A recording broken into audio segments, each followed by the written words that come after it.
Hello guys, welcome back to my channel. As you can see in the picture today, let's start the story of What If Naruto Revived Mito and Saved Uzumaki's Bloodline Part 2.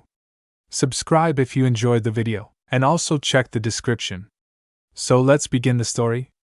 Naruto had finally escaped Mito after what had felt like hours of insistent, and highly irritating, prodding by her. Now, after finally escaping her frankly unsettling impersonation of a mother hen, Naruto was standing on a half-ruined rampart, staring down at the unique architecture of Uzushigokuya with clouded eyes and thinking back to what Mito had told him of the reasons for his relocation to the Uzumaki ancestral land. Looking at the ruins of what could have, in another lifetime, been his home, Naruto felt a melancholy steal across his very being. Naruto had never been one to brood excessively, and he had never complained about his lot in life.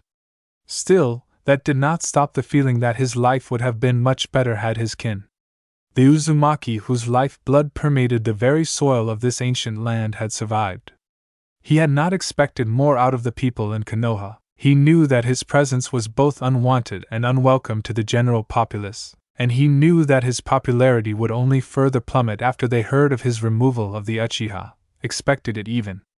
But this was not the blind fury at the loss of an idol at his hands that he would allow to disperse. This was the reopening of old wounds, and even more appalling to him, it was urging Konoha to war by the demonizing of the Jinchuriki and Gaara. Gaara, he felt, deserved better. The boy had been molded by the demonization of his own village, and he deserved the chance to make his amends and rebuild the bridges that had been burnt between him and his family, not to be used as a linchpin to further the ambitions of a warhawk. To use their hatred for him to persuade them to go to war, that was unforgivable. However long it took, Naruto would find a way to get even with this Shimura Danzo.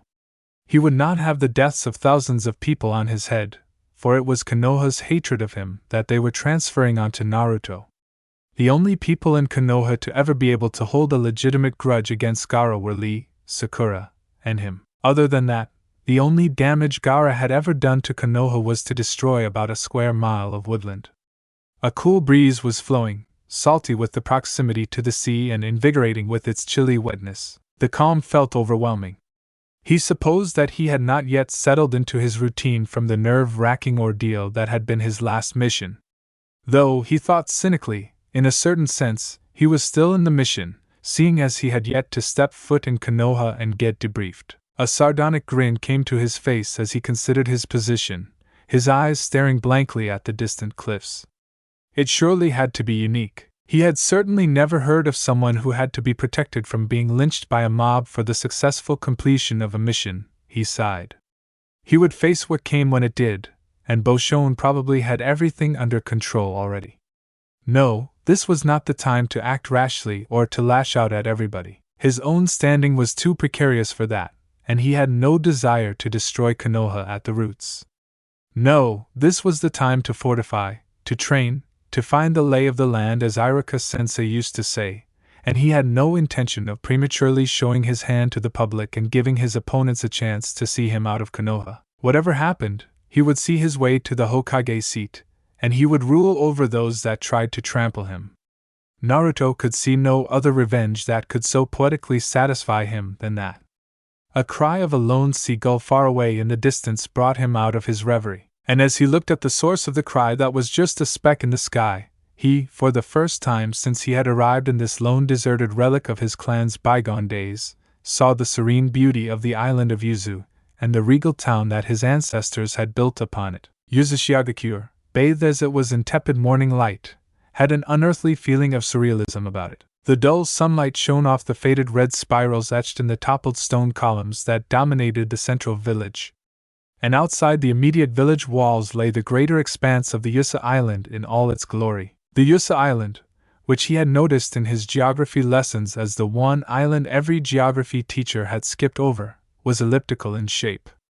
On one end, where he was now, was a vast plain that melded into the steep cliffs that faced the rough seas surrounding them. This was what the Uzumaki clan of old had turned into their refuge, building their vast fortress city in the wide fertile plains hemmed in by the untraversable sea. On the other side, casting an immense shadow over the human settlement below it, was a huge extinct volcano that was now overgrown in lush grasslands with occasional patches of heavy brush dotting the slope. Halfway up the volcano, squarely facing the village and shaped like a giant 5-point cross with curved arms and with a circular structure in the center, and it was the oldest surviving building known to be created by the Uzumaki.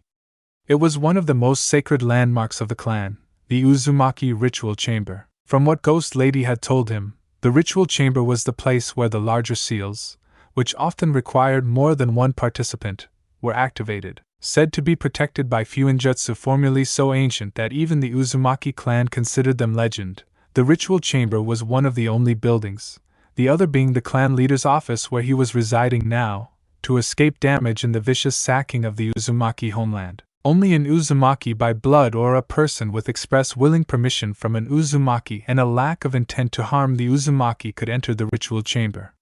Sadly, the Uzumaki had been so caught off guard that none could retreat to the structure before the opposing armies had formed a perimeter around the building. Looking at the sprawling structure, he made a note to explore it sometime soon. He couldn't wait to analyze the obscure seals that, according to Mito, absolutely littered the walls of the structure. It had not occurred to him before, Naruto realized as he stared at his surroundings curiously, how much he had missed having a home he could belong to. For while the buildings surrounding him were mostly ruins, some still blackened, crushed or otherwise marked by the genocide that had occurred here almost half a century ago, and the buildings that did survive were made in a strange amalgam of Corinthian columns and domed roofs. Just looking at the vast expanse before him brought him a sense of acceptance that he had missed for so long. A puff of smoke, chakra smoke, he recognized its unique texture, escaping from the, as far as he knew, abandoned ritual chamber, made him look up with a start. Startled, half-formed thoughts started to fill his mind as he stared at the slowly dispersing smoke in panic. It couldn't be Mito, that much he knew. When he had last left her she had been preparing to go to sleep, and anyway the positioning of the office space they were using as a home made it impossible for anyone, even if they were translucent like Mito preferred to be, to cross over to the structure without being noticed by Naruto. That left an outsider, somebody inside one of the most sacred buildings to the Uzumaki no less. Or, here Naruto's heart clenched, it could be an Uzumaki, some long-lost relation of his that had miraculously escaped the purge. No, he wouldn't get his hopes up in vain, for now, he would assume that the person inside the ritual chamber was not supposed to be there. Seeing as he was loath to wake Mito for this, it meant that he was going to have to face this threat by himself. As he leaped off the rampart, and stealthily made his way up the mountainside, he felt a smirk creeping up his face. He really wouldn't have it any other way. After all, what better way to measure his recovery than another fight? The first thing Naruto noticed as he stealthily snuck into the central hall of the ritual chamber was the water, relatively still and slowly draining from several cutouts in the floor near the walls of the building that were presumably used in its heyday to wash away the giant ink seals from the floor. Was a layer of water that was about ankle deep. So far as he walked through the southernmost spoke of the ancient structure, everything had been as normal as could be expected from a structure that was predominantly used for sealing. Old, worn walls, made of grainy light-colored stone that was superimposed with seals that permeated the very structure of the stone, dominated the building. In a trough in the center was a strange mound of loose earth, cycling through every species of earth Naruto had seen and a fair few that he hadn't, running the length of the spoke of the star. He could swear that there had been gold ore at one point. At the end of the spoke, however, where a narrow open doorway with hefty stone doors of the same light gray stone of the walls led into the main central hall, was a stationary wall of water that seemed unable to flow past the inner boundary of the room. Instead, it curled around itself, forming a pulsing liquid bubble that contained the water within the central chamber. Gingerly testing his footing, Naruto stepped onto the water layer trying to utilize water walking. The water, somewhat to his surprise, did exactly as he expected it to and held his weight. So the water was not some sort of last defense of the building. That had to mean that this water was somehow a creation of the intruder. Now more wary than ever before, Naruto slowly tiptoed towards the very center of the chamber, being careful not to disturb the water too much. It was a useless precaution if the water layer was the base for a sensory jutsu, but he did not want to tempt his somewhat unstable luck by splashing around. However, As soon as he reached the very center of the room, he had to stifle a gasp. From his current position, he could see down each of the doors leading to the spoke-like protrusions in the odd-shaped building, and the grandeur of the sight and realization of exactly what it was almost enough to make him forget why he came here in the first place. At first glance, all the spokes were relatively identical. Stone doors opening up to long curving corridors of light-colored stone, with a large trough running along the length until the corridor curved out sight. It was what was contained in the troughs, however, that had him gaping, while the one he had traversed had contained soil. No earth, he corrected himself. The others had very different contents. The one to the right of the one had come through seemed to be empty at first glance, though when he stared closer, it seemed to contain some sort of gas that was denser than air, judging from the way distorted the light passing through it. However, what caught his attention was the way small bluish sparks of electricity, lightning, arced throughout the strange cloud. The one next to it was somewhat smoky. Continuous gouts of steamy smoke, wind, bellowed from what appeared to be vents at the bottom of the trough, swirling in an ever-moving cloud of steam and smoke. To his left was a pool, water, stretching into the distance and obscured by clouds of steam. Naruto had a sneaking suspicion that at least one of the clouds would be fog instead steam if the water spoke followed the theme of the earth one. It was also obviously disturbed, which Naruto guessed was not its natural state. Well, that at least answered where the water flooding the central chamber had come from. Finally, between water and wind was perhaps the most astonishing sight of it all. The trough was filled to the brim with lava, churning restlessly and letting off great plumes of flame, fire. In the distance he could see a patch of asphalt, burning steadily and letting off gouts of pitch-black smoke. What sounded suspiciously like a girlish giggle brought Naruto out of his trance at the side of the giant elemental wheel, for that was what it obviously was, that surrounded the Uzumaki ritual chamber. Carefully tiptoeing to the door, and poking his head inside the water spoke, he again heard the same girlish giggle echoing in the stone corridor. He slowly sneaked into the corridor, creeping forward into the mist following the source of the continuous waves that flowed from whoever was in the corridor. Suddenly, through the mist blanketing the corridor, Naruto noticed the silhouette of a small humanoid shape leaning against what looked like a giant boulder, and seemingly half submerged in the water. Naruto's reflexes flared, leftover instincts from his multiple back-to-back battles. In an instant, a kunai was in his hand as he shot forward in a chakra-enhanced leap. As the target came into view through the mist, Naruto barely had time to notice a pair of dark female eyes, wide open in surprise before he was on her, kunai flashing in an arc towards her unprotected throat. There was a whizzing sound of displaced air as something snapped past his face towards him, and then Naruto's eyes, which had been narrowed in concentration, snapped open in surprise.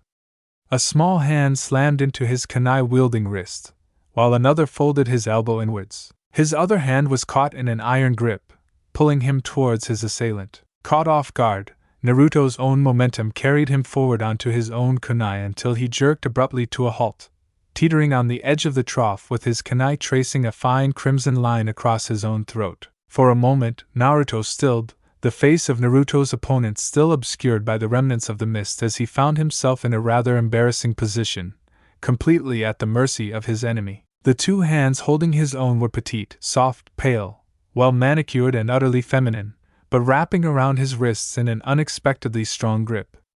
A stray drop of water slowly eked its way down the hand holding his own kunai to his throat. Finally dripping off the elbow, Naruto gulped at the sight, trying to ignore it to look at his silent captor's face, while the kunai dug even further into his throat at the attempt. A fine trickle of blood ran down his throat, which was ignored by him in favor of trying to get a view of his captor, whose face was still obscured by the remnants of mist hanging between them. A sudden panic gripped him. He did not want to die here, not now when he had so much to do, but the kunai digging into his throat deterred any thoughts of escape. High regeneration or not, he was not willing to bet his life on the chance that the QB could reattach a severed head. He couldn't even use chakra, seeing as any further strain, according to the ghost lady, could cripple his chakra network completely. It was after what had seemed like in lifetime, when he heard a feminine sigh. Then the kunai slackened around his neck. Really, Naruto-kun?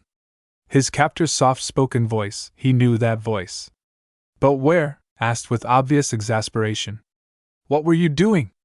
You were supposed to be in bed. And then he was released.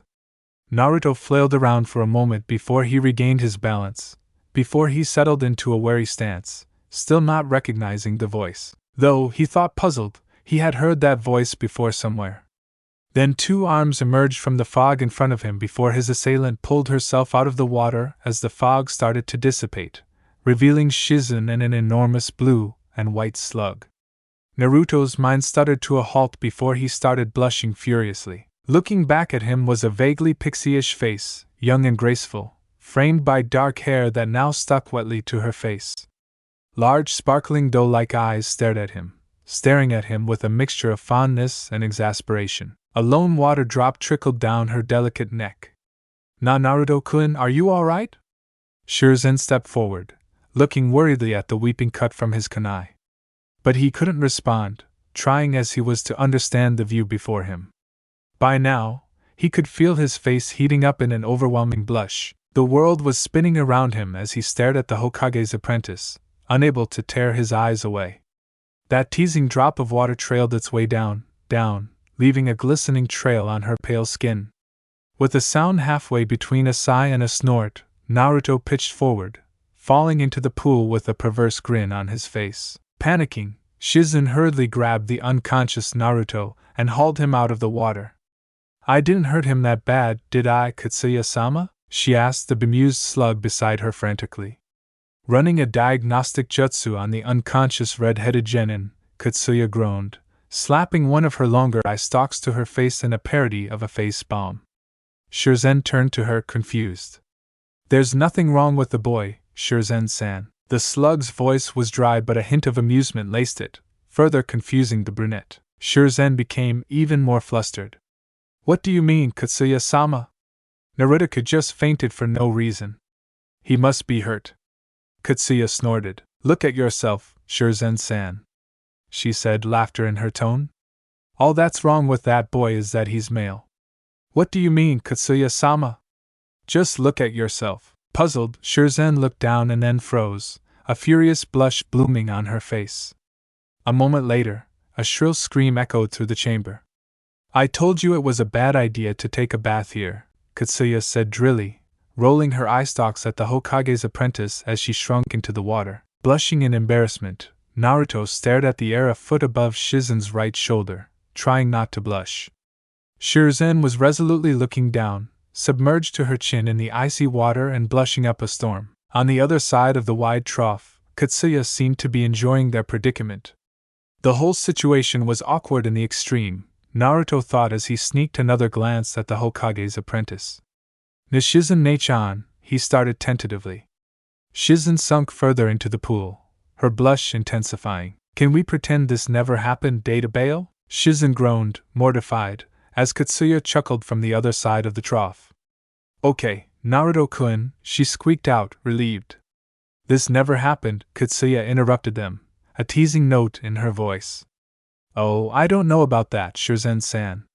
By the way, Tsunade-sama told me to tell you that she better not have any grandkids anytime soon. Naruto choked, even as Shizen gave Katsuya a wounded look. Why did you tell Tsunade-sama?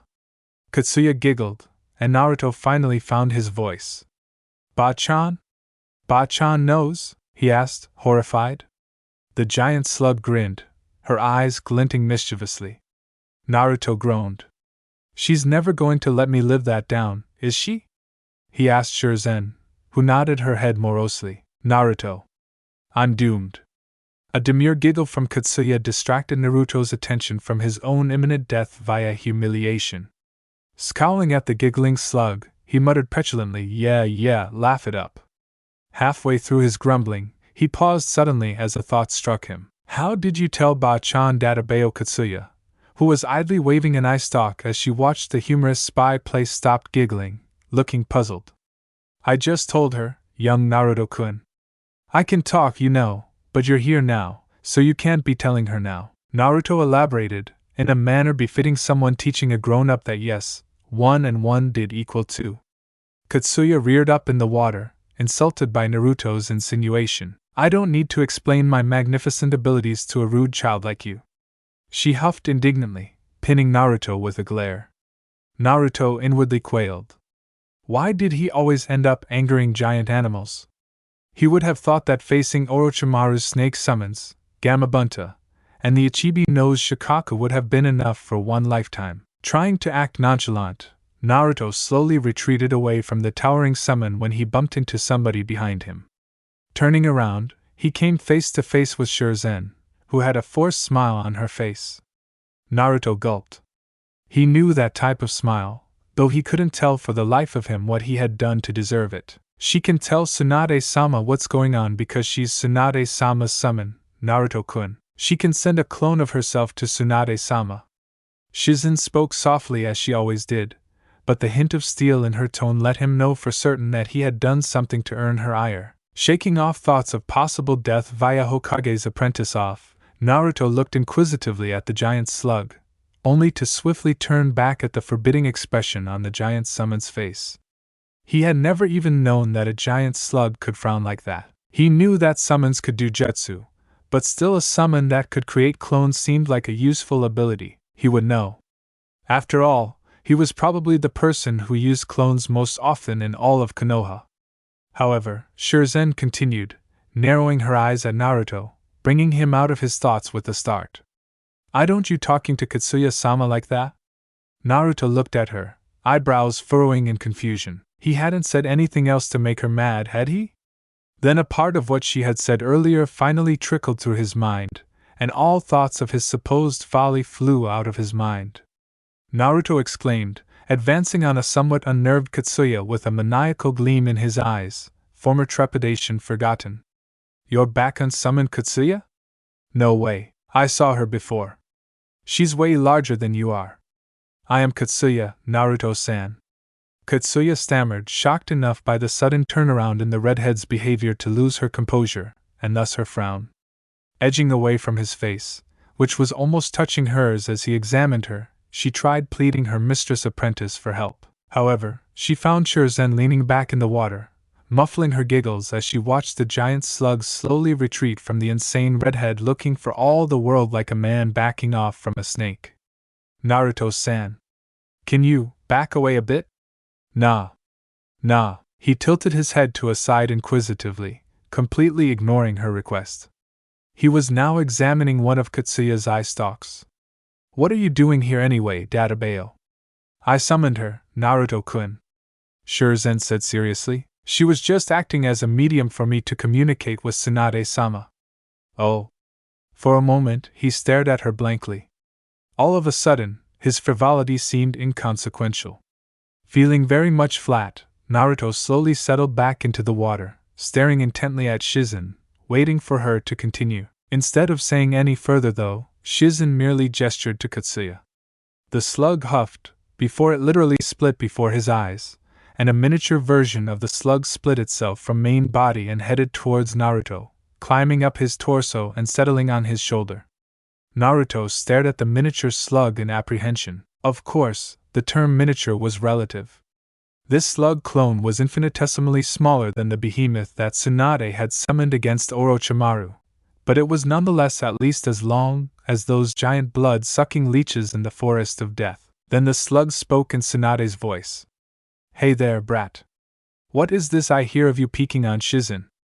Naruto stared at the slug in horror, spluttering, as Shizen squealed in embarrassment, and Katsuya giggled in the background. "Ba-chan!" he gasped. Finally finding his voice, a boisterous giggle answered him before Tsunade responded, her voice teasing. "Just kidding, brat. If you were really peeping, grandmother would beat you up before I could." Naruto couldn't help but notice she seemed inordinately pleased at the fact. Yeah, old hag. Laugh it up," he grumbled, but there was no heat in his retort. The exchange of insults was just another part of the routine between them. "Sure enough," Tsunade replied as he expected. "Don't call me old, you brat. I call him as I see him, Ba-chan.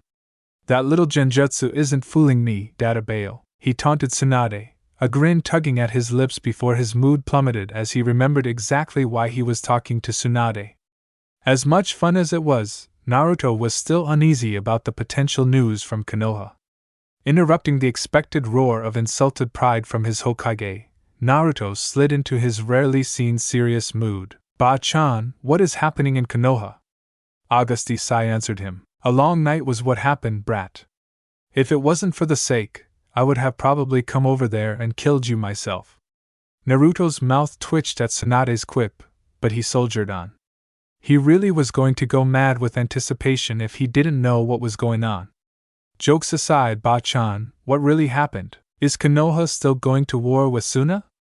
'Cause if it is, I'm coming to Konoha and kicking some arse, no matter what you say." "And that's exactly why you're not coming back now, brat," Tsunade snapped at him. "I've got enough trouble in here trying to control the sheep without you trying to blow holes in it with your chains." Sighing, she continued in a more subdued tone. "Frankly, brat, it's been utter chaos in here for the last few hours, and the ANBU patrols are still cleaning up the mess." Naruto's eyebrows shot up at that. The ANBU were never called in to settle a political dispute because they were not supposed to have any say in politics at all. Even the presence of the ANBU commander in the Konoha Council was to give the Hokage an inlet into the workings of the lower administrative body. In fact, upon entering ANBU, the shinobi in question had to give up all clan positions, clan memberships, or any other civic position in Konoha and dedicate their whole life in the posted time period to the whims of the Hokage, as long as the Hokage is not blatantly traitorous. And even then it was a fine line, with any act potentially treasonous. For the ANBU to be called in, Naruto thought worriedly, there must have either been a direct threat to Tsunade herself, or an enemy threatening Konoha. "Umbu?" he asked, confused. "Why would you need ANBU?" Another sigh came over the line. "Well, I suppose I'd better tell you what happened from the beginning, Naruto." Tsunade's voice sounded resigned coming out of the slug. Flashback. There was, Tsunade thought as she walked down the cavernous corridors leading to the Konoha Council chambers, a certain irony in the way the things had come around full circle. Her grandfather, the founder of Konoha, had been the one to set up the Konoha Council as part of his system of power checks to prevent a Hokage from straying from the narrow path. It had lost power during the exacting rule of the Nidaime, who suffered no fools, and regained power during the rule of the peace-loving Sandaime, her teacher. It had almost been dissolved during the short reign of the charismatic Fourth and his radical views on what was acceptable for a shinobi, which the council, even then led by Danzo, had vehemently opposed. When a tired Sandaime had been reinstated after the Kyubi disaster, however, the council, which had been on its last legs with the restrictions the Fourth had imposed, struck back with a vengeance, acquiring a power base that, by the time she took the reins, had all but eclipsed her own. In a way, what had once been a tool to prevent excess authority in one person had itself acquired more power than necessary, and was now threatening the great tree that was Konoha. So yes, it was ironic that an institution whose sole purpose had been to be a power check for a de facto dictator would have to be dissolved, not because of a dictatorial Hokage forcibly taking power, but because the council had become the very thing it had been built to oppose, and she, Senju Tsunade, was no weak leader who stood by and let things happen just because she was new to the job. There had been a reason, after all, why she had been recalled from almost a decade of what had essentially been desertion. She had no illusions about that. It had been desertion, and offered the position of Hokage. From the corner of her eyes, she watched the jounin behind her as they jogged behind her, as she strode along the long wooden corridor towards the large oaken door that barred the path to the council. For a moment, she was distracted by the urgency in their movements, straining to catch up to her. Really, what was ninja training coming to? When she was their age, and even now, this was a comfortable, relaxing pace. Shaking her head, she refocused on the present. She would have time to ponder the declining standards later. She narrowed her eyes at the thought of the coming conflict, for conflict there was going to be. That mummified relic was not someone to be easily dissuaded from their path. Asuma was slouched, and at first glance he looked as bored and utterly unconcerned with what was around him as he normally did. But closer scrutiny revealed the fact that his cigarette was unlit, simply dangling limply from his lips as if he had forgotten he had it. In addition, his eyes were darting across their surroundings, taking in every single detail and processing it in an instant. Tsunade chuckled to herself. That boy was sometimes more analytical than Inara. On the other side, however, was the real object of her thoughts. Mito Guy, resident taijutsu master of Konoha and self-proclaimed green beast, and a man who was one of the most intelligent men in Konoha while also being the most eccentric. And that was not a title to take lightly in a ninja village, especially one as open-minded as Konoha, being abound with oddities such as Jiraiya, Anko, Genma, and Kakashi. That was not to say that she didn't have her own little quirks, because all high-ranked ninja had them. She was just concerned because after Jiraiya, who was iffy at best and unreliable at worst, Mito Guy was the next prospect for Hokage, seeing as Kakashi was out of the question and Kurenai, the only other prospect with the proper temperament and drive, was way too naive for the job. And that thought was unsettling. Guy as Hokage. The mind boggled. It was with a bit of a start that she noticed that she was in front of the council chambers. Through the solid door, she could already hear the heated debate that was going on inside. Inwardly, she smirked. It was show time, slamming the broad oak doors as she strode into the chamber, chakra writhing around her frame like a contained storm of power. Tsunade knew she cut an impressive figure as she stared into the faces of the council members, stalking past them to her seat. Her instinct was telling her whatever followed from this meeting would be pivotal in their future endeavors, and she hadn't got this far by ignoring her instincts. The council chamber in Konoha was a vast structure, dating back to the reign of the Shodaime and lined with privacy and anti-eavesdropping seals of Mito Senju's own design. Towards the center of the room, facing the reinforced entrance, was a skewed horseshoe-shaped table that seated all its members, the longer right wing containing the clan heads, department heads and clanless ninja representatives, the left wing containing civilian representatives and the retired ninja group's representatives who were considered a lower part of the Elder Council, and the head of the table containing the seat of the Hokage surrounded by the Elder Council. And they all, she was amused to note that this even included Hayashi Hyuga, who was generally considered incapable of such plebeian things as emotions, were staring at her bug-eyed. The civilian representatives, an obese banker, a hag-like woman with scraggly graying blonde hair who was a shop owner of some repute, and a bald-headed man with a perpetual sneer who was a merchant, were all half standing up, obviously interrupted in the middle of having a shouting match with the other end of the table. Tsunade's derisive glance speared through them, and as one they dropped back into their seats, looking pale from the tightly controlled killing intent flowing from her. She scoffed internally. She had never expected anything less from that set of bumbling fools. They would have jumped through hoops for Danzo even if the plan had not included more revenue for them and a chance to get rid of Naruto. The retired ninja representatives included a gruff, grizzled man with a goatee and an eye patch who had been called Ryukian of the Lightning Fist before he was cut down through his back by an IWA nin during a skirmish in the Second War leading to his retirement. The other was a genial-looking man with soft features and a visible scar tracing his jawline and disappearing into his voluminous robes called Shinji, also called the Shinji of the Rainbow Mist, who had been one of the foremost genjutsu users in his heyday. Right now, though, both were sitting back in their seats, obviously relaxed and enjoying the entertainment as the surroundings went to hell around them. Tsunade could barely stop the snort that came to her as her gaze passed those two, wise they may have been, and old, being only slightly younger than Sarutobi-sensei himself, but those two were as uninspired as Inara on their best days, and it was quite apparent that they would be content to merely watch the drama around them without ever actually entering the debate. On the right wing, the clanless ninja representatives consisted of Genma and Reidu, highly respected clanless jounin who had both been part of the Yandaime's guard squad during their ANBU stint. They were both on their feet, having been surprised, she guessed, while they were shouting at Danzo up at the head of the table. They were also bandaged heavily. Tsunade smiled thinly at them. That was two members of the council that would back her unquestionably.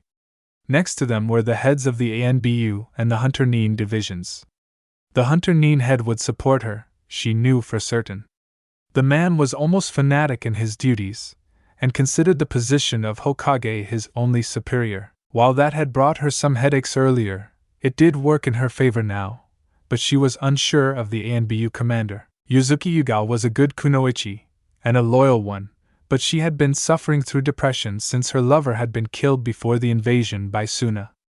Therefore, she could very well expect her to side with Danzo on the matter if only to avenge hate, even though she was sitting passively at the moment with face blanker than the mask attached to her shoulder.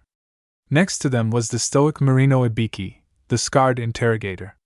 He was standing up, palms on the table as stared daggers at Danzo. Coming from him, it was the equivalent of shouting his head off. Tsunade grimaced slightly, unnoticed by the crowd gaping at her. She didn't envy Danzo for facing that stare. If nothing else, the head interrogator was quite intimidating. The clan heads were the same motley bunch. The Nara was sleeping, the Akimichi was eating, the Aburame was staring stoically, and the Inuzuka was growling at Danzo. The Yamanaka clan head, Inoichi, was hunched over his steepled hands, analyzing the situation. The Hyuga, who had been caught in the middle of talking down condescendingly, which was his usual tone to Genma and Reidu, was caught half standing up, in which position he had frozen when she had entered. He looked unsettled, which, if she was honest, greatly pleased her. A prepared Hyuga Hayashi was a political opponent she would wish only on Danzo, and this man was no friend of Naruto, or herself for that matter. At the head of the table were the familiar faces of the council elders. To the right of the seat reserved for the Hokage was Danzo, just as grizzled, battle-scarred and forbidding as ever. In the instant she had burst, and he had looked as off guard as the others. However, an incredibly unsettling smirk was now playing around his lips. In his hand he was holding an official document bearing the seal of Konoha and the Land of Fire, probably the official declaration of war. On the other side of the Hokage seat were the two elders Hamura and Koharu. Perfectly unruffled aged features turned in her direction. If the two ever displayed enough emotion to label it as such, Tsunade thought to herself, they would have been frowning at her. So it seemed that the elders were all in on this silent coup that Danzo seemed to be spearheading. That was a pity. She had held out some hope for the teammates of her late sensei. But if they were willingly squandering their lives, well, as her grandfather used to say, the Hokage's main duty is to protect the tree. If, in the course of doing her duty, she had to go against a pair of her own teachers, then so be it. But for Danzo, whose silver tongue was probably a reason for Sarutobi-sensei's premature aging, there would be no respite. She would expose that bastard somehow, and if she had her way the mummified relic would be executed. A loose cannon like Danzo was too dangerous to keep around. After all, striding towards the head of the table and ignoring the gazes of the council members, Tsunade sat down in her chair nonchalantly, before leaning forward and steepling her hands in one of her classic poses. Looking over her hands, she carefully stared at each council member in turn, a disturbing smile on her face and eyes glittering with malice. She looked over the gathering, her eyes pinning the members in place. Even the Nara was awake, staring at her with wide eyes. So she drawled, her voice echoing in the deathly silent chamber, sounding like a malediction to the jittery council members. A few of them shivered, looking away from her sardonic smile, which only made it grow even wider as she continued, "Anybody care to tell me what's going on?" Even as the rest of the council subsided under her unnerving stare, Danzo got up, a smarmy smile on his bandaged face. "Our Eren Hokage returns," he drawled mockingly, obviously assured of his position. Tsunade's eyebrows went up slightly in her surprise as she swiftly altered her plans. It seemed that Danzo seemed confident enough of his effort if he was making such an open move. If she was honest with herself, it unnerved her slightly. She wasn't used to the shadowy root leader moving in the open. She refocused as Danzo continued, the superior smirk on his face already making her want to murder him. She really did not know how Sarutobi-sensei had endured his insolence for so long. "I think the council would like to know what led you to abandon your post so soon after you took it."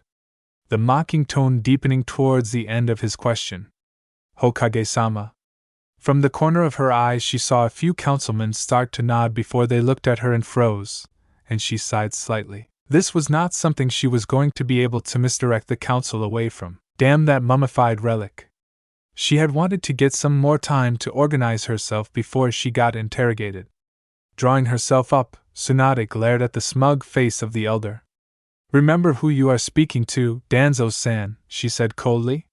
"You seem to have forgotten your position lately." Danzo's smug grin widened. "And you are still a fool, Tsunadeheim," Danzo responded blandly, before continuing in his usual deliberate drawl. But don't let my views stop you from enlightening us. What exactly was so important that you would abandon your seat to chase after some expendable genin, especially in the state of war we are currently having with Suna? As Tsunade opened her mouth to answer, they were interrupted by a low growl by a livid-looking Tsum. How dare you?" she sputtered, looking apoplectic with rage. "Those are our children you called expendable, you slimy bag of filth." "Why, I should that's enough, Tsum-san." Tsunade interrupted her quietly, also glaring daggers at Danzo for the callous remark. "It's obvious that you can't teach this old war hawk any new tricks." As some subsided, Tsunade continued in a flat tone that told everyone that knew her that she was extremely annoyed. "And on that note, who authorized the declaration of war on Suna?" She looked at the faces gathered around the table, some of which shrunk under her gaze. She noticed, with some disappointment, that the ANBU commander was among them. That was just what she needed, she thought glumly, more work. She liked the kid, she really did, but she didn't want to set a precedent. An ANBU commander was supposed to represent the Hokage's interest, and the Hokage's interest only, and allowing an ANBU commander to retain their position after such an obvious misuse of power would set a precedent. Finally, her gaze settled back on Danzo. "Shimura Danzo-san," she said quietly, "perhaps you have something to say as to how the village I am ruling has declared war on an allied village without me being informed?" Her voice growing caustic, she continued. "And as far as I can remember, declaring war is the purview of the Hokage and not that of the council? Perhaps you can explain why the council has decided to overstep their bounds." Danzo got to his feet slowly, steadying himself with his ever-present cane as he deliberately made eye contact with each council member, hands cupped over the top of his cane and his serious gaze sweeping over the gathering before they came to rest on a frowning Tsunade. "Remember, Tsunade-heim, if a new Hokage is acting incompetently," he stated gravely, "the Elder Council retains the right to suspend the Hokage as long as he or she is still in their first 2 years of office. And you, Tsunade-heim, are still very much within the probationary period." Tsunade smirked back at Danzo. "And do not forget yourself, Danzo-san, that it was my grandfather who wrote those laws. You can only remove me, however temporarily, if Konoha is facing a war, and you have the support of more than 2/3 of the clans and the unanimous support of the clanless representatives." The smirk grew slightly. "Until then, Danzo-san," she continued, "I am the Hokage of Konohagakure." With all that entails, Tsunade could see the smoldering rage in the one visible eye of the crippled elder. Obviously, he had not expected her to be so acquainted with Konoha law so soon. Well, she thought smugly, too bad for him. She had learned Konoha law by heart at her grandfather's knee, and she could recite the Konoha Accord by heart. Though she had to admit, she hadn't thought it would have been so useful when she was learning it. Nevertheless, she continued facing forward and staring through her fingers at the assembled council. "Any declaration of war that has been sent to Suna is to be retracted immediately with an apology on my behalf." Her bland statement was met with a flurry of muttering between the council. Danzo, in particular, looked apoplectic with rage. "Tsunade-heim," he started, his voice a dangerous growl. "You have no idea of what you are doing. Stop acting like a petulant child. What you would have done would portray our village as weak and us as weak shinobi who would suffer invasion of our land without retaliation." Taking a deep breath, she tried to center herself before she spoke. "They were duped, as were we, by my errant teammate, and we have both suffered equally. To weaken each other serves us no purpose whatsoever, and in our state, even if we overrun their land, we would be far too weak to retain it for any length of time before IWA invades them, and possibly us. We're holding off their advances barely as it is. Would you have us run over?" Some of the assembled council seemed to fidget at her portrayal, as if they had never even stopped to think of what would have followed their hasty actions. Tsunade sighed to herself. Truly, Konoha had to lose most of this administrative dead weight if it was to function. When her grandfather had created it, his own charisma had held the institution together, preventing any dissension.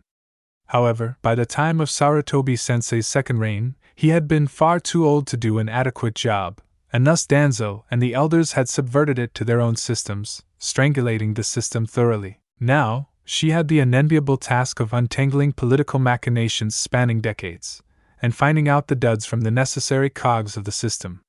The sharp rap of wood against wood brought her attention back to Danzo.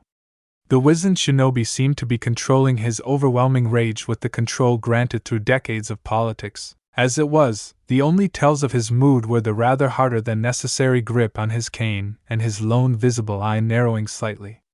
When he spoke, his voice was a low, even drawl, while his eye was fixed squarely on her face. Surely you must see this, Tsunadeheim. Konoha can withstand any assault on itself as we have withstood them for as long as Konoha was standing. Do not insult Konoha. The great tree will stand, letting Suna invade us, retreat, and call us their allies as an insult to everything we have shed our blood for. Will you betray Konoha, Tsunadeheim? The utter certainty in the tone, the compelling words, they seemed to capture the audience in a way that no discussion as of yet had succeeded. But while every other ear was turned towards the wizened elder's patriotic rally, Tsunade was not concentrating on him at all. For as soon as Danzo started speaking, she had stiffened, as a violent itch had developed in her mind. A second later, a minute seal flared behind her neck, burning her skin as its dull red shine was hidden by her haori. Relax, Shurzen? On the contrary, that seal probably saved my life.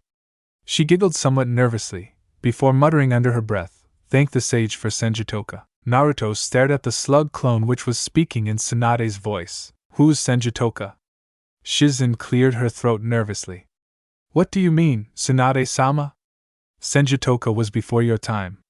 Naruto looked at the slug in his hands wonderingly, as if he could see Tsunade and the little slug. Before her time? He muttered in surprise, before his tight control over his tongue failed. Man, she must be ancient. Ouch. He rubbed his head as an unrepentant Shurzen lowered her hand from when she had bopped him. You're so violent, Shurzen-san. Are you trying to be bacon? Shurzen grinned smugly. Well, Naruto-kun, someone has to keep you in line, and I'm the only one here, so Naruto mock pouted, hunching over himself. So cruel, Shurzen chuckled indulgently. Enough, Naruto-kun. Turning towards the slug in Naruto's hands, she continued, pulling the conversation back on track. So Tsunade-sama, what was the seal? You know, Senjutoka was an undisputed prodigy in genjutsu in the latter days of the warring clans era. Tsunade started her narration. This was a somewhat strange subject to specialize in, even for one of the Senju clan which prided itself on its diversity of talents.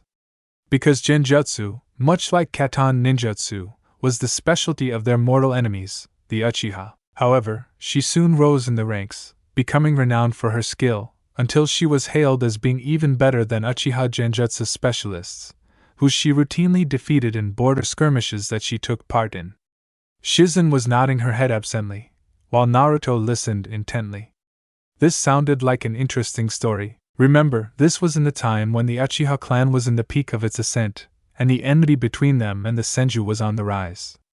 Headed by the combined leadership of the legendary Uchiha Madara and Uchiha Izuna, the Uchiha were slowly but steadily invading Senju territory, while Hashirama, my grandfather, held off Madara and his brother Tobirama held off Izuna in repeated skirmishes. The leadership of the Senju battalions fell to their second cousin, Senjutaka. All the records from that indicate that she was a capable leader, often gaining crucial victories. But it is agreed in all records that she was Tsunade paused. Shall we say, unconventional? A snort from the mist surrounding them interrupted Tsunade. Mito emerged from the mist, looking very amused. That's the most restrained opinion of Toka I've ever heard. She sniggered, gracefully slipping into the water between Shizen and Naruto dressed in an extremely bright green swimsuit she had procured from somewhere, which looked out on her translucent body to say the least. Hello, Tsutsu. Settling in the water, she continued. She was arrogant, shunned human contact, and was a perfectionist. She was extremely proud of her chosen art. She giggled. She was also famous for making potential suitors think she had castrated them, you know? Naruto winced, even as Shizen and Katsuya giggled. Tsunade huffed. Thank you, grandmother, for that extremely relevant information, she said dully. Mito stared back at the slug innocently, her eyes twinkling in mirth. Ignoring Mito, Tsunade continued her tale. So anyway, according to my grandfather, one day one of the Uchiha she had met managed to catch her in a genjutsu which had almost made her kill her own team and defect to the Uchiha. She did recover at the last moment, but the mission was a failure and her professional pride had been smeared. Yeah, I remember that time, she interrupted, ignoring Tsunade's huff of annoyance. I was in the Senju camp as an ambassador when the Frigidoka herself came to me and begged, Mito emphasized, shaking her head disbelievingly, to help her with the project. I knew it! Tsunade exclaimed, turning towards Mito. I was up all morning trying to decipher the seal. I knew I recognized the uzumaki designs, Mito blushed. I didn't do much, you know, she protested. She just wanted me to teach her how to detect genjutsu using seals, and I know no other sealing technique to achieve something so finicky, you know. Naruto interrupted them at this point, impatient to know what happened. So what did that seal do? Well, Tuka had found that the technique used on her had been an obscure Uchiha genjutsu utilizing the Sharingan called Kodo Amatsukami. Tsunade said, continuing the story, it had some pretty hefty prerequisites in order to use it, and it was so rare that Tuka probably would never have met another user, seeing as she had killed the one to use it on her as soon as she broke free.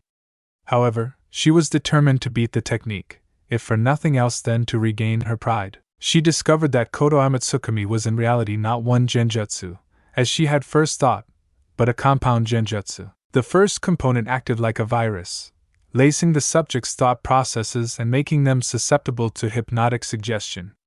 The dangerous part was that this part of the genjutsu felt like the victim's own reasoning due to the first component. Further, the genjutsu was virtually impossible to detect due to it mimicking the flow of chakra in a human closely. She had tried every possible way to detect when it was being cast on her to no avail. In the end, she had to admit that it had stumped her. She couldn't identify the genjutsu being cast on her, Mito smirked, cutting in on the story once more. And of course, she couldn't give it up like any sensible person would have done, you know. Oh no. That was not the Senju way. Mito mocked, mimicking a slow, deliberate drawl. Naruto could just picture a stately clanswoman speaking to Mito who was wearing her poker face. And before he could help himself, he was laughing. Mito cracked a small grin, eyes twinkling at him, even as Tsunade grumbled. You're never going to let me tell my story, are you, Grandma? Mito waved a hand indulgently. Go on, my cute little granddaughter. Naruto stared at her, nonplussed by her relaxed demeanor. Indeed, he had noticed that Mito seemed considerably less serious compared to when she had been in Konoha. He didn't know if it was getting away from Konoha or coming back to Yuzu. But she was obviously much happier here, and he didn't know why. He would have thought that she would have liked Konoha. Stumped, he decided to focus on the story. It wasn't as if he had any objection anyway. Currently, he being away from Konoha was good for health, both his and Konoha's. Tsunade grunted irritably in reply to Mito's taunt, before concluding her story. So anyway, in the end, she managed to create a seal that works to counter the hypnosis genjutsu component found in the signature unbeatable advanced Sharingan genjutsu of the Uchiha such as the Kodo Mitsukami, the Tsukiyomi, or the Izanami, which all rely on that hypnosis aspect, and each Senju member has the seal tattooed to their neck ever since. Of course, we couldn't make it a public technique, or the Uchiha clan would have been up in arms to ban it, so it stayed a Senji hidden jutsu all these years. Naruto frowned at her. But that old mummy is no Uchiha, though he certainly looks the part, the frowning bastard. Why the hell did your seal activate? Tsunade sighed. In case you forgot, Naruto-kun, what if that man's eyes is covered? Flashback. Tsunade stiffened as the skin in the nape of her neck began to burn. Caught off guard, it took her a moment to identify the burning sensation as the activation of a tattooed seal, of which she had acquired dozens, especially as the teammate of an aspiring seal master. Trying to ignore the unidentified and persistent itch in her mind, she tried to focus on remembering which seal she had at the nape of her neck, only to come up empty. As ludicrous as the thought was, she was leaning towards the idea that it was a foreign seal and preparing to channel healing chakra to neutralize the seal when a hazy memory finally came to mind. Of course, the advanced Sharingan hypnosis dispel, but that was not possible. The only Sharingan bearer in the elemental nations right now was Kakashi, and even he had the basic Sharingan. So was the seal malfunctioning? But no, that persistent itch must be the secondary genjutsu, which meant that the primary hypnosis had been there. There were just a few who had reason to hypnotize her at this crucial juncture, and of those, only one had the opportunity, Tsunade thought grimly, subtly eyeing Danzo's bandaged eye socket which could easily contain a Sharingan with no one being the wiser. Blood was coursing through her veins, beating a frantic tattoo in her head. Never had she been so enraged, even when Orochimaru had tried to recruit her. She remembered something that her grandfather, a renowned pacifist in his time and an ardent supporter of unity with the Uchiha clan, had told her. Remember, Tsu, the Uchiha are not our enemy, but our comrades. But also remember this: if that seal on your neck starts burning while speaking with a Sharingan wielder, exterminate the offender with extreme prejudice. For there is one truth that is more precious to protect than even peace, and that is free will. Danzo's visible eye widened in uncomprehending horror, looking on as Tsunade abruptly got up, her hands flying into a seal. Kai! Her roar echoed in the enclosed chamber, accompanied by a massive chakra flare, and Danzo slumped in his chair from the backlash of the dispelled genjutsu. The council was erupting into chaos, the civilians cowering as the shinobi were pulling out weapons to defend themselves, and the ANBU detail guarding the door burst in, trying to make sense of the situation. Yugao, pulling her Oni mask onto her face, yelled, "Defend the Hokage!" as half a dozen blank-masked assassins dropped from the ceiling, landing between Danzo and the Hokage, swinging their blunt-edged tanto at her. Immediately, the ANBU and the clan heads snapped into action, engaging the intruders. In the midst of the chaos, Danzo slowly stood up, his face grim, holding back a pained grimace. At the moment, no one seemed to suspect him of any wrongdoing, but once his roots were cut down, and he had no illusions as to their ability to defeat the clan heads, Tsunade would expose him. Tsunade leapt from her position, smoothly bypassing the clashing shinobi and the utter chaos that permeated the council chamber to land in front of Danzo.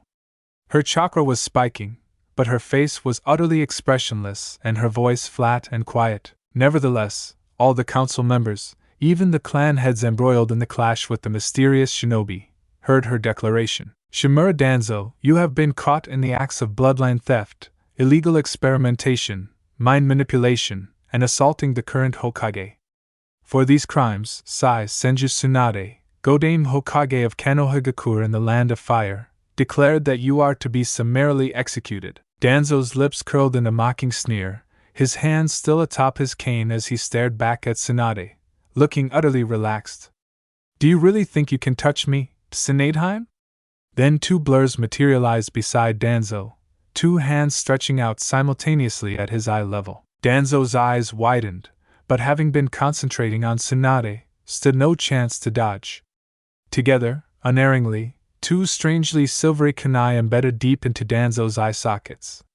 Tsunade, having noticed the blurs and moved to reach Danzo before they did, lurched to a stop in incomprehension. The route that had survived until now jerked to a stop in the middle of the respective battles, before they were summarily cut down. And as Danzo toppled, his face locked in an expression between smugness, shock, and horror. Two silvery handles inscribed with the will of fire burns in the Sandame's meticulous hand were sticking out of his ruined eyes. Above his corpse stood the unexpectedly upright and solemn-looking figures of Himura and Koharu. No one spoke. Himura was stock still, his hands still in the position in which he had stabbed Danzo, staring down at the blood dribbling down the wooden floors as if in a trance. A lone tear ran down Koharu's face, splashing onto wizened face of the dead shinobi. Before she turned away, shoulders slumped and looking older than ever. Still stunned, Tsunade cautiously stepped towards her old mentors, a whirlwind of thoughts plaguing her mind. At her footsteps, Koharu looked up. When Tsunade looked into her eyes, she, for once, did not see the shrewd elder who had always been comparing her unfavorably to the other Hokages. Instead, she saw an old woman who had seen too much, felt too much, and done too much to come out of the experience unscathed. Almost involuntarily, she paused as Koharu managed to somewhat imitate her normal forbidding expression. Somehow stepping closer seemed to be something that should not be done, like interfering in something outside her scope of understanding. Seemingly shaken from his stupor, Hamura stepped up to Koharu quietly and gently placing a hand on her shoulder. When he touched her, all resistance seemed to fail Koharu, as she turned and collapsed onto Hamura, burying her head into his chest as all the shinobi the civilians had from Tsunade's killing intent looked away awkwardly. Hamura's eyes, looking shrewd as always behind his spectacles, speared into Tsunade from above Koharu's shoulder. "Take care of Konoha, Tsunade-heim," he whispered, looking into her eyes before his eyes slipped once more onto the corpse in the council floor. He sighed. "We need some time alone, if you would allow it, Hokage-sama," he added, with a formal bow. Tsunade stared at him, dumbfounded. Never had she seen the usually unflappable man looking so old. Turning around, he muttered, just loud enough for Tsunade to hear. "He might have tried to take away our free will, but he was still our friend." Supporting Koharu, the frail-looking old man turned towards the great doors of the chamber, pausing at the entrance to look back at her solemnly. "Now, if you will excuse me, I have to arrange a funeral for a shinobi." After a moment, he amended, "If you would allow it, that is, Hokage-sama." Staring at the pair of wizened shinobi, Tsunade couldn't find it in her heart to refuse. She gave a solemn nod, and Hamura nodded back respectfully before walking out of the chamber, supporting Koharu. Eventually, the silence was broken by a whistle by Tsum, the clan head of the Inuzuka. Phew, who would have thought it of the old fossils? The Kikaichu around Aburame should be seen to buzz. "Indeed, it is unexpected, Sim-san." "Why?" "Because the elders have always seemed to be more loyal to themselves than to the Hokage, but it is also not unexpected." "Why?" "Because they have always worked to strengthen Konoha, and war with Suna would destroy us. Therefore, it is logical dash." "Oh, for log's sake, stop it with the droning, you're giving me a headache." Some growled. Shibi quieted, though the buzzing of his Kikaichu betrayed his irritation. Nara Shikaka grunted irritably. "Troublesome, Hokage-sama. Those attackers were assuredly Danzo's Route A and BU. That means there probably are more of Danzo's agents in the village." His eyes narrowed. "We also must not rule out the possibility of a dead man's switch scenario, seeing as those Route clearly felt their master's death." He was interrupted as the sound of explosions rang through the building, rattling furniture. "Troublesome." End flashback. When Tsunade had finished her tale, an uneasy silence fell upon the gathering. This continued until Naruto, impatiently, asked the question that everyone wanted to know. "Nabakan, how's the damage to Konoha?" Tsunade snorted. "Well, the Route were acting in a dead man's switch, but ANBU mobilized before they could hit any of the really sensitive targets. As it was, 23 civilians were injured, none were killed, and 53 Route 9, all at Chunin level or higher, were killed resisting arrest. We lost 3 Chunin, and there was some property damage from the destruction of their bases. But it seems Danzo wasn't quite as meticulous as he believed himself to be. We found over 20 Route trainees in one bunker that hadn't completely collapsed. That makes it 2 groups of underground shinobi operating inside the village and conducting inhuman experiments," she continued with a sigh. "No wonder the other villages call us the village of the monsters." "That's not the problem here, you know," Mito interjected calmly. "What is the public opinion, and how is Suna going to react?" "Well, in a stroke of luck, no declaration of war has been sent to Suna officially, so I managed to sweep that hole diplomatically under the rug, so to speak. Controlling Konoha's population, on the other hand, has not been so easy," Mito grimaced. "I thought that might be the case, you know, so returning anytime soon is a no-go then?" "Not a chance. The elders are basically hermits now. The civilian councilors have been sacked, and even the ANBU commander had to be replaced, at least temporarily. Add that to the turmoil over Sensei's death still not being settled." She grimaced. "Well, Konoha is very unstable now, and the clan heads and I had to work very hard to get this situation under control." Mito nodded. "Whatever else about the man, Danzo always struck me as a person to move a crowd, you know," Tsunade laughed hollowly. "Tell me about it." "That Suna was going to let the Ichibi invade Konoha. After that whole debacle with the Kyubi seems to have won quite a few converts among the ignorant. And there's a rumor going around that Naruto helped him escape after their fight that isn't helping matters at all. Naruto had to grin at that. Well, at least they got something right. Mito, Shirzan, and even Katsuya gaped at him incredulously, which to their annoyance merely seemed to tickle his humor more. What, Databeo? He asked innocently. I knocked him down after dispelling his bijou state, gave his sorry arse a little pep talk, and when his brother and sister came to collect him, I told them to simply walk away. What? Are you just don't talk anymore? She groaned. Whatever, I suppose you can't help insanity. Naruto merely grinned back. Well, I know I'm awesome, back on. No need to say it. Tsunade scoffed, more like retarded. She muttered under her breath. I heard that, you old hag. Shut up, brat. Before I shut you up myself, you can try, you wrinkly old dash. Enough. Reflexively, both Naruto turned to see who had shouted, only to face Shirzan, who looked displeased to say the least. Taking a deep breath to calm herself, she fixed a hard stare on both of them. Just for a little time, she ground out. Can you two act like adults? She started it. He started it. Stop copying me, you old hag. Stop copying me, you brat. Shut up. Both of you. Both Tsunade and Naruto paused mid-expletive before slowly turning to face Shizen, who looked, if possible, even more pissed than before. Naruto gulped. Valiantly trying to ignore her anger, Shizen started speaking in a tightly controlled, even tone. Tsunade-sama, how did you cover up Naruto-kun's disappearance, and what did you say to Shikamaru-san and the others? Tsunade spoke hesitantly, studiously not looking Shizen in the face. He's on training leave and has been taken to one of the Senju clan hideouts for convalescence from your last fight. Naruto's smirk grew wider. So does that mean I'm getting paid, Databeo? Not a chance, brat. Be thankful I'm not charging the damages from this mayhem to you. Tsunade shot back before cowering as Shirzan glared at her. After all, she was not in her own body. An angry Shirzan who was large enough to crush you between her hands was not a comforting thing to see. Nope, it wasn't cowardice at all. It was prudence. Prudence. Naruto started to giggle at Tsunade's reaction before Shizen's gimlet eye was turned on him. He turned away, shivering. Man, Shizune-san was scary. The next day found him up before the crack of dawn, trying to regain his form. According to Shizen, the deterioration of tissue that he had suffered due to the use of large amounts of Kyubi chakra had been exacerbated by the final jutsu that he had used, which had siphoned his life force in order to seal Sasuke. Therefore, he had to condition his body from the beginning, which was, in his opinion, a pain.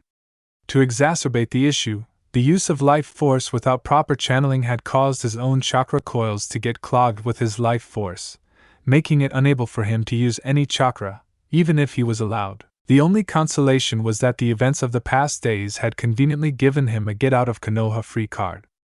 Now, stuck in the ruins of his homeland for an unspecified time, he could finally concentrate on the training that he had been fretting over for quite some time, not to mention the fact that he had two dedicated sensei to help him, especially in the Fuinjutsu field, which he felt he was lagging behind terribly.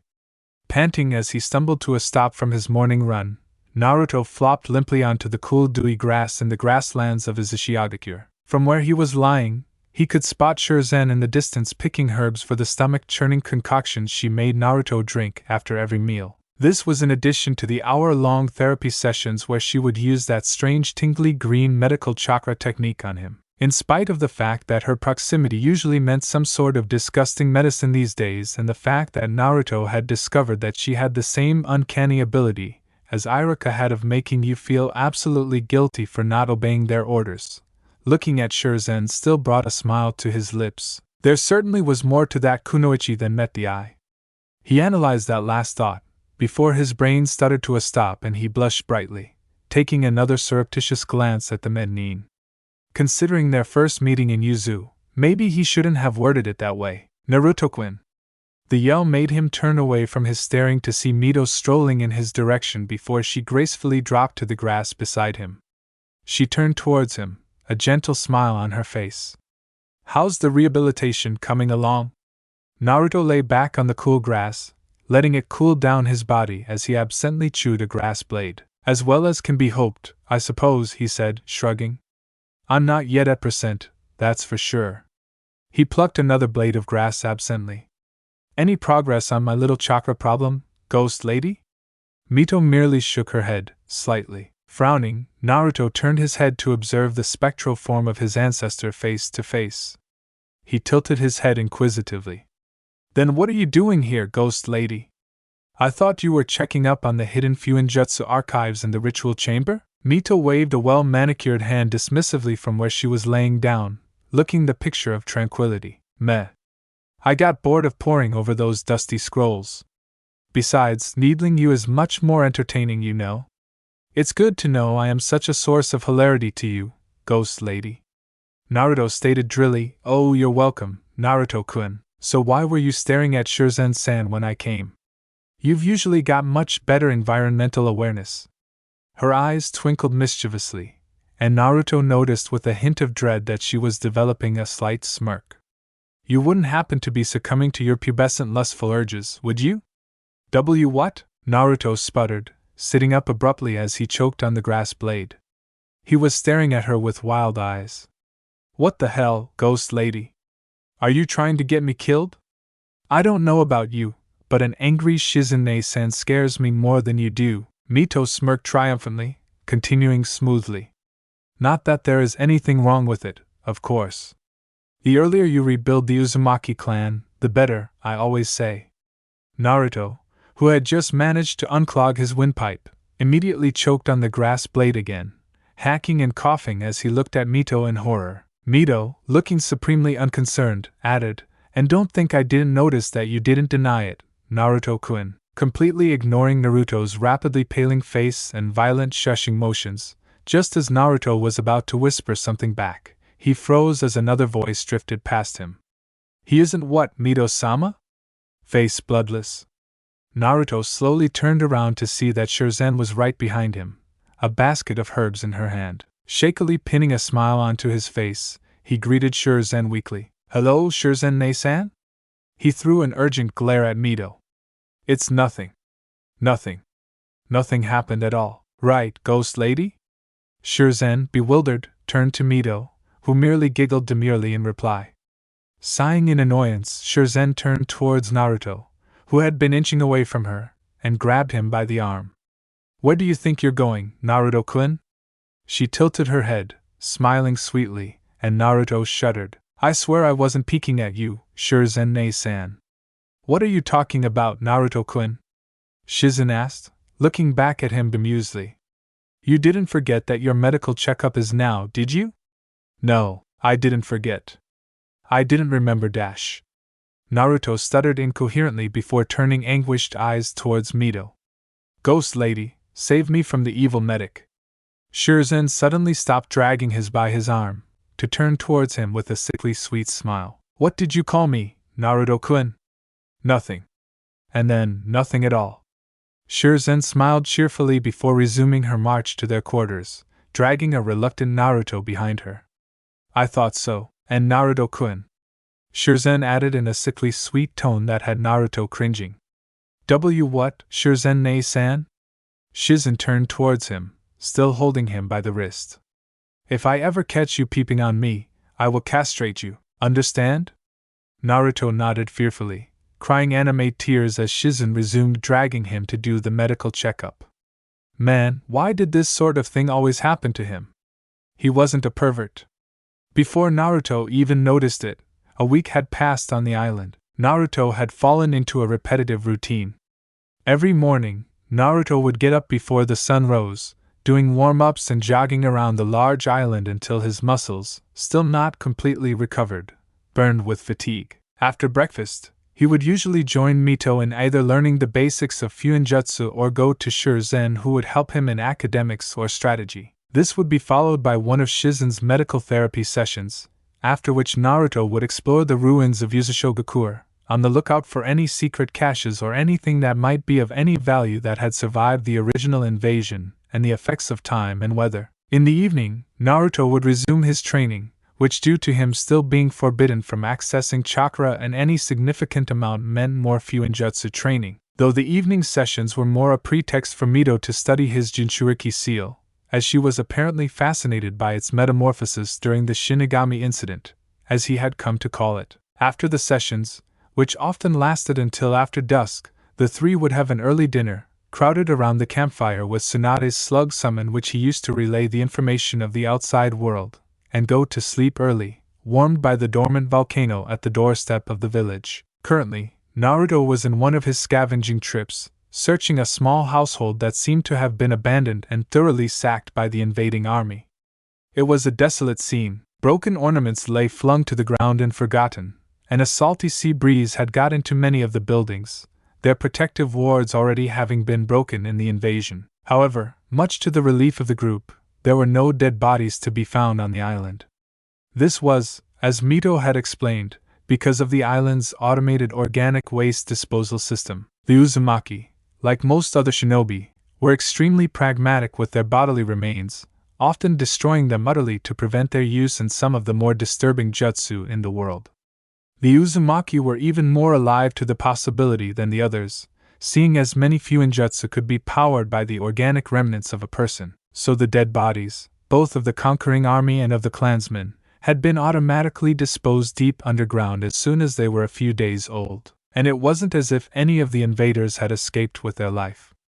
According to Mito, one of the last Uzumaki survivors had, seeing as the battle was lost, initiated a suicidal jutsu that sucked all the life force out of all the inhabitants of the island and used it to power a set of wards surrounding the island. Even Naruto had winced at that. Having your life force forcibly extracted was excruciating, as he knew well from personal experience. Searching through the effects of the dead inhabitants had proved less than satisfactory. There were surprisingly few technique scrolls lying around, which proved quite irritating to him, especially since Mito refused to let him open the huge technique library scroll that she carried with her until he was, to quote her, completely recovered of his impulsive behavior. Naruto personally thought her a hypocrite. It wasn't as if she had been the model of restraint, gaping at the seals of that stupid barrel in the middle of a battle. However, seeing as she had the solid backing of Tsunade and Shizun, it meant that he was stuck studying fuinjutsu, which was extremely draining to study, or discussing strategy for the foreseeable future if he didn't get any instruction of his own. It didn't help that none of the jutsu he had could be described as discrete by any stretch of the imagination, thus negating the idea of practicing the jutsu he knew on his own. Entering yet another house, he came upon what had become a very common sight in his scavenging, an ornate sword lying on the ground. This one was a nodachi. The thin, long blade, half drawn from the sheath, shone like burnished silver, contemptuously ignoring the salty breeze that should have rusted the blade long ago. But this was no ordinary sword, Naruto mused, as he knelt near the sword and carefully slid the blade fully inside the sheath. He had to withhold a wince as he did so. Even if just for relocation, the Uzumaki heart blades did not like being handled by someone not their rightful wielder. The Uzumaki heart blades were unique to each user. Crafted by every Uzumaki before their promotion to shinobi, the construction of their own heart blade was a coming-of-age ritual as old as the clan itself. These blades were used by its wielder for as long as they live, and every single blade had its own specialties and their own quirks, a result of the overwhelming number of seal arrays on the weapons, each of which were traditionally designed by the wielder on their own other than the one seal that gave them partial sentience. Though they were called blades, Naruto had found they were not necessarily bladed weapons. One of the heart blades he had found had been an enormous bow staff. What truly made these weapons special was that all of these weapons contained a portion of the very essence of the Uzumaki clansman that made it, imbued in a special sealing ceremony.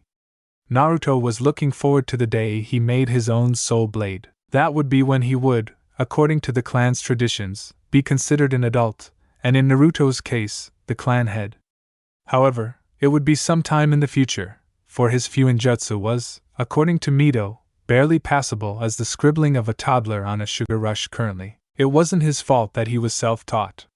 Holding the blade between his outstretched hands for a moment, he said a small prayer for the departed clansman before carefully stowing it in a pouch over his shoulder, which already contained several other weapons of various kinds. In the evening, he would give these to Mito, who would store them with the countless others they had discovered during their stay, to be collectively taken to the memorial shrine. That was one of the strange quirks of the Uzumaki clan, as Naruto had found out. While other clans did not maintain any memorial of dead clan members other than of the most illustrious members, the Uzumaki had the tradition of collecting the heart blades of their fallen clansmen and depositing them at a large shrine built at the other side of the volcano. This surprisingly made sense, as the blade contained within them a shade of its owner, meaning that some form of them was present in their blade. Some time later, after they had finished the scouring of the land for all the Uzumaki heart blades, Mito and he were planning to visit the shrine and deposit the blades in their rightful place. When Mito had retrieved her own heart blade from the Senju clan home where it had been kept, she had also retrieved Kushina's, a blood-red katana with gold engravings, to deposit in the shrine along with all the Uzumaki clansmen that had died in the invasion. Naruto hadn't yet looked at it. He had a feeling that it would bring back a lot of feelings he had long buried, deep in his subconscious. Well, that was in the future. For now, thoughts of forming his own heart blade had to take a back seat for other pursuits, such as improving his physical condition, which had definitely deteriorated, and regaining control over his chakra, because he had tried to access his chakra. But to his incredible frustration, his chakra was proving to be most uncooperative, somehow acting more fluid than he was used to. And it was doubly frustrating, because either as a consequence of Sasuke being sealed inside him, and didn't that make him nauseous, or the sealing itself, his chakra capacity, already well into monstrous levels, had doubled, making him lose the tiny fragment of control he had managed to claw onto in as a genin. His fists clenched as he strode through the ruined streets of Uzushio. He had to regain his edge. He had to. The world was not going to wait for him to be ready, as Danzo had proved. He would be Hokage, and he would bring back the awe that the name of the Uzumaki clan had once inspired, and he did not have time to waste. This is a stability glyph, Naruto guessed wildly, staring at an arcane character that was stubbornly refusing to reveal its secret. Mito, sitting on the other side of the low table, glared frostily. "Are you asking me, or are you telling me?" Naruto groaned to himself. "Telling you?" He ventured uncertainly, only to have a scroll smack his head. "What was that for?" Mito smiled predatorily. "That," she said with obvious satisfaction, "was for not concentrating. Look at the seal again, and this time, look at it carefully." Rubbing his head, Naruto resumed poring over the sealing character. That curling line looked incredibly familiar, as did that cross line, and that sweeping line that encircled the right half of the character. "Hey!" Naruto exclaimed indignantly, looking at a calm Mito. "That's just unfair, Ghost Lady. This is two characters switched together." Mito calmly folded her hands in her lap, looking at Naruto as he fumed. "Took you long enough to notice, Naruto-kun. Remember, Fuinjutsu is an art that requires you to use your mind. Why do you think I've been pushing you to study analytic thinking?" Naruto shrunk into himself. "Sorry, Ghost Lady," Mito sighed. "Look here, Naruto-kun," she said gently, reaching across the table to touch his cheek and tilting his head to stare into his eyes. "I know you're frustrated, but you have to give your body time to recover." "But dash," Naruto tried to interrupt. "No buts, Naruto-kun," Mito said firmly. "You pushed yourself far more than you yourself realized that fight. It was never supposed to go that way. I was supposed to switch out for you if you were too hard-pressed, you know, but since I got myself knocked out," here a small note of bitterness entered her tone. "That didn't happen. I know you want to get stronger, Naruto-kun," she continued, gently caressing his cheek. "But remember, your life is not just your own now, you know." She gestured absently with her free hand. "You are now responsible for the continuation of this entire clan, you know." Naruto nodded slowly, staring at Mito with some surprise. It wasn't often that the stately woman showed her softer side, and Naruto had learned to cherish every moment. Laying her other hand on his shoulder, Mito leaned towards him. "So Naruto-kun, be patient. It's good to be eager, but you won't help anybody but your enemies if you burn yourself out." For a moment, they stared at each other. Then Mito smiled cheerfully, gracefully rising to her feet and turning around. "Well, that's enough sappy stuff for one day, isn't it? Now come on, let's do something a bit more interesting." Naruto quirked an eyebrow. "You mean I can dash?" I'm learning how to make explosive tags? Naruto perked up, looking at Mito with glittery eyes. Mito smirked. But you said you don't want to? Nah, any ghost lady, don't be mean. Hey! Where are you going, ghost lady, wait up. Naruto, stop twitching. Shirzan sat up, looking faintly annoyed. On the futon in front of her, Naruto sulked. But it tickles, Shirzan-ne-san. Shirzan frowned at him. And you're a ninja. Try to control your body a little. From the other side of the bed, Mito snickered.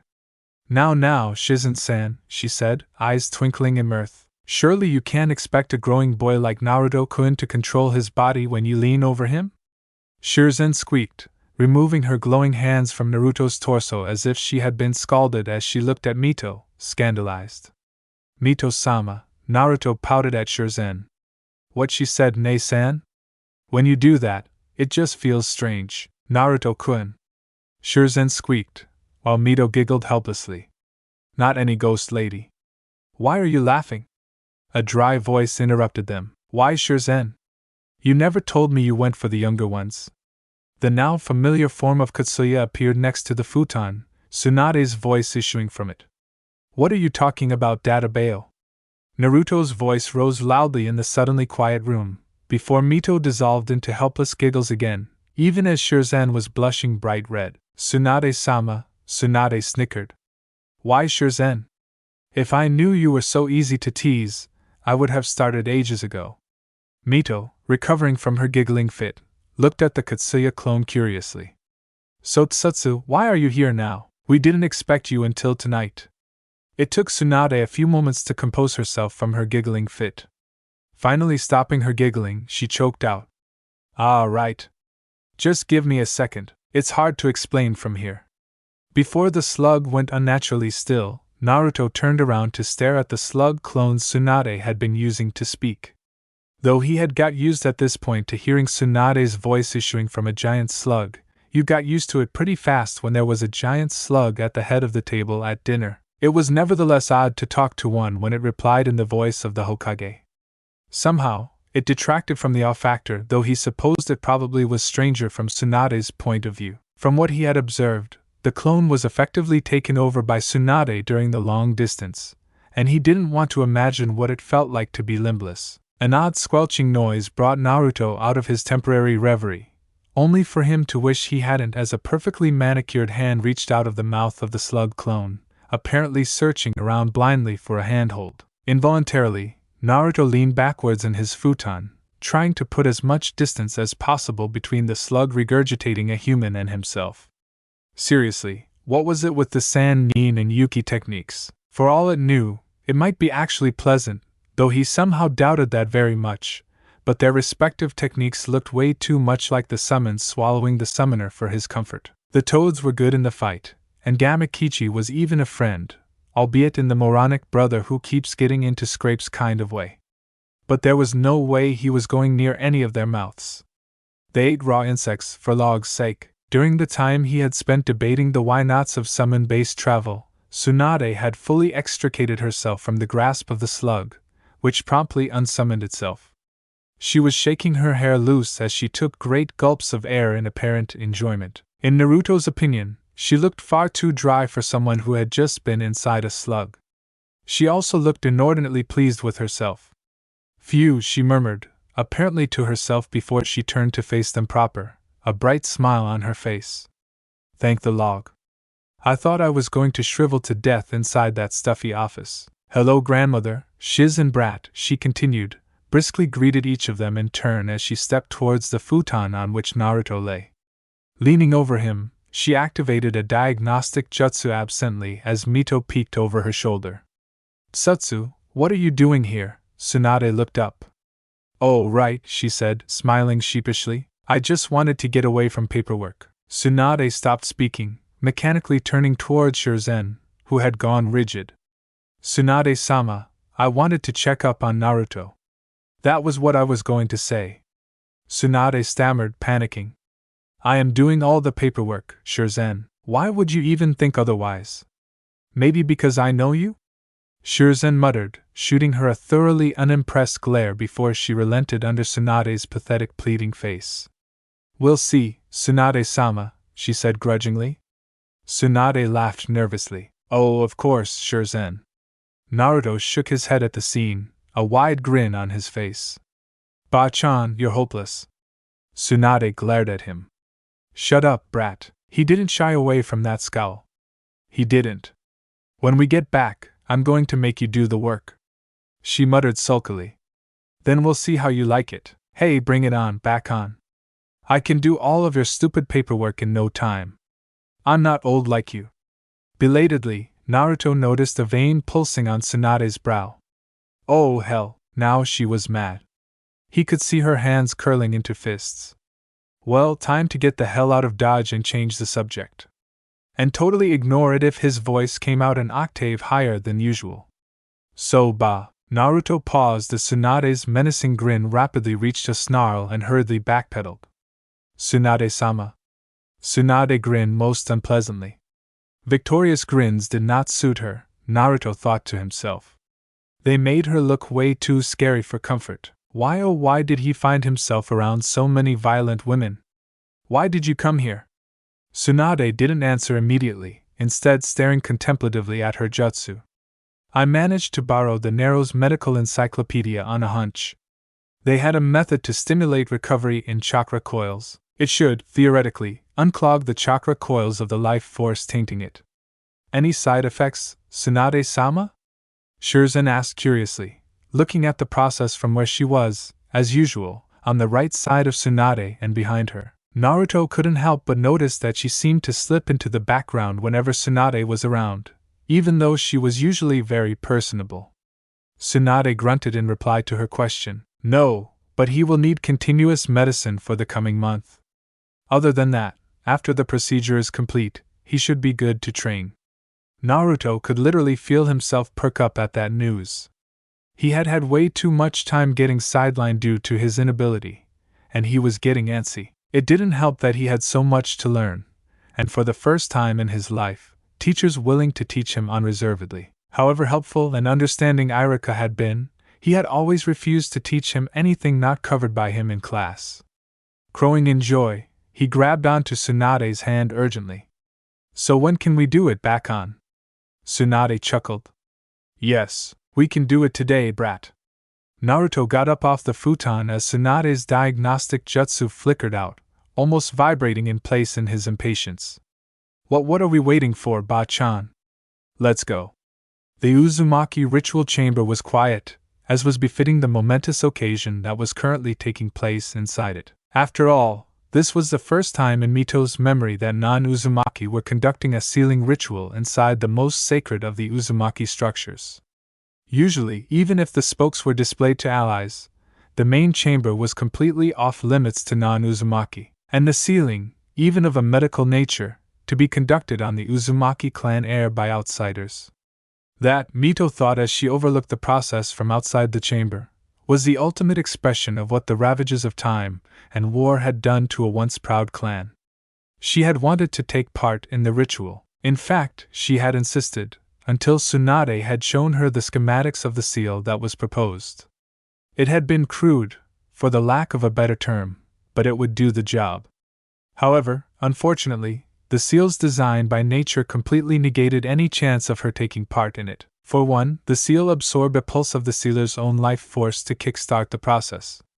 It wouldn't be much, barely an hour's worth, but as a chakra construct she had none at all. In addition, it required a steady flow of chakra from the sealer to the seal, which would merely stress both her and Naruto, and probably cause the seal to implode if she took part, seeing as her chakra was itself being siphoned from Naruto via the vampire seal. So in the end, she had grudgingly accepted being delegated to being a mere observer in the proceedings, and she was finding that it did not really agree with her. The giant seal etched on the floor of the sealing chamber was giving off an ethereal reddish glow, pulsing slightly. From where they were sitting opposite each other in the corners of the chamber, two feminine figures locked their hands in an unusual seal simultaneously, their right hands forming a half ram and their left hands clenched with the forefinger and middle finger outstretched, touching the giant sealing matrix. Shizen, now! Both the figures were shrouded in a miasma of chakra.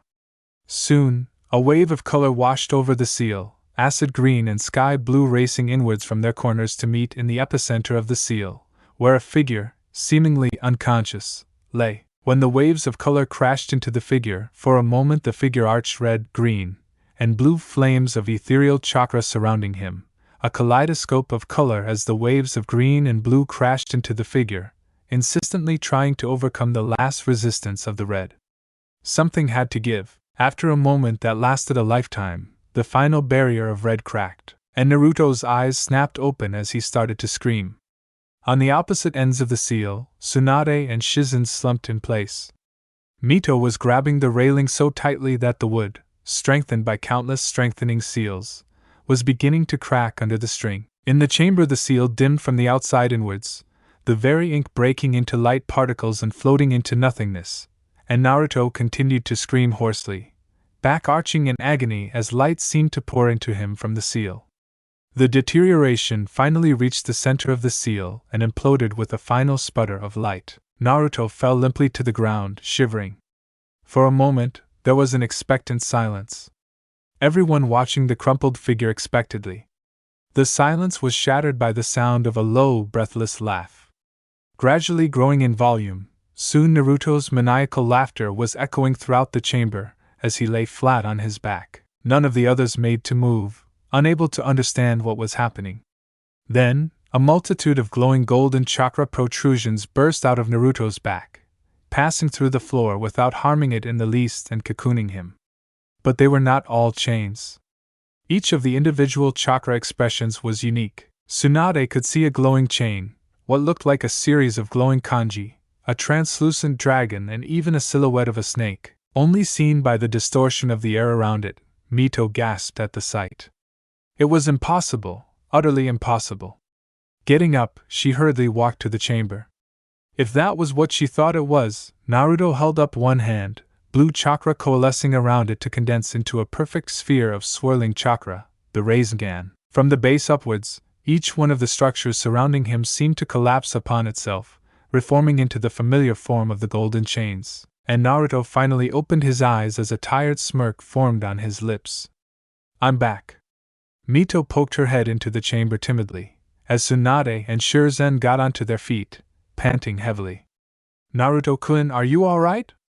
Mito asked, somewhat hesitantly. Naruto turned towards her, a wide grin on her face, and gave her a thumbs up. "Never better, ghost lady," he said, his voice still somewhat hoarse from the screaming. Then he seemed to notice the chains around him, for he frowned. Wait a second, ghost lady, I'll just yakty." As soon as Naruto cut the flow of chakra to the chain, he trailed off mid-talk as he collapsed like a puppet with its strings cut. "Naruto-kun." Tsunade and Mito reached him at the same time, and Mito fretted over him as Tsunade ran a diagnostic jutsu tiredly. Finally, Tsunade's jutsu flickered out as she got back to her feet, hefting Naruto over her shoulder in a fireman's carry. "It's alright, just chakra exhaustion." Mito breathed a sigh of relief. Tsunade gave her a commiserating look. "Don't be relieved now," she half-joked. "When he gets up and realizes he can do jutsu, he's not going to stop pestering you." Mito smiled gently, helping up Shizen, who looked close to passing out. She reached out with one hand to ruffle the blood-red locks of the unconscious Uzumaki, her eyes softening. "It's all right. The Uzumaki will do well with him, I know." Tranquility was not appreciated enough by shinobi, Naruto mused, as he looked over the volcanic slope he had decided to make his training ground. Simply lying on the long grass after a hard workout, staring at the clouds going by was really the ultimate form of relaxation. In the valley below him, countless Kaga bunched of him were practicing different techniques. In a small clearing devoid of grass, one set was bringing out their chakra chains, working out the kinks in their formations as they sparred, each using only the chains as weapons. Another set were sitting in Seiza, trying to consistently form a Rasengan using one hand. Another group was using the tree climbing exercise, and yet another was running through the Taijutsu kata, trying to reacquaint his body with them. Two groups were somewhat separated from the others. One was the group working on Fanjutsu, which at this point meant working on the riding and hand speed. The other was running through a series of beginner Kenjutsu kata, in preparation for the creation of his heart blade. Naruto intermittently would get the feedback from dispelling clones when he would integrate the rush of information and deploy a new set of clones to replenish the clone army. Otherwise, he stayed by himself, either reviewing the integrated knowledge to test how much had transferred, or train his physical body, which, sadly enough, did not gain any form of training from the clones. However, even as relaxed as he was, he still couldn't help the sour feeling that permeated his self, hanging like a cloud over his thoughts, which intensified as stared at the cage bunshin scattered around the slope. How could he have been so stupid? He had known that Kaiga Bunshin was no ordinary clone technique, what with him learning it from the Forbidden Scroll and all. Still, Naruto had taken Kakashi's word for it that the technique was forbidden due to its astronomical chakra cost, and not bothered with learning more about it. So he had kept on clawing his way forward, handicapped as he had been, and still was, if to a lesser extent, by his chakra control issues, when all the time he had had a game-changer in his arsenal. Kage Bunshin, after all, was almost tailor-made for Jinchuriki. While it was a viable frontline weapon, especially if the user was a ninjutsu or genjutsu user that fought long distance, therefore did not put the fragile chakra construct in danger, as a training tool was where it excelled. For someone like Naruto, who had nigh infinite chakra and had a healthy work ethic, it really was the best possible thought for accelerated growth. But still, not even every person with high reserves could do it. That required something else, something which also required the bijou currently on timeout from the outer world, in a tight little cage inside his gut. Assimilating the memories of thousands of clones, now that he was actually not discarding the memories subconsciously, was an incredible strain on his mind. That was, however, mitigated by his fully formed mindscape, which was a consequence of the Jinchuriki seal, though he did wish it didn't take the form of a sewer. Though, he thought bemusedly, he was probably the one person in the world that could assuredly say his mind was in the gutter without being considered perverted. He paused, thinking about that last for a moment. Wait. The rookie 9. 8. He corrected himself. Thought he was a pervert because of the sexy jutsu, Kakashi and Jiraiya. Probably the most open perverts in Konoha were both his sensei at one point. And now, Boshon thought he was crushing on Shizune-san and Shizune-san thought he was peeking on her. His sweat dropped, an amused smirk coming to his face in spite of himself. Yep, he was going to be considered a pervert anyway. Whatever he did to the contrary. Hey boss. Look what we found. Naruto snapped out of his reverie, turning around lazily to face his clone. What is it? What? Naruto, who had been glaring blearily at the clone, shot to his feet in shock. The clone chuckled, the Rasengan in his palms slowly swaying. The Rasengan balanced between two chain links, totally independent of the clone's hand. Yep. Thought that would wake you up, boss. The clone chuckled, before saluting him with his free hand. Heads up, boss. In a puff of smoke, the clone dispersed. Immediately, all the movement in the slopes ceased. Slowly, a disturbing grin crept across Naruto's face, unknowingly echoed by all his clones as he brought a hand up, two golden chains protruding from it until the tips were at his eye level. Blue chakra coalesced between the tips, somewhat shakily, before stabilizing into a Rasengan that swirled at tremendous speeds, tearing at the air around him. Oh baby, we're going to have so much fun, you and I. Down in the village, Shizen and Mito felt a chill go down their spines as all the clones around them started grinning. The days had started to blur into a constant rush of training, studying, and improving his techniques beyond anything he had imagined. Though they certainly had been productive, he thought to himself, as he watched two of his clones spar, overlooked by him and another contingent of clones whose sole purpose was to identify potential weaknesses. It was certainly most enlightening to analyze yourself fighting from outside perspective.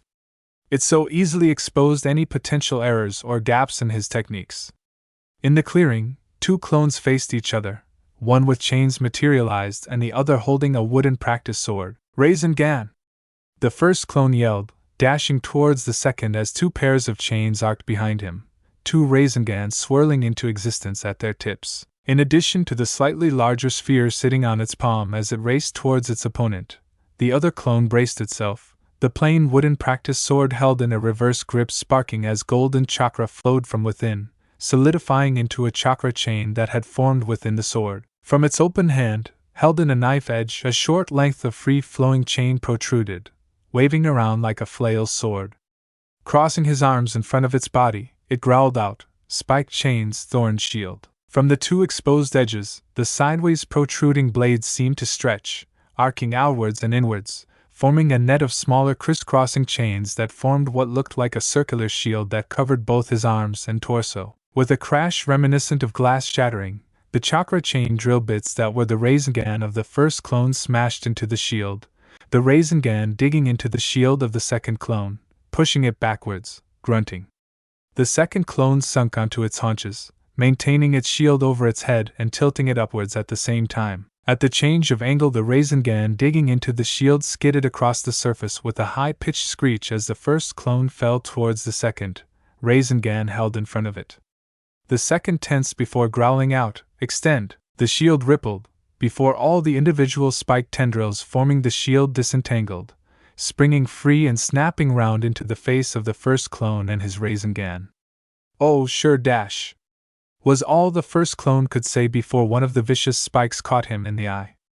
Then, it popped with a slight sound of dispersed air. After a moment, the second clone stood up, a bloodthirsty grin on its face. Turning to face the surrounding clones, it smirked. "Who's next, Databao?" The next second it had to bend over backwards as swords swung at his neck from behind, almost decapitating it. Hastily rolling forward to gain space, the clone rolled onto its feet, getting up to glare at its opponent. "When did you switch?" it bit out irritably. Its opponent gave it a smirk before it charged the clone with his sword in a one-handed grip, the other hand extruding a short length of chain similar to that of its opponent. In the center, the two clones clashed, swords and chains locked against each other, and the fight resumed in earnest.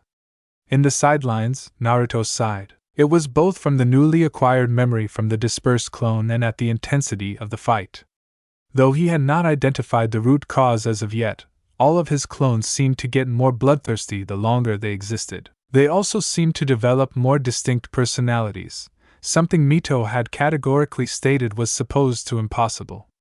Though he supposed that didn't mean much. He had never been what could be considered normal anyway. This also was by far the easiest way, he had found, to mesh all his varied skills together. And contrary to what he had at the beginning, his burgeoning skill set was rather varied. In fact, more so than many of the other shinobi he knew, his kenjutsu was still just a fledgling skill, though he was planning to improve his skill with the blade as soon as possible.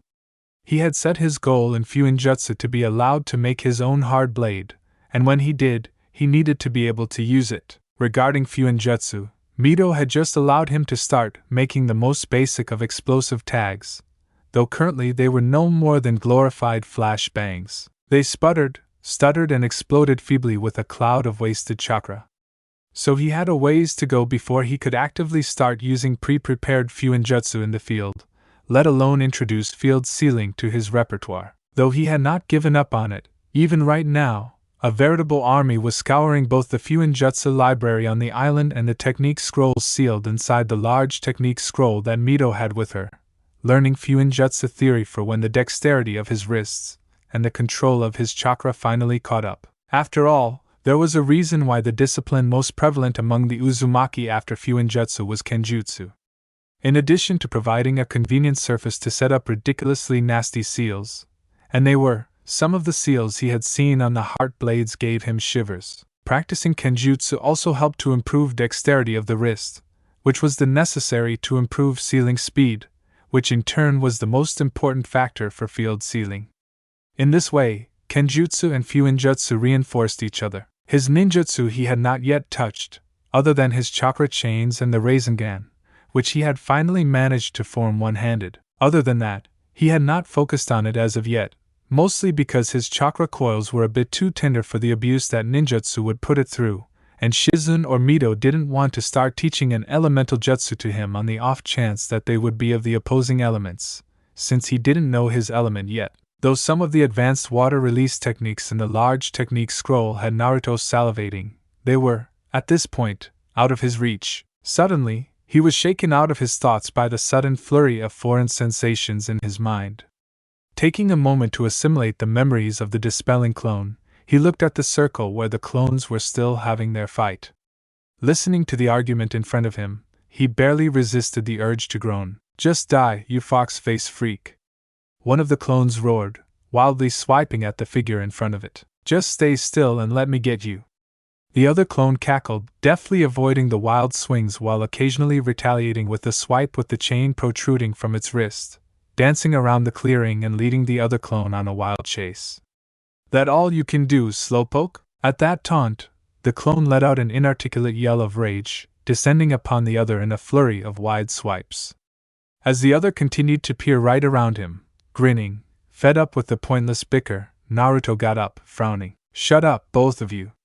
I don't have time to waste. Take this seriously, Data Bail." As one, the bickering clones turned towards him, deadpanning in unison. "I don't see you working, boss," Naruto blushed. "Just keep sparring," he grumbled. "Smartass clones."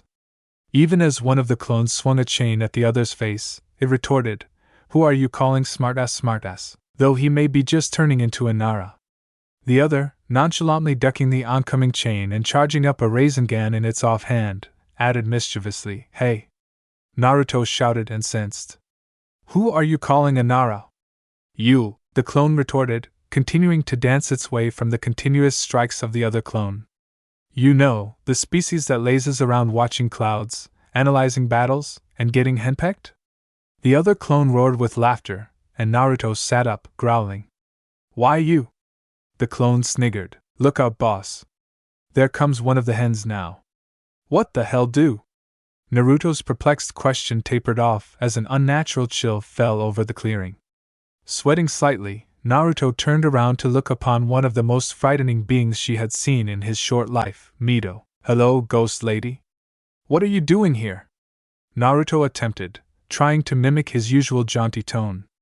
Mito's frigid glare merely intensified. "Naruto-kun." Naruto could almost see the frost forming on the grass at the tone. "Did your clone call me a hen?" Her smile was sickly sweet, and for a moment, Naruto truly appreciated the fact that this petite woman had been one to cow even the stiff-necked Hyuga and Uchiha. Of course, it was cold comfort seeing as he was the one currently in her sights. Still, it didn't hurt to try to defuse the bomb. "And then nothing, ghost lady," he stuttered, waving his hands as he edged away from the angry woman. She simply pinned him with an unimpressed glare, causing him to freeze where he stood. "It wasn't me. It was them," he tried again. He glared at the clones in question. "You tell her." The clones looked at Mito, then at each other, before turning towards Naruto in unison. "Sorry, boss, you're on your own." With a cheeky grin, they waved at him, before twin plumes of chakra smoke erupted from their positions as they dispelled. As Naruto groaned, Mito smiled thinly. "Come now, Naruto-kun. This hen has something to show you, you know." Looking warily at her eyes, glittering with malicious glee, Naruto fought the urge to turn tail and run. "Oh, come on, ghost lady," he pleaded as he got to his feet, absently dispelling his other clones. "Let it go." "Why, whatever do you mean, Naruto-kun?" Mito said, directing a chilly smile his way. "It's not like you called me a hen, you know," Naruto grimaced. Yes, she was never going to let that go. Grasping around for something to change the topic, he suddenly registered something she had said. "Ghost lady," Naruto said slowly, looking inquisitively at the woman who was still projecting a chilly aura as he fell into step beside her, heading for their sleeping quarters. "Exactly what do you have to show me?" Mito didn't reply immediately, though it was interesting to note the automatic tensing of her shoulders at the question. After a moment of silence marred only by their steady footsteps, Mito answered quietly. "It's time for the heart blade burial." Naruto tensed at the words. Having found a registry in their quarters, the old clan head's office, of all the registered ninja of the clan and their heart blades, they had put off depositing the heart blades at the old crypt until all the blades that could be found had been found. "You mean," Mito sighed. "Yes, Naruto-kun, we've found all we can, and we can't put it off forever, you know." Naruto gave a sideways glance. "But what's the hurry?" "It's not like we're in a hurry to leave the island unless," Mito nodded briskly. Tsunade contacted me just now. Because bringing you back to Konoha is dangerous. She pushed through a motion to send you on a 3-year training trip. Startled, Naruto almost stumbled as he twisted around to look at her, eyes wide in surprise. You mean 3 months, right? Mito shook her head. No, 3 years. It's best we don't stay in one place for too long. You've got powerful enemies after you. Naruto stared back at her, bemused. Who would come after me? He was answered by humorless laughter from Mito. Well, for one, there's Orochimaru. If I had to guess, he might be just a little miffed that you've spoiled his plans the second time. Naruto rubbed the back of his head sheepishly. Well, I suppose, Mito continued, ignoring Naruto's interruption. But no, I wasn't talking about them. Tsunade told me Uchiha Itachi came recruiting? Naruto grunted in reply. I know the type, you know. Angsty Uchiha thinking the world revolves around them is normal. But when they start thinking that you're in their way is when it becomes a problem, Mito said, her sharp gaze spearing into Naruto. Never underestimate the depths to which an Uchiha will sink, Naruto-kun. You will have to become strong if Itachi is after you, Naruto laughed grimly. You think I don't know, Ghost Lady? Instinctively, one hand came up to rub his chest, which was still decorated by the pale scar of the last Chidori that Sasuke had attacked him with. Mito winced. Sorry? Shaking his head, Naruto resumed his original query. So accepting that we can't step foot in Konoha barring emergency for 3 years, he said, what's stopping us from just staying here? I still don't see the need to move, Mito grimaced at the question. That, she said drily, would be because a certain toad sage of dubious reputation is going to be tagging along. That explained it, though it surprised Naruto somewhat that Jiraiya's perversions had already reached Mito's ear. Then again, her appraisal of his character was probably based on the descriptions of Tsunade. Naruto nodded sagely. That explains it. You don't want him anywhere near the pool. Mito looked at him strangely. What are you talking about? I just don't want that seal master wannabe anywhere near Yuzishio, you know. Who knows how that man would mutilate them? She huffed. Calling himself a sealing master indeed. An academy graduate of Yuzishio could probably beat him in combat sealing. If what Tsunade told is true, Naruto's sweat dropped. Of all the many varied reasons for disapproving of the Toad Sage, this was perhaps the first time that an adequate sealing technique was used as an excuse. He refocused as Mito's rant came to an end. Do you know what that man did to the fire seal? Tsunade showed me his work, you know. That man's seals are so unbalanced that the only reason that they're still standing is that the unbalanced components of his seals balance each other out. If he tried to do that sort of thing with the uzumaki seals, though, Naruto nodded grimly. The helical base that most advanced uzumaki seals used, probably the most complex base used in sealing, had one particular property that distinguished it from the more commonly used circular or rectangular base. It absorbed chakra much faster, and due to its pseudo-three-dimensional structure, its effects were multiplied exponentially.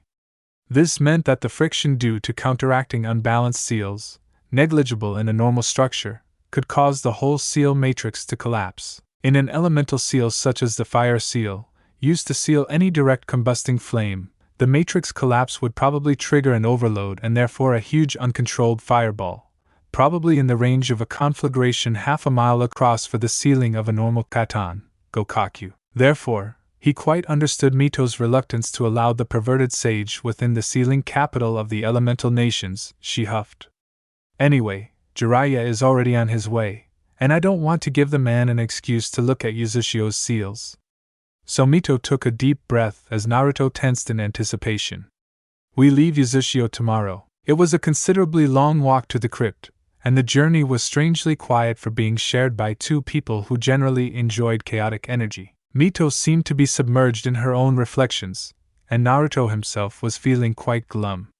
It wasn't the act itself that unnerved him, more what it symbolized. When they laid out the heart blades of the clansmen that had perished in the Holocaust that had claimed the clan, he would be truly accepting the fact that the future of a whole ancient clan, of the Uzumaki name, laid on his shoulders. In a clan that right now consisted himself and a chakra shade on a kunoichi long perished, he was the sole chance for the clan to continue, to flourish.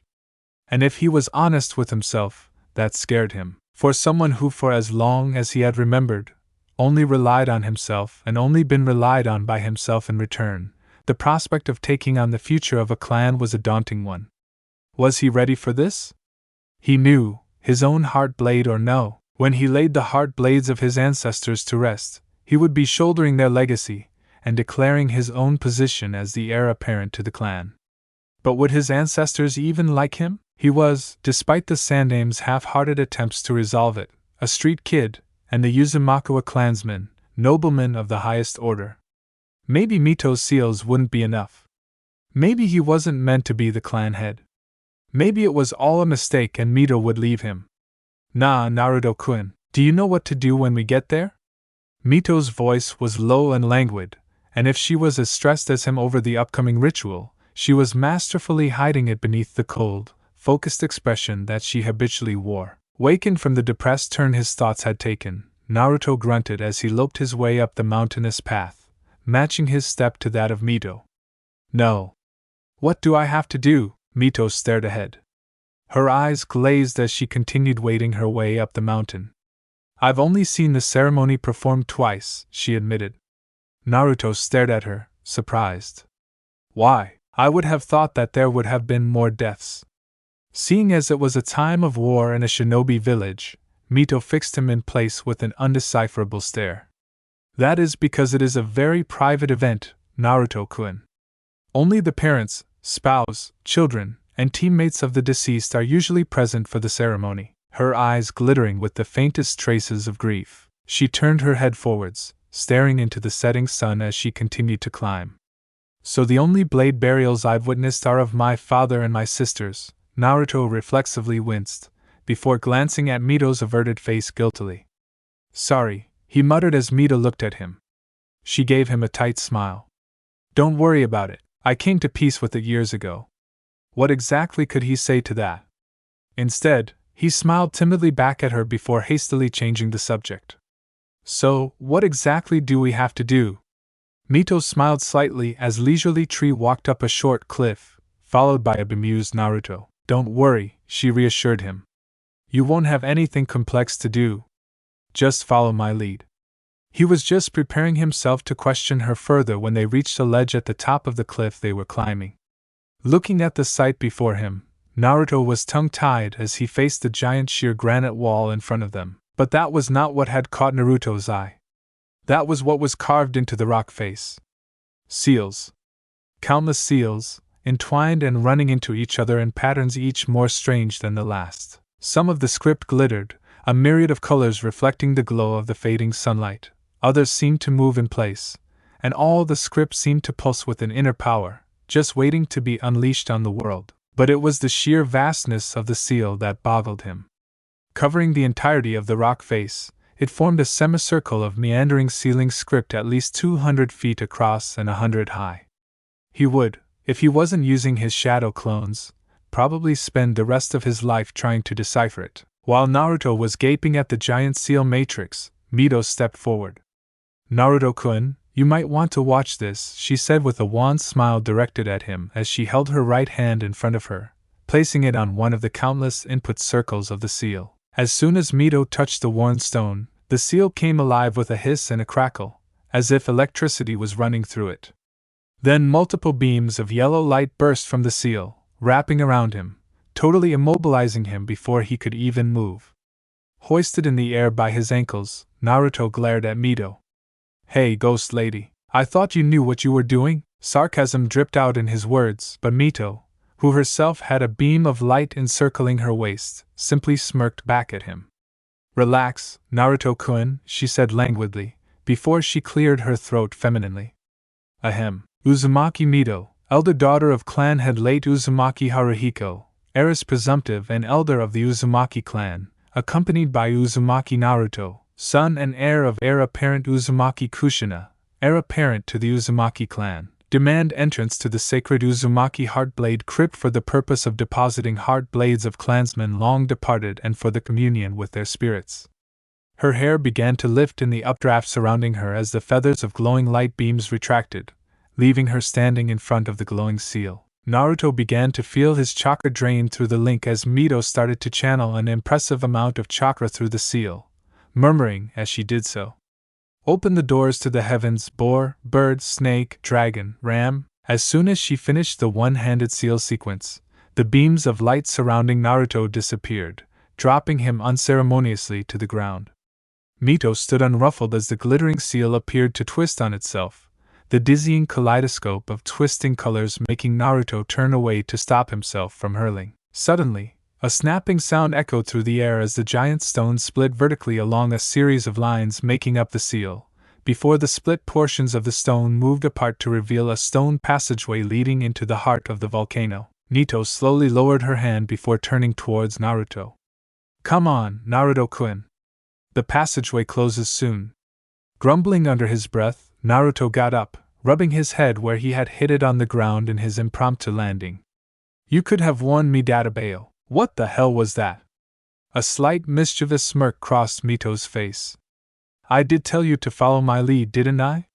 You should pay attention. I did put my hand on the seal, you know. You could have still warned me. The smirk widened. Now what would be the fun in that?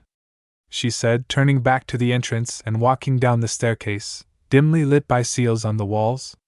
You coming? After a long walk down an increasingly steep staircase, Naruto found himself in a cavernous room made from what appeared to be molten stone, lined with wooden benches, with a small door at the other end.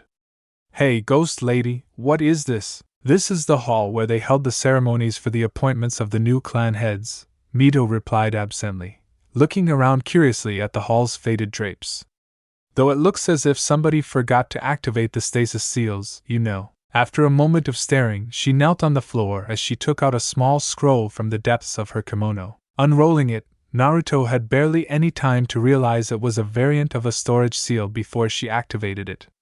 The scroll let out a puff of smoke, before it dissipated to reveal that it had unsealed a much larger scroll, comparable in size to the large technique scrolls she carried around with her or a summoning contract. However, when she unrolled the scroll, it was evident that the large scroll contained multiple storage seals, each containing what Naruto guessed to be a hard blade. From one of the closest seals to the end, which contained the kanji for blood, Mito proceeded to unseal a blood-red hilted katana in a dark red sheath, which he gingerly picked up before handing it to him. Is this? Naruto stammered, ignoring the unpleasant tingle in his fingers from touching another's hard blade as he reverently examined the magnificent tool. Mito smiled gently at him before nodding. Yes. That's the Blood Princess, Kushina's blade. The dark red sheath glittered in the dim light as he pulled the darkened blade from its sheath, examining the sword with glittering eyes. The sword's instinctive stinging had also died down, and it somehow was transferring feelings of comfort to him through the fingers holding it. The sword was truly a work of art, with a mostly straight blade that ended in a curved edge, blackened to avoid reflecting the light. It had a simple oval guard that was slightly curved inwards, and a short cloth-wrapped hilt decorated with a blood-red cloth with diamond patterns. At the end of the hilt hung a tassel, red and white, shaped like the tail of a fox. Along the length of the blade, in microscopic golden script, seals wound across the surface coiling around the blade. It's beautiful, Naruto breathed, slowly sliding the sword back into its sheath and holding onto the blade tightly, as if afraid that the sword would disappear. The sword seemed to settle in his hands, and he instinctively hugged it to himself, reveling in the waves of compassion, no, love, that was pouring out of the blade, surrounding him in a comforting embrace. He could feel tears stinging the corners of his eyes. Brusquely brushing the tears away, he closed his eyes, reveling in the reunion with his mother who he had never properly met, who he had never even looked upon. But it felt so familiar, so right, as he held it in his hands, and if he closed his eyes he could almost imagine that his mother was holding him back. Smiling sadly at Naruto, Mito turned back to the scroll before unsealing one more blade, then rolled up the scroll and slung it over her shoulder. Startled by the slight sound of displaced air, Naruto looked over curiously. The blade he was strange enough to even capture his attention away from his mother's blade. If his mother had gone for elegance, whoever had owned this blade had clearly gone for over-the-top strangeness when constructing his blade. The blade Mito had unsealed was massive, a Zanbato-sized sword, rather thicker than normal, with a huge hammer-like protrusion halfway up the blade that was adorned with a rather distinct seal marking and an unusually large handle, apparently weighted. Without turning away from staring at the blade as if mesmerized, Mito spoke, her voice sounding unsure and somehow weak to his ears. "This was my brother's blade," she said, a slight tremor in her voice as her hands shook, but Naruto very much doubted that it was from the weight. Acting on instinct, Naruto moved uncertainly to grab her, surprisingly frail, form in his arms, resting his chin on her shoulder as he hugged her in silent reassurance. "As Shin was my Ototo, you know," she murmured, staring at the blade. "He always wanted to be different, to be unique, and he wanted to be clan head for as soon as he knew what clan head was." She continued, leaning back into him. "Kind of like you know? You remind me of him, you know? Always up to something, always shouting or training. Yelling his dreams from father's office window." She paused, before, almost shyly, looping one of her hands around Naruto's waist. "But he was happier than you, I suppose," she said, carefully looking at him. Naruto stiffened instinctively before Mito's grip tightened around him. "When I heard that Uzushio fell, I went immediately to see if my brother was all right. I couldn't believe he would die, you know, but of course, the final wards had already erected and I couldn't even get to the island. I waited for over a month in a boat, waiting for the wards to drop, to go and have my brother tease me again. But he never came, and the wards had been too strong to break and probably would not have broken for another 30 years at least, and I didn't have that much time left. Jinchuriki aged faster than other Uzumaki. Stress of holding the beast at bay, I suppose. I couldn't even collect his blade for so long." For a moment, they leaned against each other, mutually comforted by the embrace.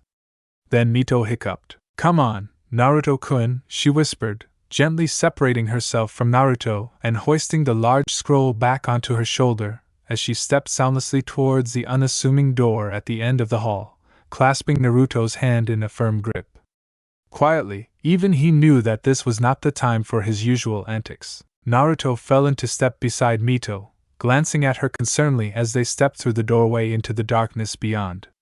He didn't even have time to scream before a sudden yanking sensation overtook him, and darkness filled his vision. "What the hell?" Jaw slack in disbelief, Naruto stared at his surroundings as the exclamation was inadvertently wrung from his lips. Wide eyes took in the chamber that they had abruptly appeared in the center of as soon as they had passed the doorway. They were on a hillock in a valley, and scorched-looking earth spread out around them for miles. Above them was a blood-stained sky, the crimson clouds roiling chaotically above them, shielding them from the muted glare of the sun. And covering the ground, spreading as far as I could see, were blades. All sorts of weapons were there, blending in the distance into an indecipherable blur of steel and wood as it stretched to the horizon. He could see countless ornately designed blades stabbed into the earth, ranging from various non-native designs such as sabers, scimitars, and rapiers, to various strangely designed katana, wazukashi, with the occasional zanbatsu or nodachi thrown in. In between these were various non-bladed weapons that lay scattered on the ground, bows, staves, tonfa, and even the occasional nunchaku. The only similarity between the weapons was that all the weapons had an infinitely delicate, golden sealing script winding across the length of the weapon. Mito appeared to be completely unruffled, calmly staring down the valley of endless blades and bloody skies while delicately balancing the giant Sanbitus/War Hammer hybrid on her shoulder. "Come on," she called out above the harsh winds that were buffeting them in this strange, unforgiving place. Confidently walking in a seemingly random direction, Naruto hurried to her side, not relishing being alone wherever Mito had dragged him to this time. As Mito, looking way too unruffled for someone who had been apparently transported to what looked like an artist's impression of war, he gave her a wary look. "Ghost lady, are you sure that this is where we were supposed to end up in?" he asked, failing miserably in keeping the apprehension out of his voice. This place was making him uneasy. Wherever he turned, there always seemed to be something staring at him from behind. "I've been here before, you know," Nito reprimanded gently. "There's a simple method to navigate in here," she continued, smiling slightly. "Maybe for you." Naruto groused, staring in vain for any indication to navigate the seemingly endless plains. "All I can see is a freaking labyrinth," he sniffed before gagging in disgust. It even smells like a freaking bloodbath. Language, Naruto-kun, Mito absently said, cuffing him on the back of the head. Hey, Mito gave Naruto, who was scowling at her, a wan smile. Look at the clouds, Naruto simply scowled back at her. That was so typical of her, to give him some obscure clue and let him figure it out for himself. Nevertheless, somewhat grudgingly, he looked up at the blood-stained sky, only to start as he saw that the orange clouds etched a gigantic swirl in the sky. Mito directed an attempt at a mischievous grin his way. Come along, Naruto-kun. We need to get to the heart of this world before we can deposit the blades. Looking at her as she ambled through the field of blades and scorched earth, Naruto could only think of one thing: the heart of this world. They had finally reached their destination, and they could see that all the building up that Mito had done had, if anything, been understating things. As they walked towards the center of the spiral, the scorched earth slowly gave way to massive structures made of blades. Large sheets of metal stretched in abstract directions, stretching and branching, which Mito had explained formed a giant seal. However, the whole structure seemed to be centered on one object. Directly at the center, on a large pedestal, lay a pitch-black sphere that seemed to pulse with eerie power. She had explained about the globe earlier, while walking across the blade fields. It was truly hard to believe that such a frail-looking orb, only about 2 feet across, could hold so much power. Still, the truth of the orb was even more fantastic than he had thought. Flashback. Naruto-kun, in the center you will see a pitch-black orb that is probably the most prized artifact of the Uzumaki, and currently we are in its domain. That's why I called this a world. Naruto cocked his head, puzzled. What do you mean, Databale? Mito grinned, before grunting as she adjusted the large blade on her shoulder. Turning so her dark eyes, shining with fervor, met his own, she continued. That cannonball-sized orb is the pinnacle of sealing. A true three-dimensional seal. Naruto gaped at her. But that's impossible, he exclaimed. You can't create a true three-dimensional seal. The calculations would be beyond anybody's ability. His mind boggled at the possibility. Seals were, after all, two-dimensional at their base due to necessity. Making a three-dimensional seal would require finding out the three-dimensional sigil for each individual character of the seal, on top of aligning them so that the seals would not overlap, on top of making sure that no inadvertent erroneous seals formed due to positioning. Mito's eyes glinted with pride. Nevertheless, as soon as we stepped through that doorway, we entered a separate pocket dimension tied to the orb, which itself resides in the pocket dimension, while only tying to the world through that particular doorway. That is why we even risk keeping the essence of our departed clansmen. With the security, there is literally no one who can access it. End flashback. As soon as they came within sight of the orb, Mito straightened up in preparation for the ritual to follow. Even as Naruto followed, looking intrigued but confused, Mito walked down the path to the pedestal that held the orb that was emanating the powerful aura. In the center was a empty circle, surrounded by more of the metal sealing script that ran throughout this strange pocket dimension, but these were much thinner and lead to the orb on the pedestal. At the foot of the pedestal, in the center of the empty circle, Mito knelt. Naruto followed after a moment's hesitation as Mito began to chant. Hallowed cries, wounded men, bloody moon rises, shriveled trees, empty halls, let the lifeblood rain. May the healing moon soothe dead men. Let their souls among their kin forever rule. The intimidating aura which had been rising throughout the chant exploded into a powerful pressure as she uttered the last syllable. Naruto could feel an immense pressure pressing down on him, almost forcing him to his knees. Beside him, Mito had collapsed to her knees with a whimper, but she got up to continue the ritual, her body slightly shaking from the strain. Unlatching the sealing scroll with some difficulty, she started to unseal the blades in turn, stating their names and the names of their wielders while stabbing each blade in turn to the ground in front of the pedestal. As the pressure continued to build, the floor seemed to contour to accept the blades, and even the non-bladed weapons like staves sunk into the ground easily, standing on end. Ghost dash. Naruto started, only to be shushed before she continued to methodically pierce each blade in turn in an increasing circle around her. Finally emptying the scroll, she picked up the blade of her brother's which was lying near her on the ground. Firmly grasping the blade she declared, Fist of the Heavens, Uzumaki Shin, as she plunged the blade into the ground. Then she stepped aside, wordlessly making space for Naruto. He stepped forward, steeling himself as he held the elegant katana point downwards. For a moment, he felt an irrational desire to clutch it back and run away. Really, it seemed almost unfair. Why should he have to give up the only memento of his mother just after he got it? The katana seemed to be quiver in anticipation before sending him another wave of comforting feelings, embracing him like he was being hugged. Blood Princess Uzumaki Kushina, he muttered, reluctantly dropping his hands, driving the sharp point of the katana deep into the floor. The orb seemed to pulse in reply. Mito stepped forward once again as he stepped back reluctantly. It was almost cruel to feel like he had a mother for a short, while only to lose it again. Meanwhile, Mito was chanting once more, causing certain parts of the vast seal surrounding them to flare. Chases the bloodless moon, dusty streets, clean steel, open stream flows underneath the willow. Rise and breath. Talk and counsel. Wisdom raises its head in the eve of life. Snake, boar, ram. Snake, tiger, dragon, dog, bird, herox. Finishing the last set of seals, Mito struck the ground with an open palm, pulsing chakra around her. Seemingly in answer, the pressure bearing down at them from the orb vanished, before a truly monstrous pulse of chakra emanated from the orb, causing the whole pocket dimension to shudder, and suddenly, they were not alone. All around them, crowding the large structure, were wraiths. Fully corporeal, they nonetheless seemed to be not totally there as they stared at the pair curiously. Mito especially was garnering quite some attention for her seemingly wraith-like appearance. Naruto watched, somewhat amused as one of the ghosts. Wraiths? A veritable giant lumbered past the crowds to grasp Mito bodily and spin her around. But where was she? Mito had not told him anything of this. But Naruto was not a fool. Somewhere in the crowd, his mother's ghost had to be there. Why didn't she appear? Did she not want him after all?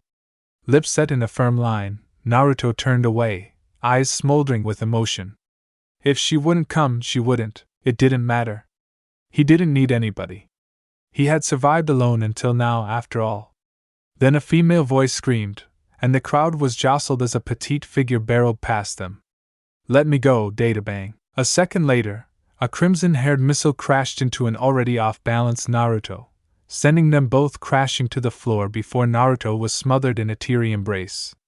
Oh, my baby. Oh, Naruto-chan. Blinking away his surprise, Naruto slowly hugged the woman back, staring into teary violet eyes as realizations slowly dawned. And Mom, the woman, crimson-haired and round-faced, nodded tearfully. Naruto-kun, she whispered. Naruto blinked furiously, staring intensely at the petite form crumpled against him. When his vision cleared, Naruto found himself looking at a petite woman with flowing red hair, a round, almost cherubic face, and wearing a Konoha Jounin uniform. She was staring at him with teary eyes and a giant smile on her face. Why, you're my mother, she nodded eagerly. Hello? Naruto ventured, feeling extremely foolish. What do you say when you meet your parent for the first time? There were too many things to be said, too many things to ask. Can you get up, Databao? The words slipped out before he could think, fueled by his discomfort at his personal space being intruded. Kushina blushed slightly, before nodding and bouncing to her feet, still looking somewhat teary. Naruto slowly got to his feet, looking into Kushina's expectant gaze. Naruto shifted awkwardly. Hi, Mom.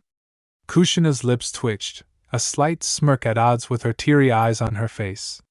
Hi, Naruto-chan. A shadow of a grin came to her face. I see you've got a verbal tic too, Databang, Naruto snorted. You're one to talk. Kushina's lips twitched again before she suddenly reached out a hand and pulled him into a hug while pinching his cheeks. Oh, you're so cute, Databang. Naruto twitched. He could just hear Bakuyan mocking him for that and Ero Sennin and Kiba team. I'm not cute, he growled, nevertheless not trying overly hard to break out of the surprisingly strong hands gripping him. But you are our Databang, Kushina retorted cheerfully, giggling while rubbing her cheek against his in an overly affectionate manner that had Naruto blushing. I swear, you look just like a mini Minato. If he had red hair, Naruto stiffened immediately, his face going blank.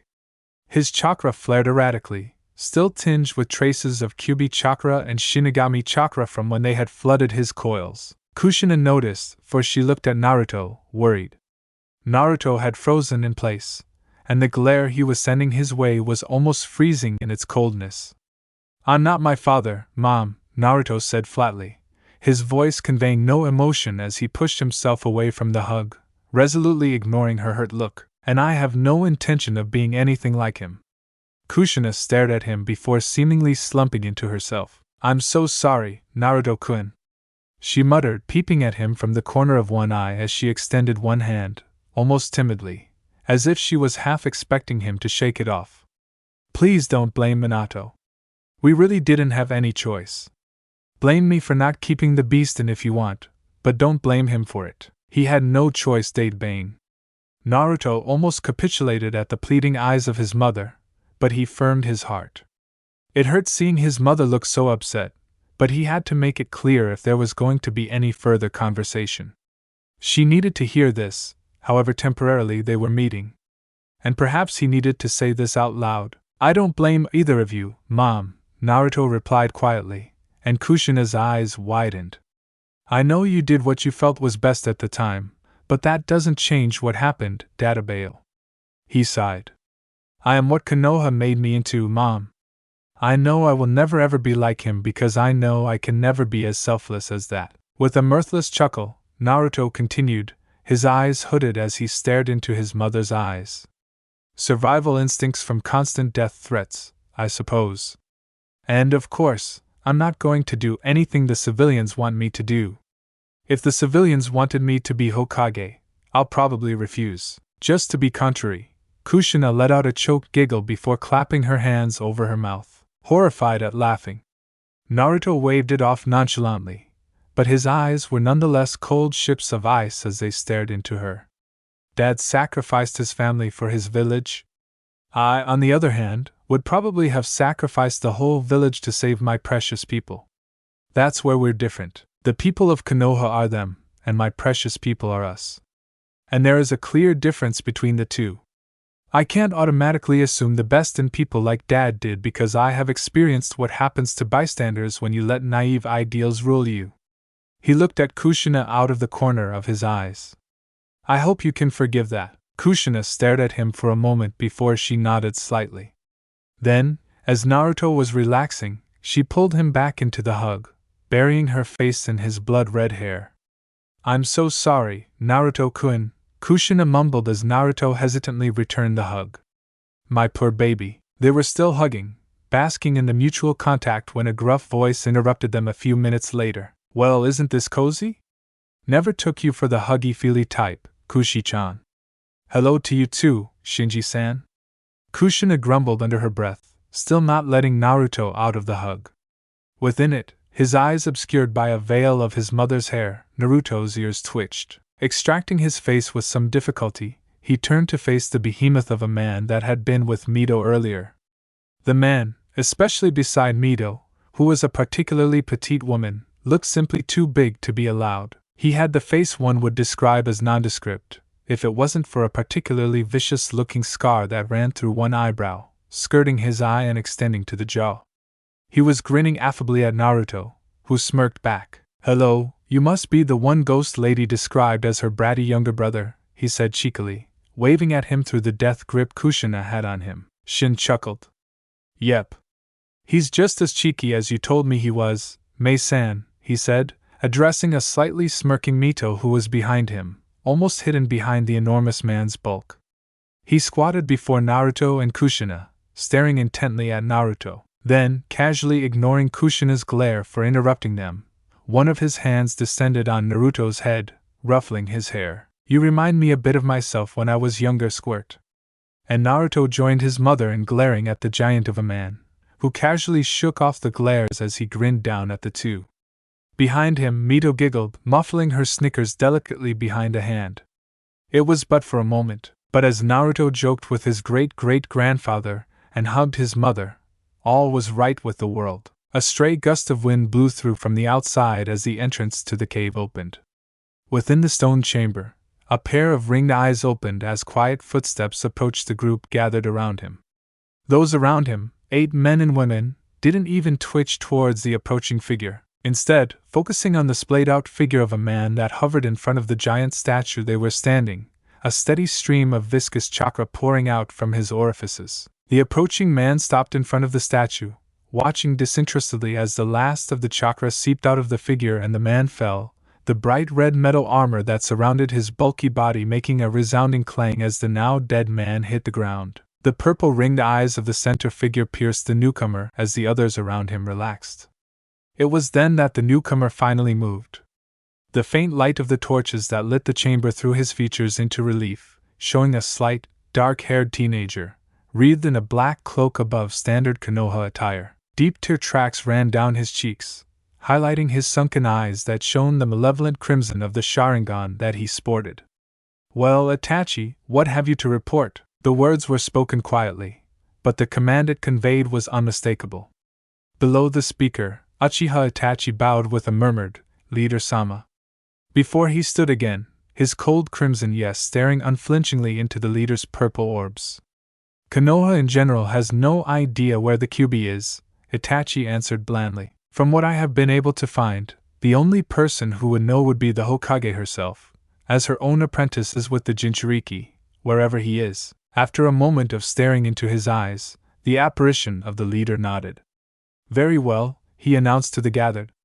"Until the Kyuubi resurfaces from wherever Konoha has stashed him, we will have to abandon that particular target." "Itachi." Itachi looked up, a faintly interested look on his face, and Kisame, a large man carrying what looked like a huge club, cackled, showing shark-like teeth. "You are reassigned to the Hachibi. Now that we have sealed the Gobi, the Kyuubi would have to be sealed the last anyway." Turning away from them, the leader looked at the macabre groups surrounding him. His eyes landed on one, a white-haired topless man carrying a large scythe. "Haiden," he called out. The man grinned insanely. "What do you want, leader team?" Immediately, a white object flew across the chamber, materializing into a paper spear that pinned the man by his throat to the statue behind him. The thrower, a purple-haired woman with a paper rose in her hair, spoke up in its wake, walking towards Haiden, who looked to be miraculously alive for having his throat pierced through by a paper spear. As the inhabitants of the room all reached for their weapons, a voice rang out through the room. "Enough." Eyes swiveled to the motionless figure of the leader as gravity suddenly increased around them, making the shinobi grunt, and the feminine-looking blonde-haired man falling onto his knees. Conan stepped down. The woman bowed, retreating to her previous position with a muttered, "Yes, leader-sama." The cool ringed eyes turned back to Haiden, staring him down until the man stopped his futile efforts to remove the paper spear stuck in his throat. "Haiden, I trust you have learned a lesson?"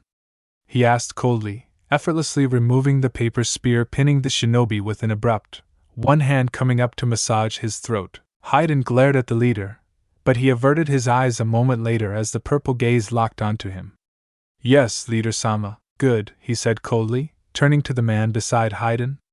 The man was covered head to toe in black cloth that only revealed a pair of green eyes with black sclera, which turned towards him, looking away from detachedly observing Haiden panting and cursing on the ground. "Yes, leader-sama?" The leader stared down at the man for a moment before speaking. "Kakuzu, you and Haiden are assigned to the Nibi. We need a low number to balance the statue." "Understood," Kakuzu stated, before turning and picking up Haiden bodily, ignoring as the man swore at him. "We will head for Kumo immediately." The leader nodded imperiously, before turning his back to the dispersing crowd and heading towards an inner cave. At the entrance, he paused, fixing his stare on Kakuzu. "Remember, we need them alive?" Kakuzu nodded as he finished stitching up Haiden. "And I get their bounties after the extraction," he replied, heading to the entrance of the cave, followed by a grumbling Haiden as the leader swept out of sight, followed by his ever-present shadow in the form of Conan. Kakuzu grunted slightly as they stepped out into the open, shifting the weight in his arms to his back as Haiden cursed at him, still clutching his bleeding throat. As they walked, his grotesque cargo swung from side to side, leaving occasional drops of blood in its wake. For hanging over his shoulder was the armor-plated body of what had once been Han, the Jinchuriki of the Gobi. It was reaching early morning when Naruto and Mito emerged from the crypt. The sun was just starting to peek through the cliffs, and light played around their hair as they strolled down the volcano. So, what did you think of our little journey, Naruto-kun? Mito asked, her eyes glittering with more life than Naruto had ever seen her before. He couldn't blame her. Right now, he could probably fight the 5 Kage with a smile on his face. So he turned to her, a soft smile on his face. It was enlightening, he said quietly, watching the sunlight play across her aristocratic features, causing her blood-red hair to light up like a bonfire. It's funny, isn't it, how much you want to say to a person when you think you can't? Vito nodded, her face upturned as her eyes looked into the morning sky thoughtfully. I never realized until Yuza fell, she said thoughtfully, how blessed our clan was to have the crypt. We get to, make peace with our fallen kin. Walking towards her, Naruto looped an arm around her, pulling her closer to him. Well, we got the chance now, didn't we? Finally taking his eyes off her, Naruto leaned into Mito as he stared at the island, the sun's rays illuminating the long grass and the light-colored stone buildings. I will find them, Ghost Lady. I will find them, and I will destroy them. That's a promise of a lifetime. Mito blinked, turning to face Naruto, her stare inscrutable. Naruto-kun. Mito-sama. The two turned at the shout to see Shizen screech to a halt before them, before holding her side, panting, Shizen-san? Mito's voice rose, questioning, along with a delicate eyebrow as she stared at the disheveled appearance of the Hokage's apprentice. Mito-sama, pant Jiraiya-sama's pant here. Mito's eyes widened in surprise as she listened to her. Already? She asked, her other eyebrow joining the first. How did he get to the island? Shizen, who had by now managed to regain her breath, snorted. He's not on the island, Mito-sama. She gestured wildly to the cliffs opposite the village. He's in the sea, on top of Gamabunta-sama. How is Gamabunta taking it? Naruto choked out at that. Shizen straightened up, looking at Naruto drily. As well as can be expected. I could hear Gamabunta-sama swearing at him from the village. She shrugged. Apparently, toads and seawater don't mix. Naruto looked at Mito, bemused. Are you going to rescue that idiot, or do I have to? Mito looked at him inquisitively. Do we really have to? She moaned, acting extremely reluctant. I don't want him on the island, Naruto deadpanned at her. I don't want him on the island any more than you do, Ghost Lady. But if we leave him there, he's going to be too tired to walk, the lazy bum. Gamabunta's got a short fuse, and I'm pretty sure it's way past being burned out right now. As if on command, a gruff voice screamed in the distance, Jiraiya. If you summon me again, I'm going to kill you. As chakra smoke exploded at the base of cliff, blowing into the island, Naruto stared at Mito, who shrugged. Naruto sighed, slumping. Fine, he said, pouting as he turned away. You get the bags, I'll get the perv. As Mito smiled victoriously, dragging a bemused Shizen with her, Naruto's voice echoed in the distance. You owe me for this, Ghost Lady. Oh, hello, my dear apprentice.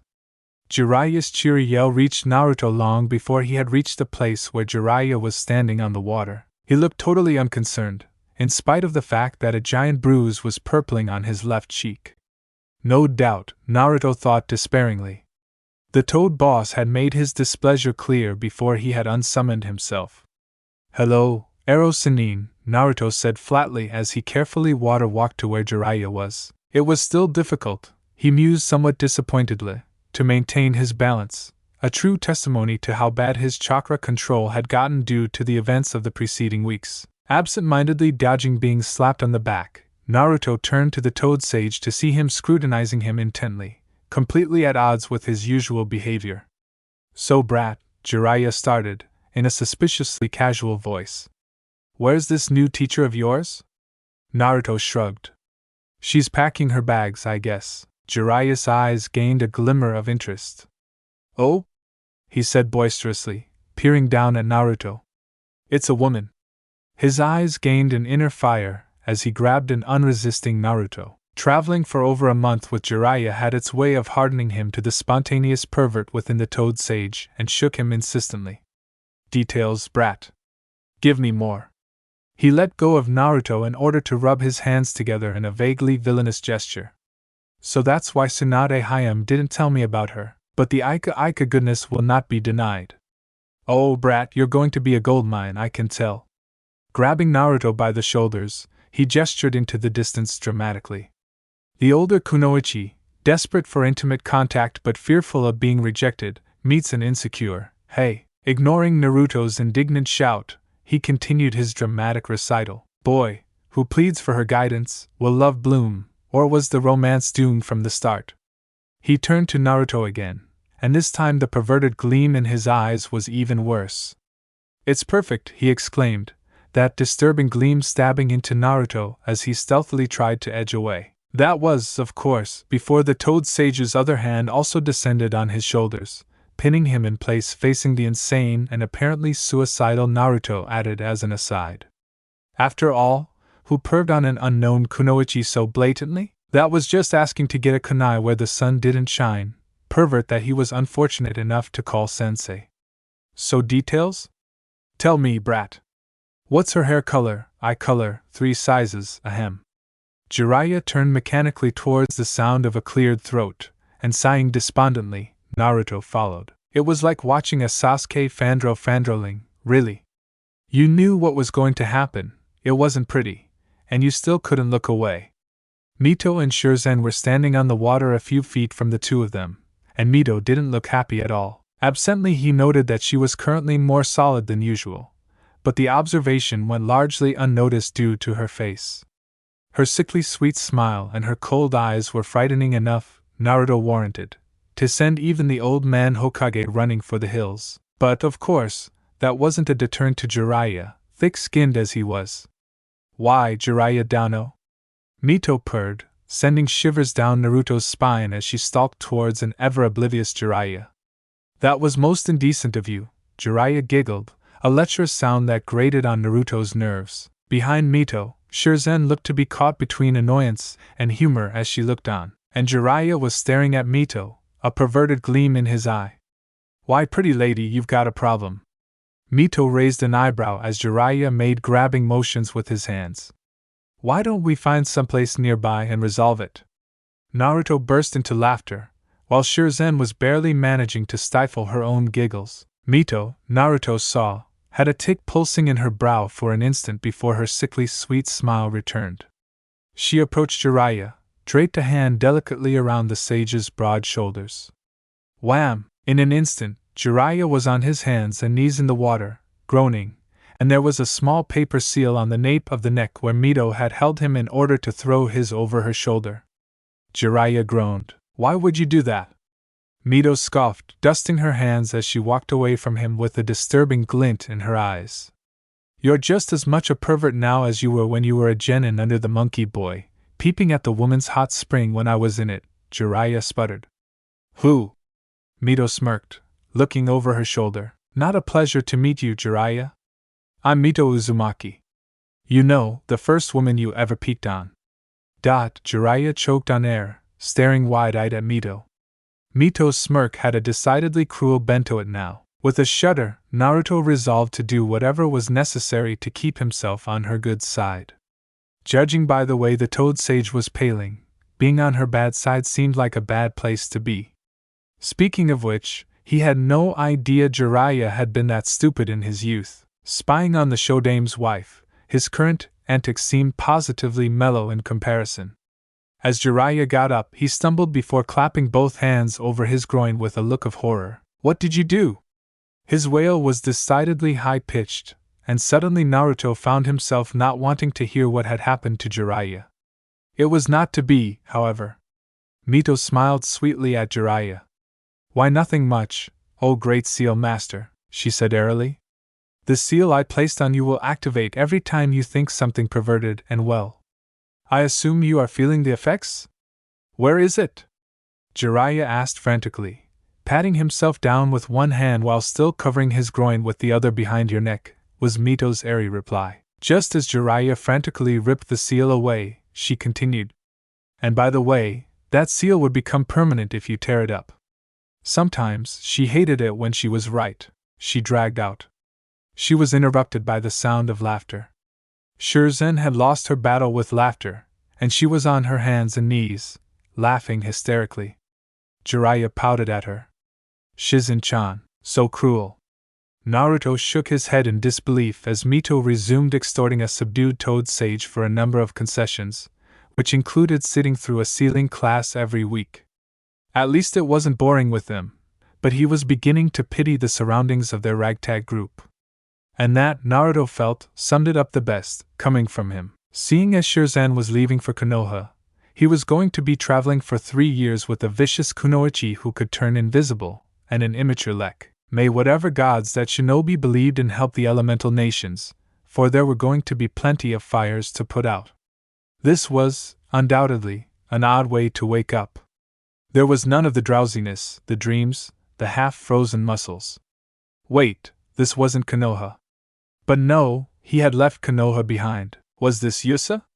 No, the temperature felt wrong. Wait. It wasn't so much that the temperature was wrong as it wasn't right.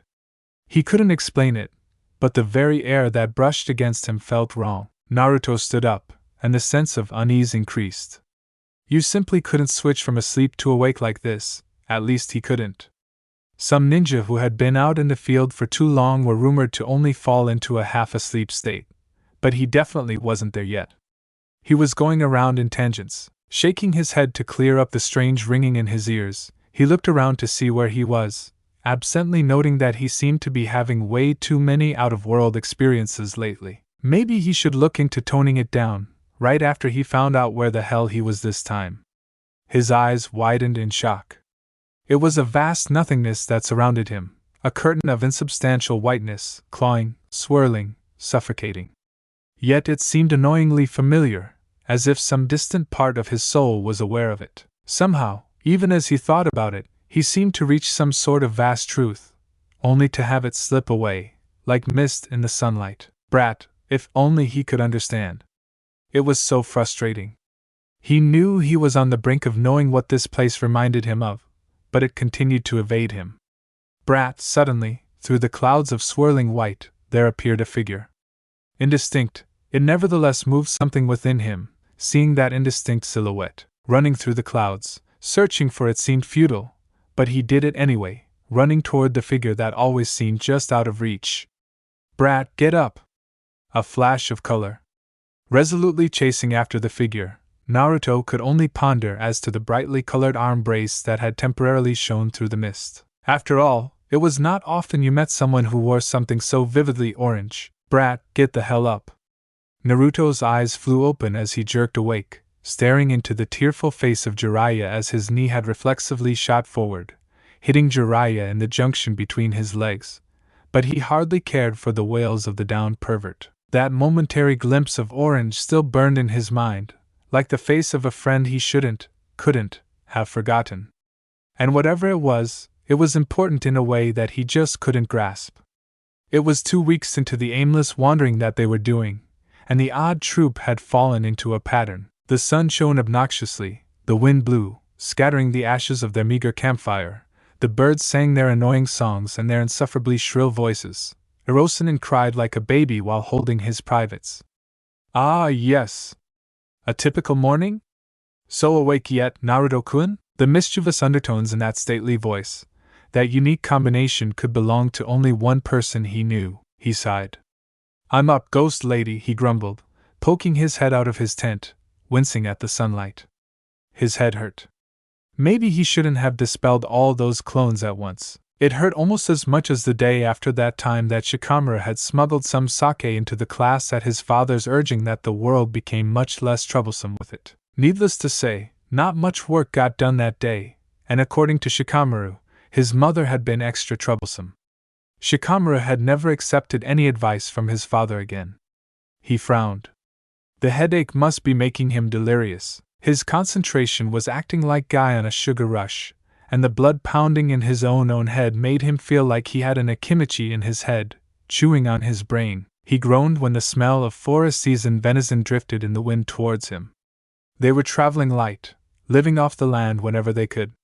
However, that didn't mean that it cut into their training time. Mito had the knack to turn even the most mundane of tasks into a training exercise. The deer, whose meat was currently tempting him sorely to leave the comfortable nest that his futon made, had been caught by him in an hour-long chase, with one of his hands bound behind him, and only a kunai as his weapon. Even through the constant traveling, both Jiraiya and Mito had made sure that his training wouldn't suffer. They usually traveled in short runs, stopping for hours in small clearing in the dry forests of the land of hot water. Mito usually took over during the day-to-day training, when she would run him ragged with ingeniously torturous training that she had devised, while Jiraiya, in line with his notoriously lax attitude, would often slip away in the mornings after breakfast and not appear until dinner, considering the odd challenge he gave Naruto as his contribution to the training.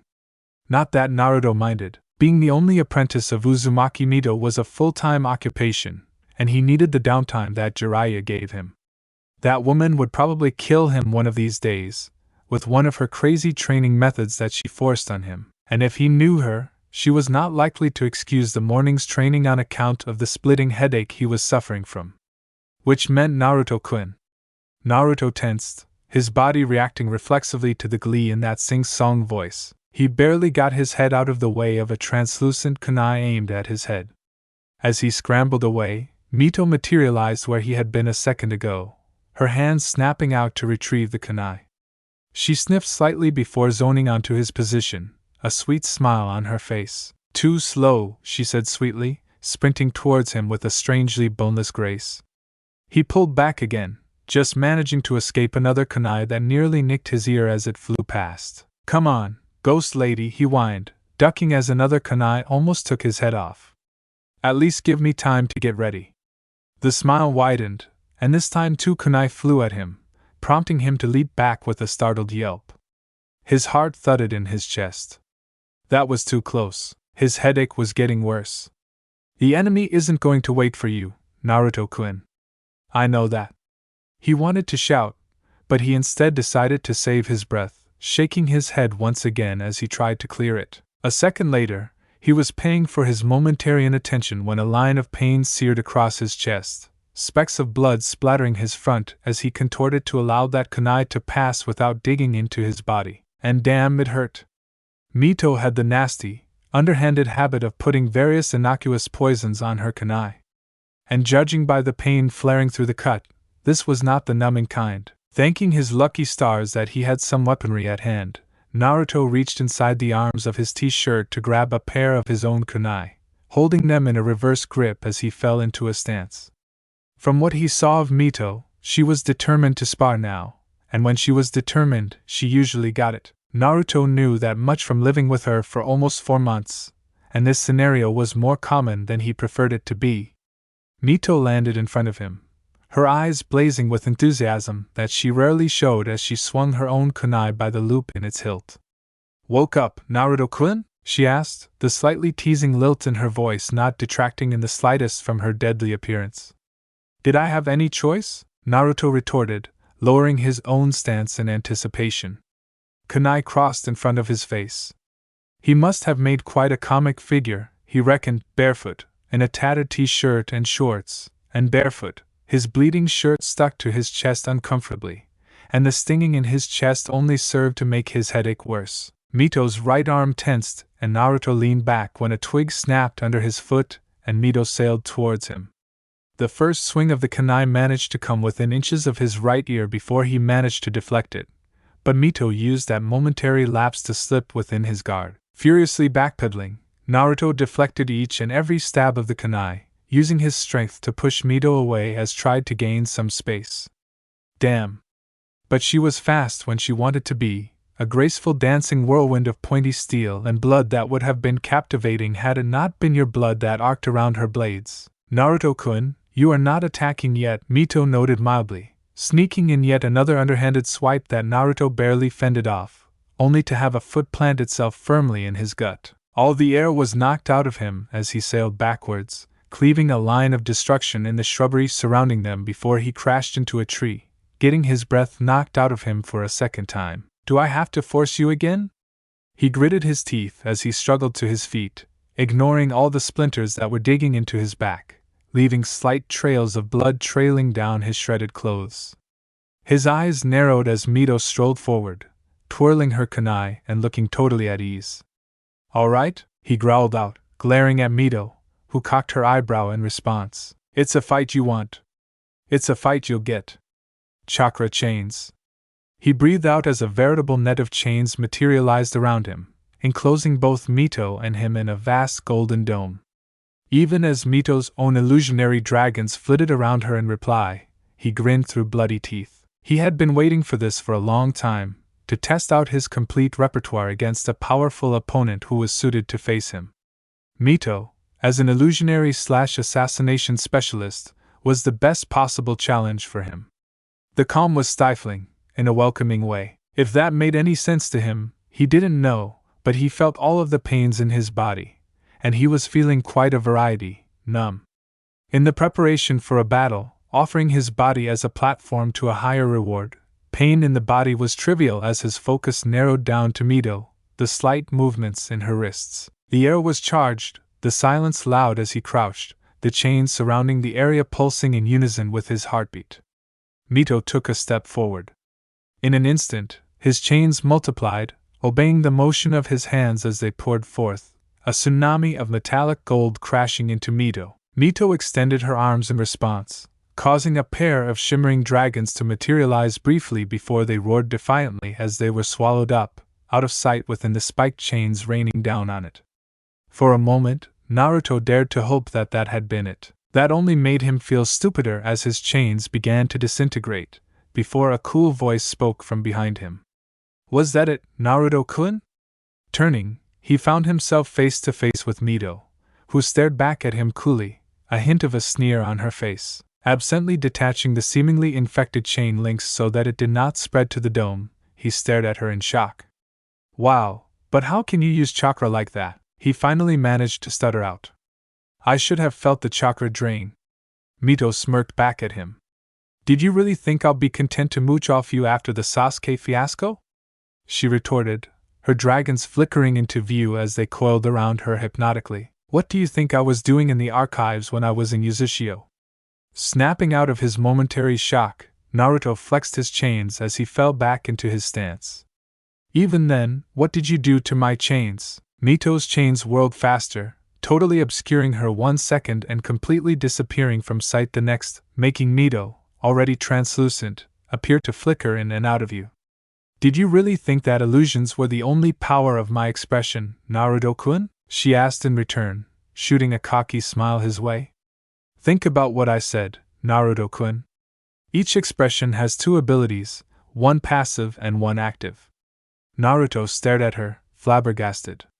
This was a totally novel concept, and he wasn't sure he liked it. He already had too much on his plate at the moment, but he couldn't bear to leave a potential strength in use. Your own chains have a passive ability. The one that you use all the time, you know, Neto continued her impromptu lecture. Their solidity. Your expression is one of the only tangible expressions you know, their active ability. The power to channel seals. You have only used unintentionally during the Shinigami episode. Her stare pierced him. My own has the passive ability of channeling illusions, but my active ability. With scarce warning, Mito threw her hands to the sides, and the dragon shot out in every direction, neatly piercing every one of the larger chains that formed the dome, is to destroy the structure of any chakra structure it encounters. Naruto stared bug-eyed as the vast golden dome covering the area crumpled like a house of cards, a black wave spreading through the points that had been pierced, and the chains themselves disintegrated like ashes in the wind. For a moment, Naruto stilled. Then he began to laugh. Roaring with laughter, he hunched, staring at Mito through his bangs. You really are the best match for me, aren't you, ghost lady? He finally muttered, a smirk tugging on his lips. I'm ready, ghost lady. Let's dance, dodge, twist. A strange scythe, emanating a strange aura, cut through the air accompanied by its wielder's mad laughter. A large fireball from his silent companion followed almost silently in its wake. She ducked hastily, throwing herself into a somersault as her hair shriveled in the heat of the fireball, and a scythe passed mere inches under her feet. Her shoulder, already suffering from a hastily dodged fireball, stung as she rolled on it, the rough ground digging into her burnt skin painfully. There was no time to turn back to retaliate, she had to run. Maybe she would lose them at some point. And it wasn't like she was going to run out of stamina. The thrice-damned cat took care of that at least. Why? Oh, why had she even taken this mission in the first place? It had been one disaster after another. First, the target had seemingly had prior notice of her arrival. Then, she had botched up the assassination jutsu, which had led to a mad chase through the mansion, dodging the grunts that had somehow known how to find her all the time, and she had not gone a mile from finally escaping them before the two weirdos in black and red cloaks had come out of the woodwork to attack her. Worst of it was the fact that she was not even supposed to be here. With her obvious problems in the stealth department, and her preference for fire release and explosions, she was obviously not the type of ninja that was routinely called upon to perform assassinations. In fact, the only reason she had been on this mission was that she had needed a mission of this type on her file for her promotion to jounin, some antiquated law about jounin being proficient in all areas. Well, that had worked out well, she thought wryly. She wouldn't usually flee, especially since it seemed that these two were planning to capture her alive. But on top of her exhaustion from her earlier battles, she could also feel that these particular ninja were beyond her means to defeat, even with the meager assistance that the demon cat gave her. So here she was, trying to evade the two unknown shinobi who she just couldn't seem to shake off. Instinct screaming, she just managed to jump up to avoid a wide sweep of the scythe. She gritted her teeth. The two shinobi were playing with her, like a demon before eating its prey, and she was finding that being the prey was something that she didn't like it at all, being chased, fearing for her life. It brought back memories of a time when she had feared for her life daily.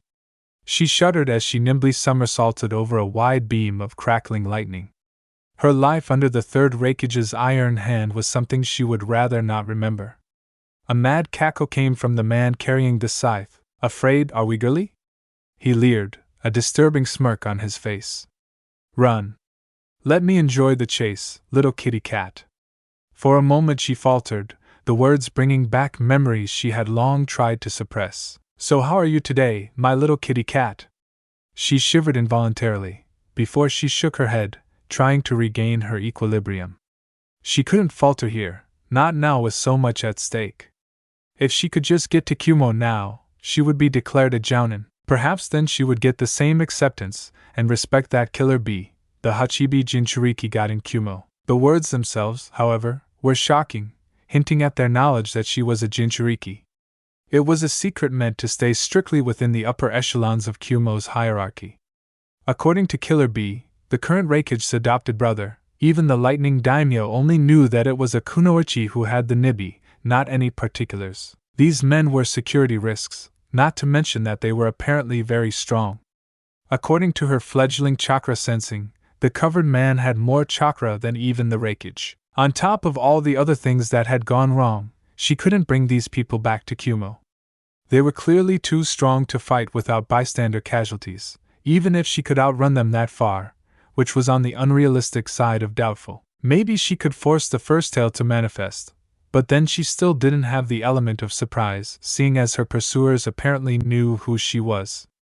Anyway, since she couldn't flee and couldn't hide, that left only one option that would leave her with at least a small chance of survival. On top of that, she wanted to kill the white-haired man. No one was allowed to talk to her like that anymore. Gritting her teeth, she spun around, smoothly evading another lazy sweep of the scythe to face the two. The white-haired man leered back at her, while his companion simply looked annoyed as he stepped forward. "Anayujito," he drawled in a bored monotone, as if irked by having to be there. "You will come with us." Did her traps ever stop? Naruto felt his sense of danger flare again as he leaped from his latest temporary hideout. He winced slightly as an instant after his escape. His previous hideout was utterly demolished, in a blaze of explosive tags and fire jutsu. If he had not been intently watching for it, he would have missed the illusionary dragon that coiled around the explosion, fishing for anybody escaping the explosion. He was getting tired. The full battle had lasted for over 3 hours already, and the tempo was, if anything, increasing. He had tried absolutely everything, from spanning Rasengan to clone ambushes to kunai shuriken, but everything he used never worked, for one simple reason. Mito was too fast. It was obvious it was chakra enhancement of some kind, but whatever it was making him feel like he was moving in slow motion. Worse was the fact that she was obviously holding back.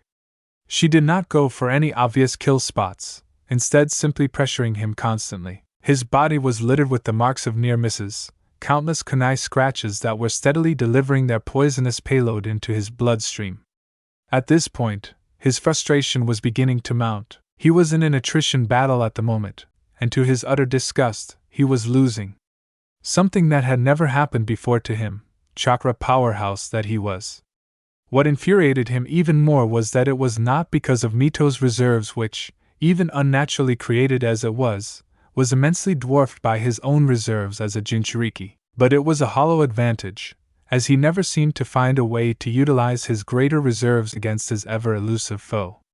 Mito's attacks mocked him, keeping him on the defensive and making him waste his energy dealing with repeated sneak attacks that he just barely avoided. His chains were utterly useless at the moment, as he didn't have the expertise needed to channel seals through them, and their use as a barrier, spear or flail was completely negated by the fact that Mito's dragons could disintegrate them.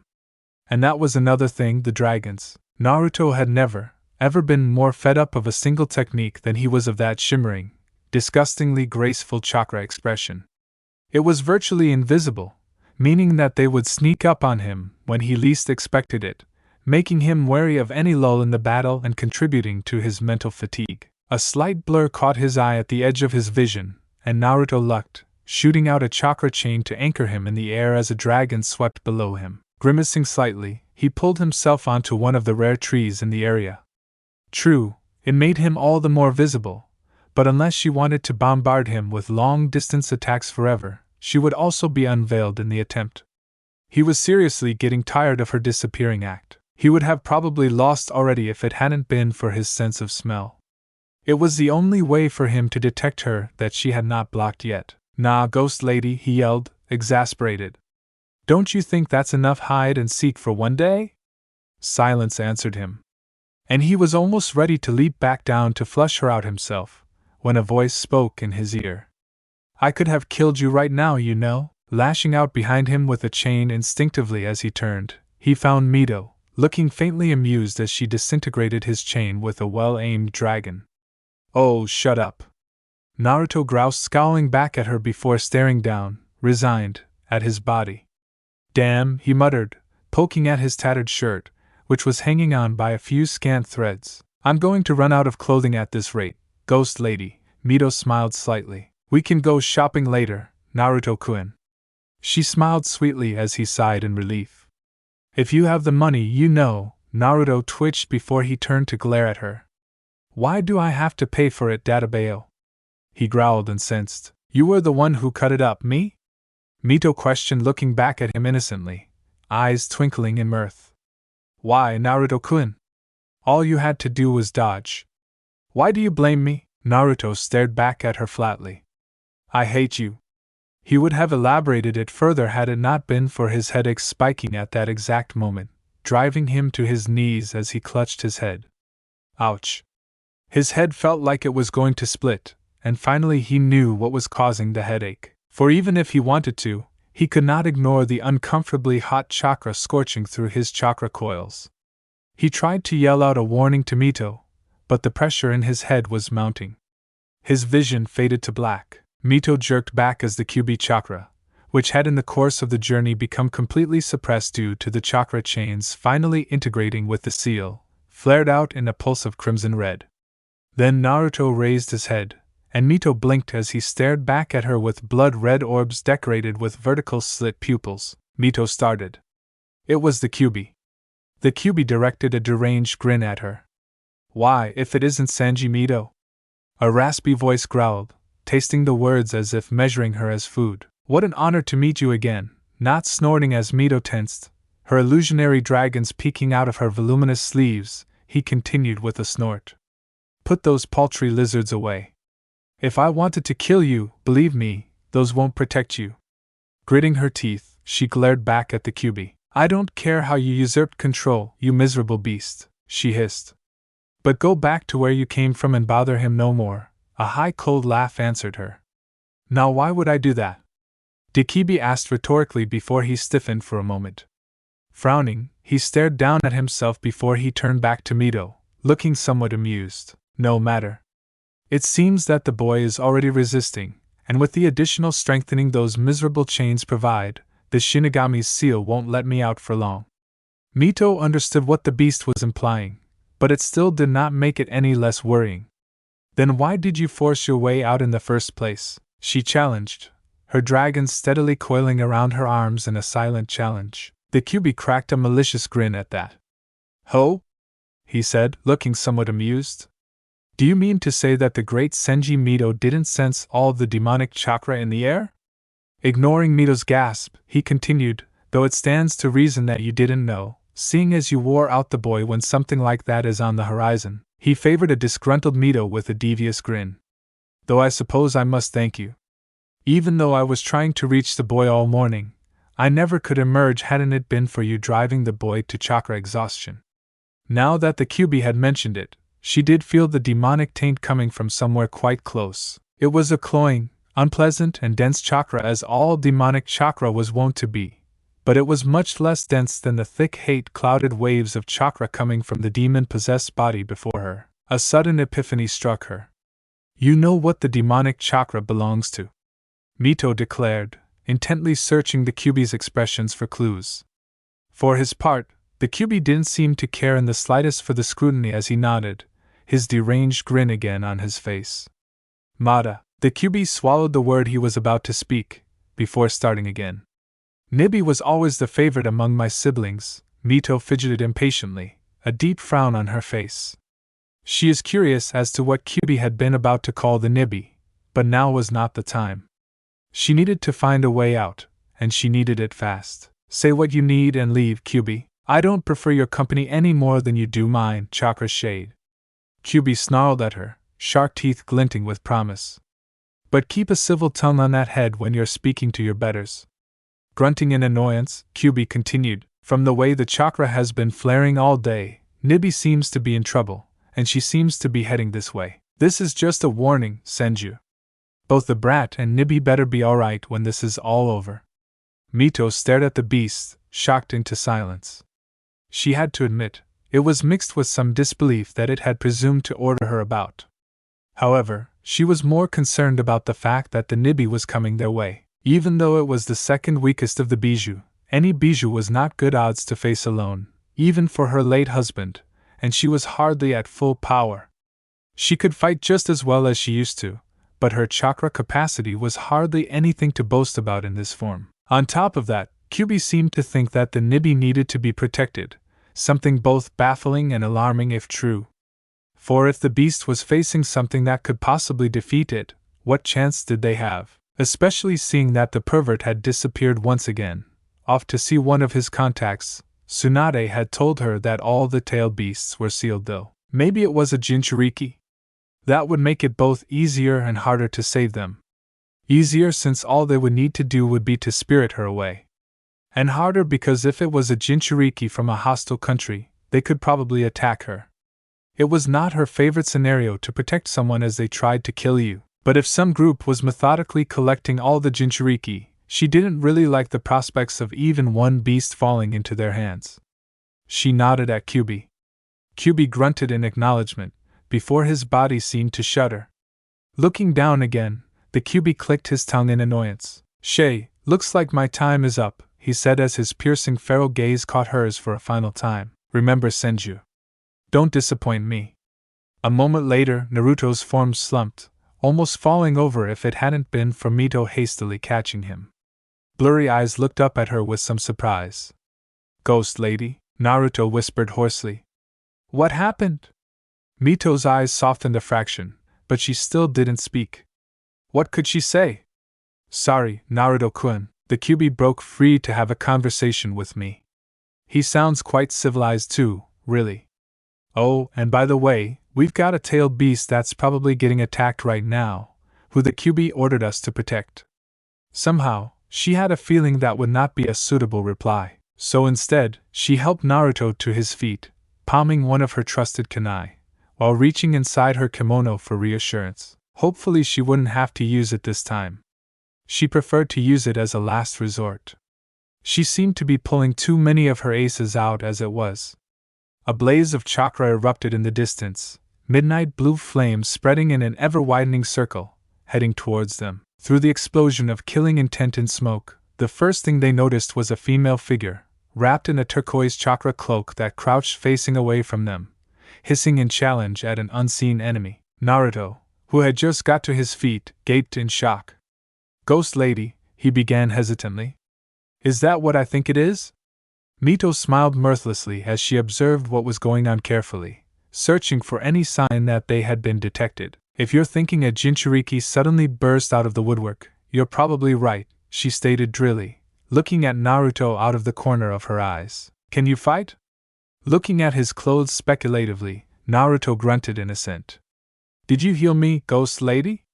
he muttered, eyeing his body through his tattered clothes with a hint of disbelief. "It's like I was never injured in the first place, and I could have sworn I was running low on chakra before I collapsed." Mito shifted guiltily. "I'll tell you, later," she said evasively. "Right now, we have to focus on whoever's attacking a Jinchuriki so frivolously, and still maintaining the upper hand as the state of our blonde friend down there implies." Naruto frowned at her before shaking his head. Dismissing the subject as not urgent, he turned to stare at the dissipating smoke cloud veiling the Jinchuriki's opponents from their sight.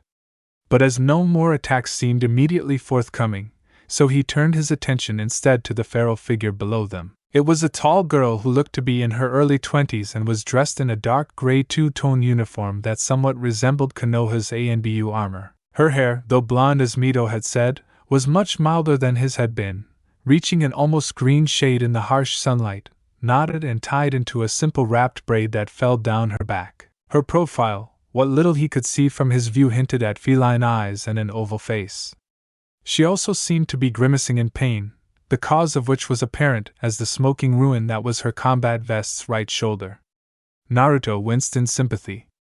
Burn wounds were never fun, ending the temporary lull in what seemed like a long-winded chase. A large and rather peculiar scythe tore towards the girl, startling both him and the figure below. The girl hunched, facing the oncoming scythe defiantly as she let loose a roar empowered with her bijou, creating a sudden air pressure that tore at the surroundings. Destruction followed in the wake of the pressure wave, leaving shrubs uprooted and throwing the incoming scythe back in the direction it came from. Naruto tensed, preparing to jump into the fray, when a hand clamped down on his shoulder, holding it in a steady grip. Naruto stared at her. "Not yet," Mito hissed out of the corner of her mouth, eyes fixed on the scene below. "We still don't know who she's facing, and if we just jump in, she's likely to attack us as well." "But whoever's attacking her is strong, Naruto-kun," she interrupted him. "Strong enough to attack a Jinchuriki in the open, without any apparent trap." She looked into his eyes for a moment, as if what she had said had a deeper meaning, before she returned to the scrutiny of the scene below. Echoing her, he turned back to watching the Jinchuriki, his thoughts awhirl with disturbing conjecture.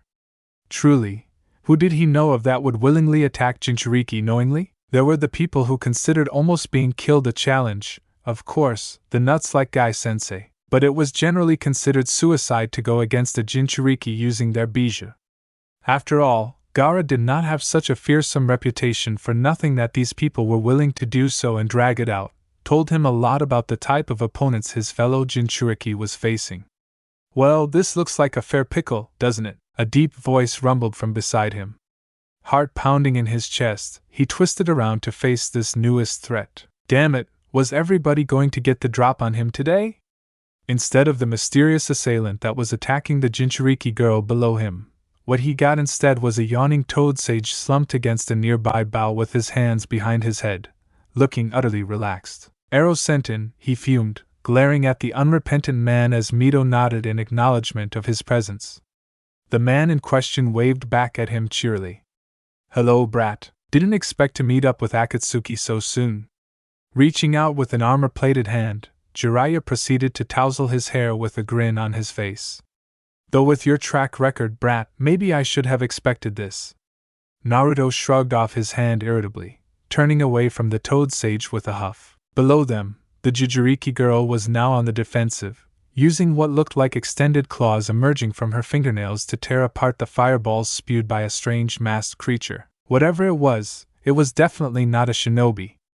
As soon as Jiraiya had mentioned Akatsuki, Naruto had stiffened. He remembered the Akatsuki very well. Cold fish-like eyes and a bloodthirsty maniacal grin set on blue skin. Blank eyes that contained a sinisterly swirling Sharingan, the suffocating, unbelievable pressure of their chakra bearing down on him. So he's here, Jiraiya stated conversationally, breaking him out of his reverie with a start. Mito turned towards Jiraiya at the declaration, her faintly interested gaze falling on him intently. You know who's behind that thing, Naruto muttered, looking at the strange creature that was torching the ground below. No. I've heard about this guy though. Kakuzu of Taki. Mito tensed, a soft gasp escaping her lips. Perhaps she knew him? Sometimes, Naruto really didn't know what went on inside her head. He's a bounty hunter. Jiraiya continued, oblivious to Mito's sudden interest. Though I didn't know he joined Akatsuki until now. I smiled, suddenly reminding Naruto of Kakashi. Perhaps Kakashi had picked up the habit from him? The log knew that man didn't have one original thought in his head. Anyway, don't worry your pretty little head over this, brat. Let the grown-ups take care of this. That remark only deserved one response, and Naruto gave it gladly. It was somewhat satisfying to see the over-exuberant man cowering under the combined withering glares of Mito and him. That's a Jinchuriki down there, Arrow Sannin, Naruto said shortly, watching the battle below with narrowed eyes.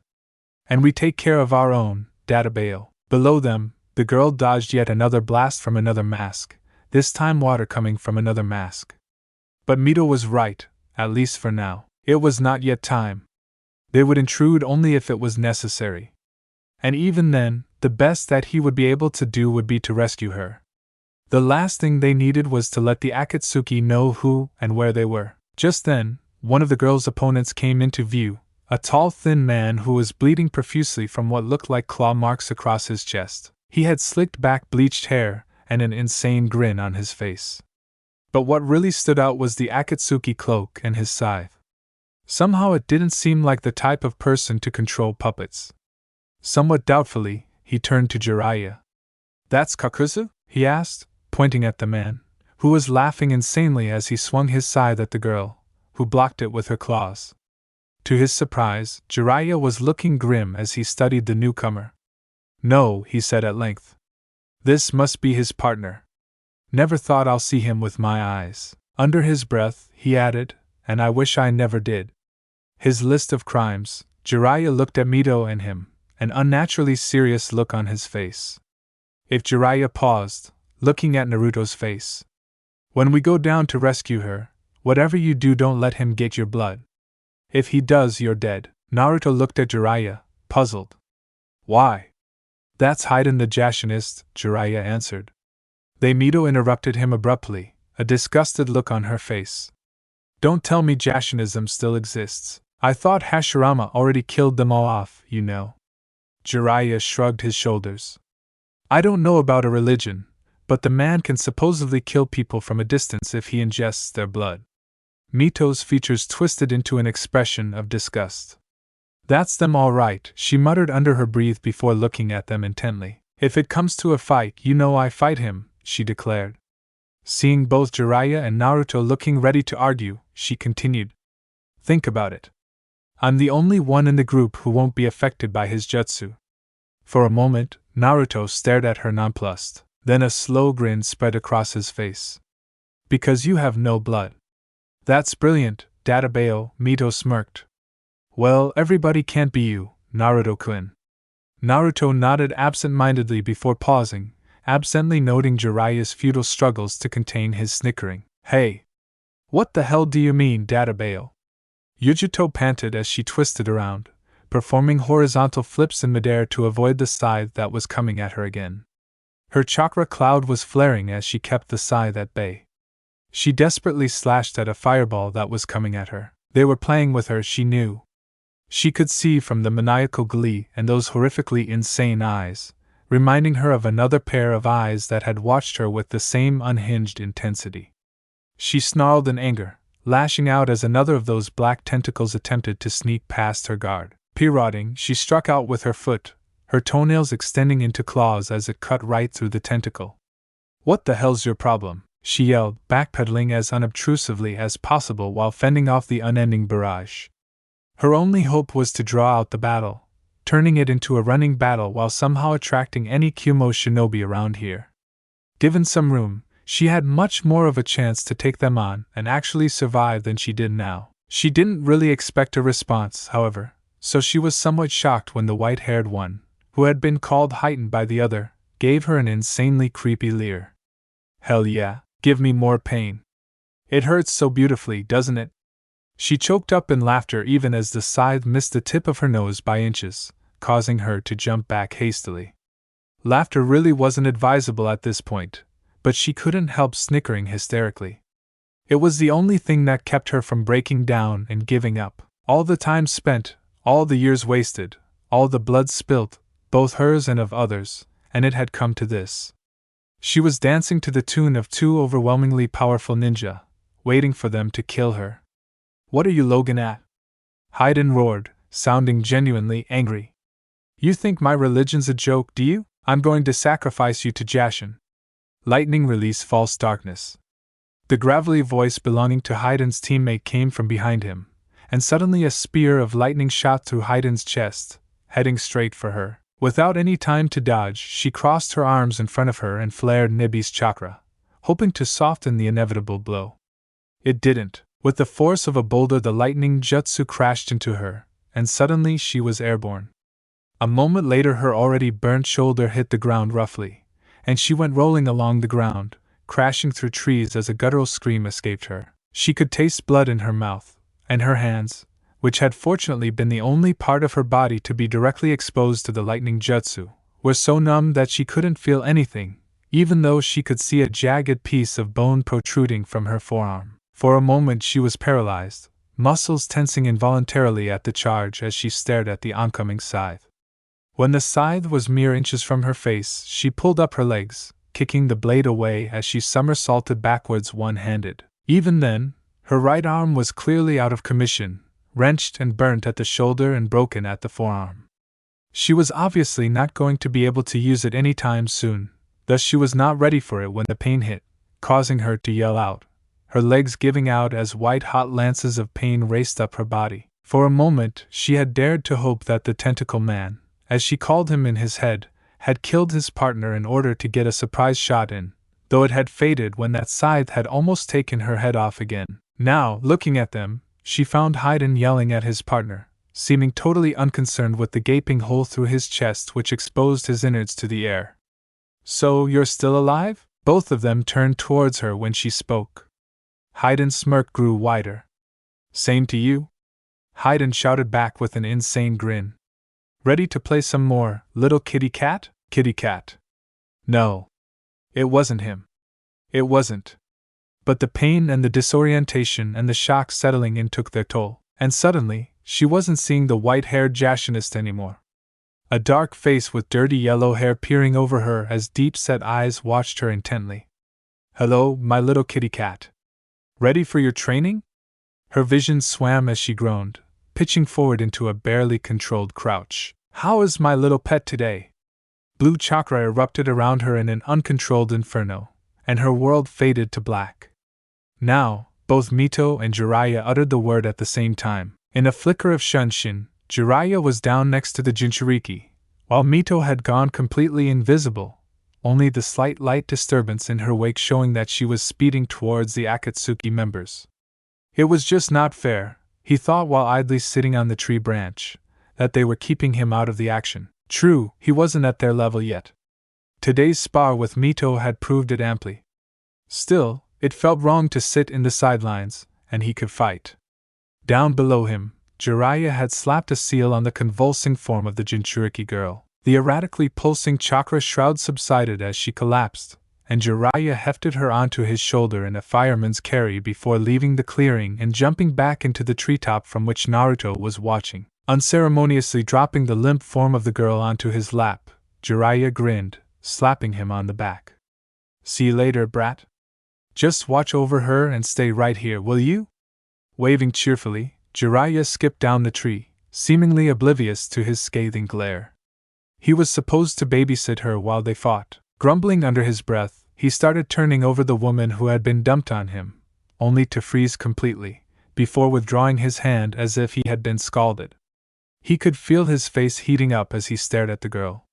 She was beautiful. Her feline eyes, shuttered by long eyelashes, were set in an oval face framed by hair the color of sun-dried grass, a shifting yellowish mass of sinuous threads that sometimes shone a grassy green hue and sometimes seemed to be almost golden. 2 strands somewhat shorter than the rest fell across her face, her kumo forehead protector failing to keep it at bay. Her complexion was pale, though that could be attributed to blood loss, further contrasting her pale pink lips that were slightly open, showing sharp, needle-tipped teeth as she sagged against him. For a moment, he stilled utterly, myriad thoughts clouding his head. Her very appearance moved something within him. Was it just the cute factor? He didn't know, though she was cute.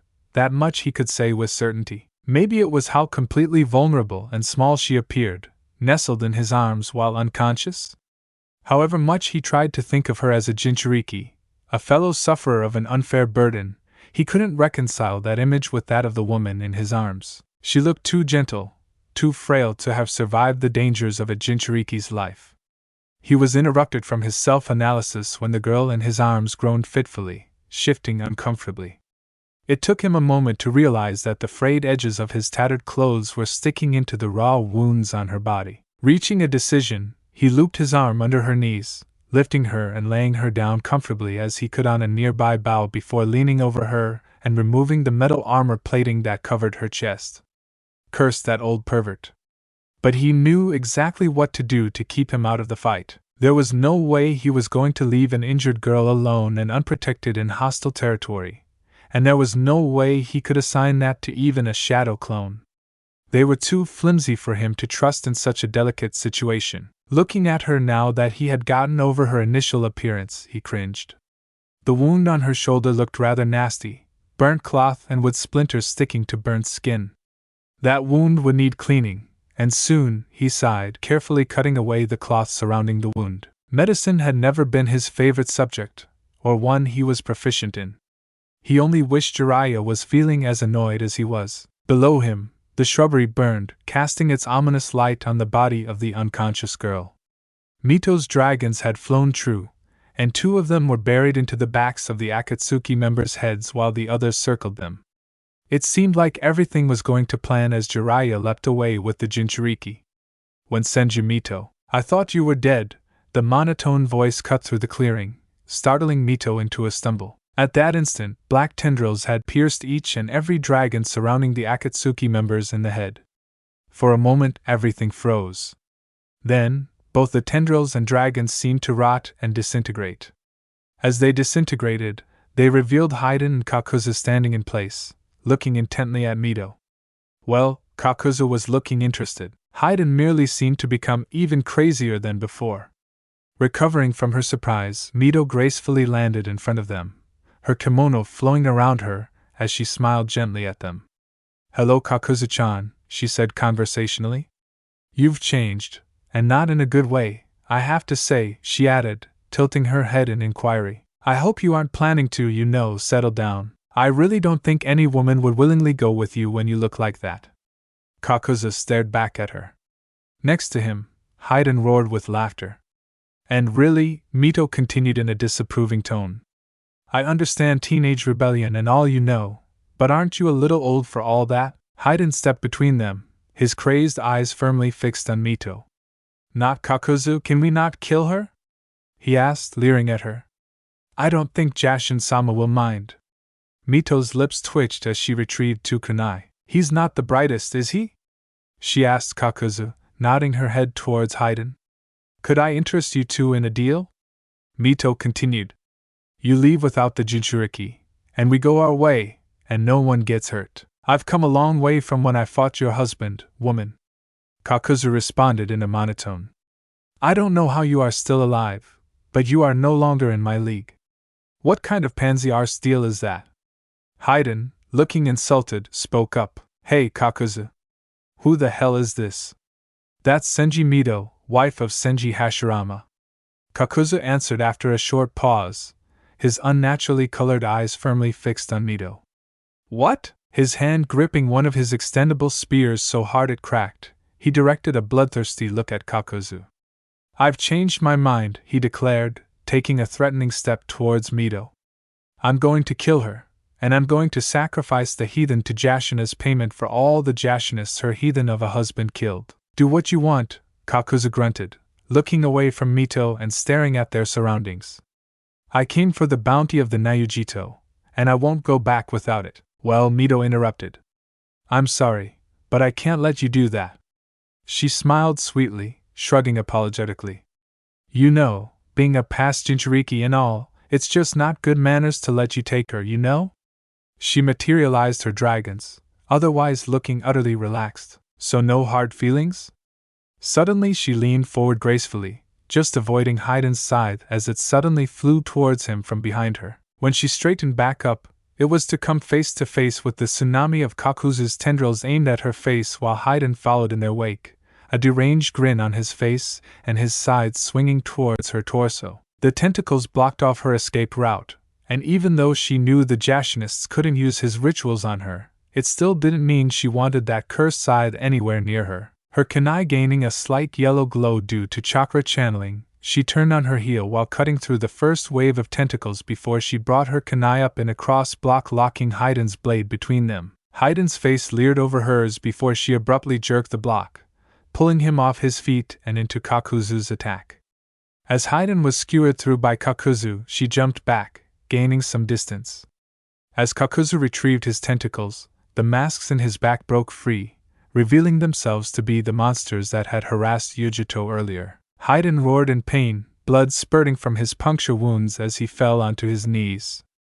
Mito's dragons formed a vortex around her, spinning and ever rising, dizzying circles around her before they shot towards the two. Circling behind her, the fire mask and the wind mask fired together, a roiling ball of white-hot flames rushing towards her, setting fire to the shrubbery around them. When Mito was about to twist away, a wall of mud suddenly appeared between them, nullifying the attack. As the flames died down, it revealed a man crouched on top of the wall, his hands still slapped on top of the mud wall that he erected as a subtle killing intent flared.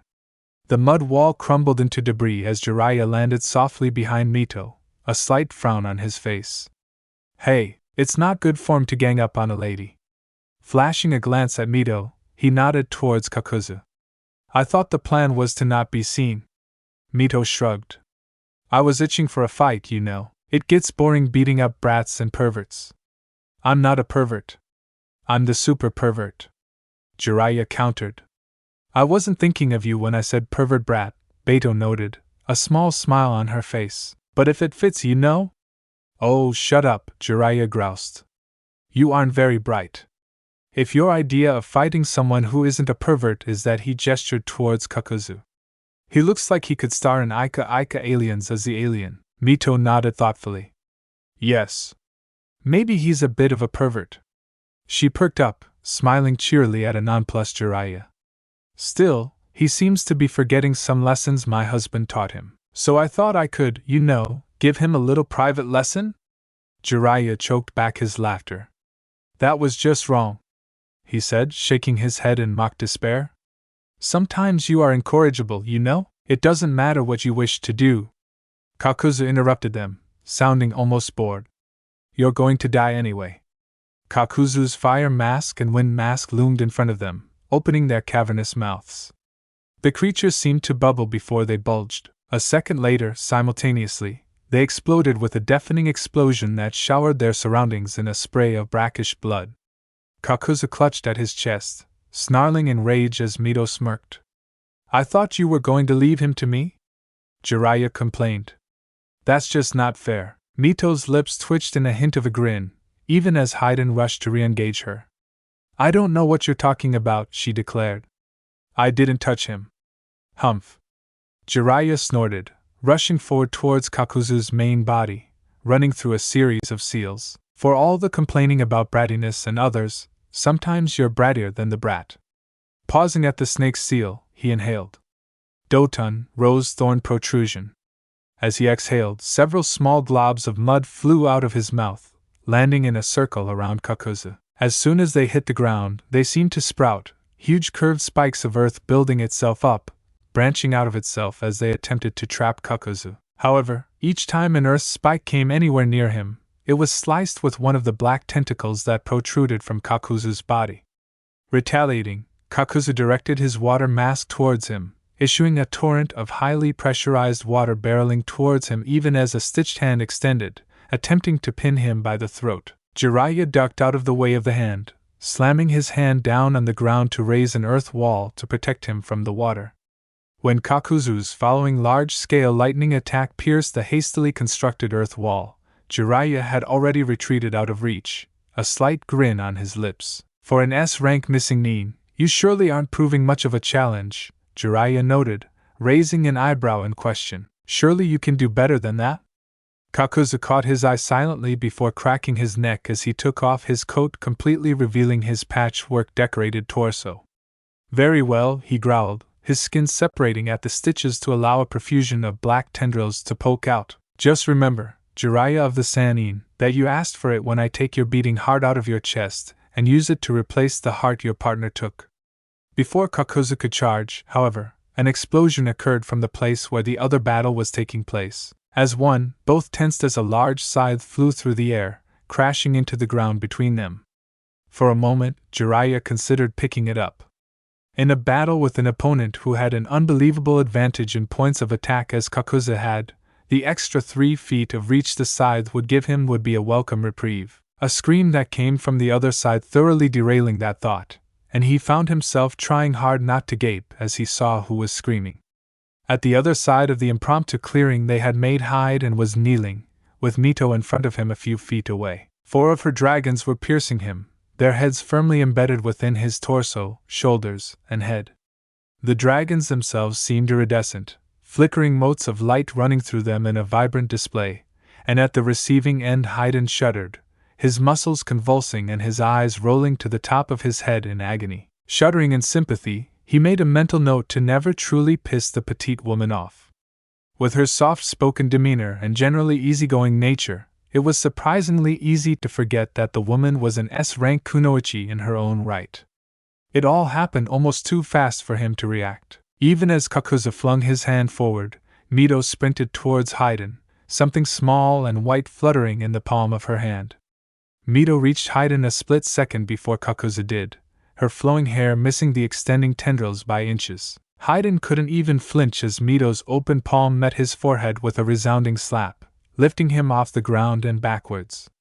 Following through, Mito's other hand swung in a wide arc, one of her signature translucent kunai clenched in her palm as it sliced through Haiden's chest, slashing in a direct line across his lungs and heart. Falling forward to avoid the second wave of Kakuzu's attack, she rose into a one-handed handstand and pushing herself upwards, away from Kakuzu's reach before landing at the opposite end of the clearing in a graceful leap. Haiden hit the ground hard, dust rising around him in a cloud as the ground quaked from the impact.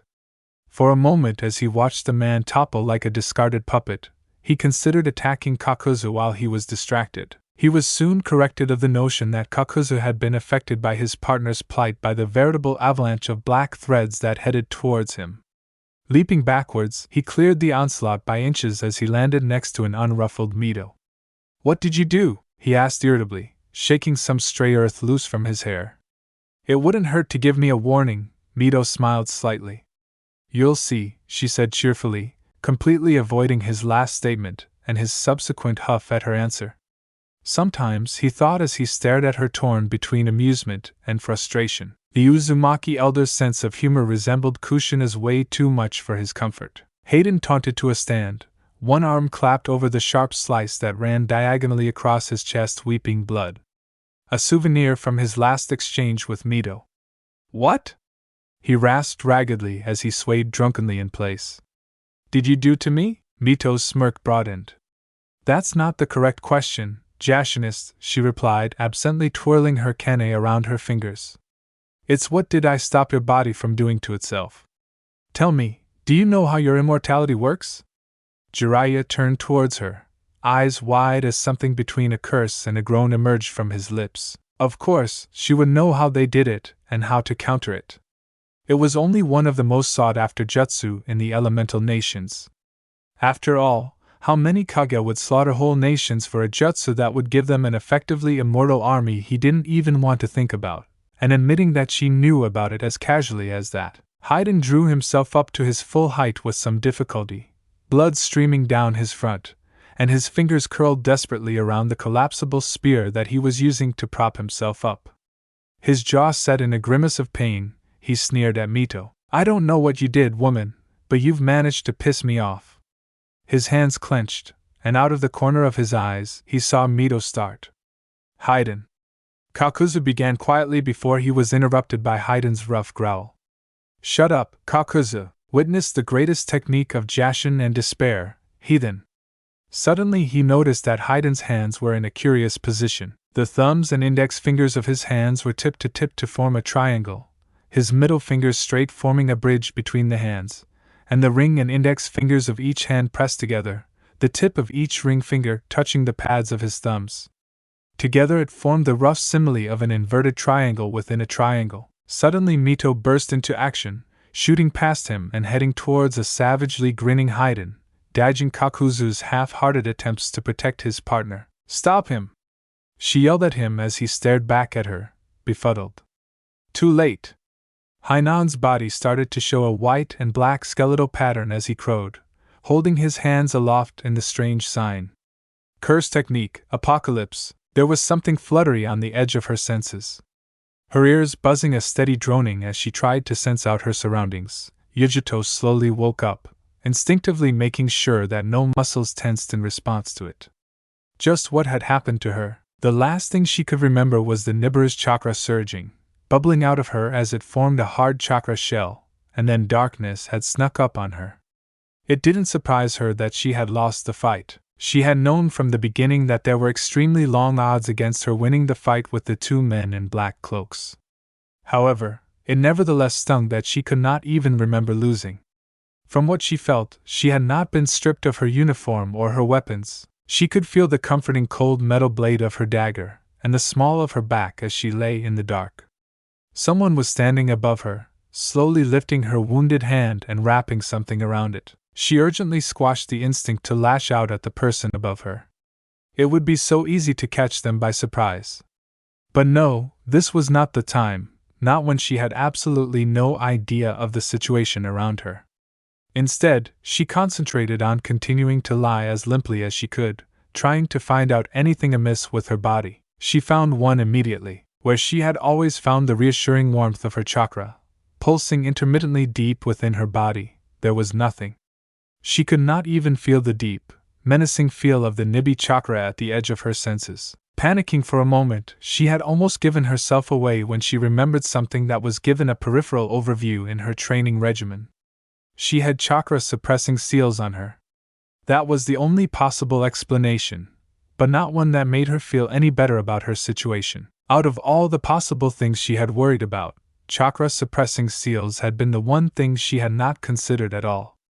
Anyway, she thought, that explained why her senses felt so dull. Since she could actively control her chakra, she had been shunting a portion of her chakra to her senses, mostly her taste and hearing, in order to enhance the sensitivity. Now though, it seemed that it was working against her, effectively muffling her as any sound or taste in the air was suddenly too dull for her brain to comprehend in the lack of chakra. Anyway, it had been considered by her trainers, and therefore her by proxy, that the chakra of a tailed beast was far too chaotic and caustic to be held back by a suppressing seal not specifically attuned to the chakra of her tailed beast and her own, and the probability of that happening was lesser than that of Iwa and Konoha making a combined village.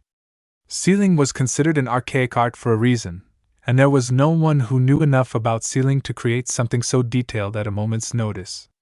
In the middle of battle, it didn't stop them from doing it to you, did it? A snide voice spoke up in her head.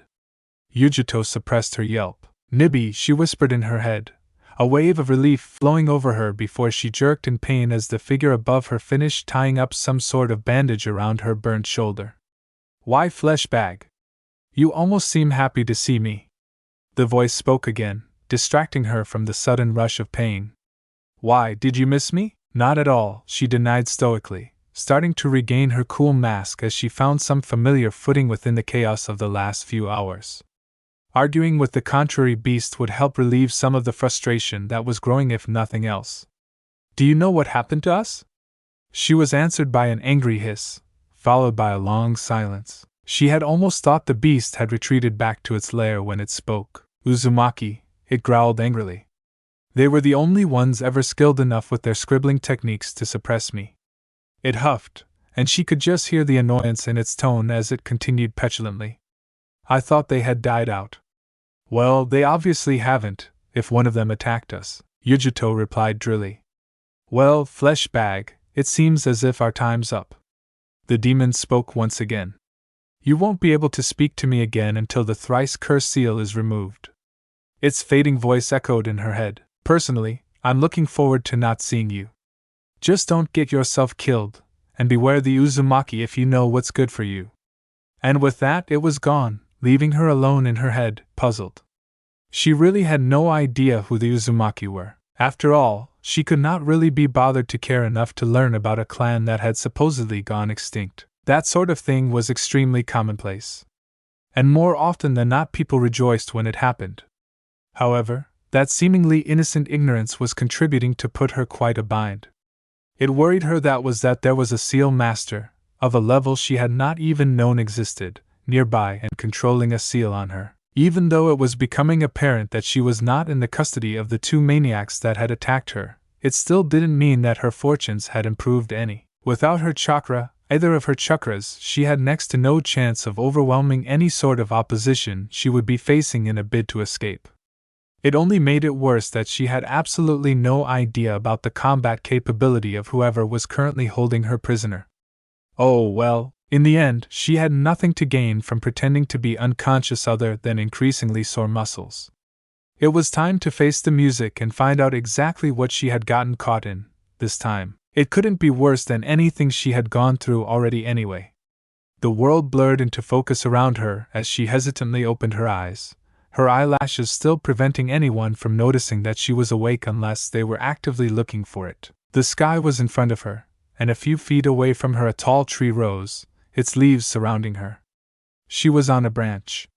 She realized as she cautiously looked around, there was nothing much to notice, she found out. The tree was one of those ridiculously large trees which called Fire Country home, but still grew intermittently in the harsher climates surrounding it. The air smelled of smoke and burning leaves, and squatting at her feet, dressed in clothes that looked as though they had gone through training with Killer Bee and his 7 swords, was an early teenager with lanky blood-red hair and cheerful blue eyes staring back at her.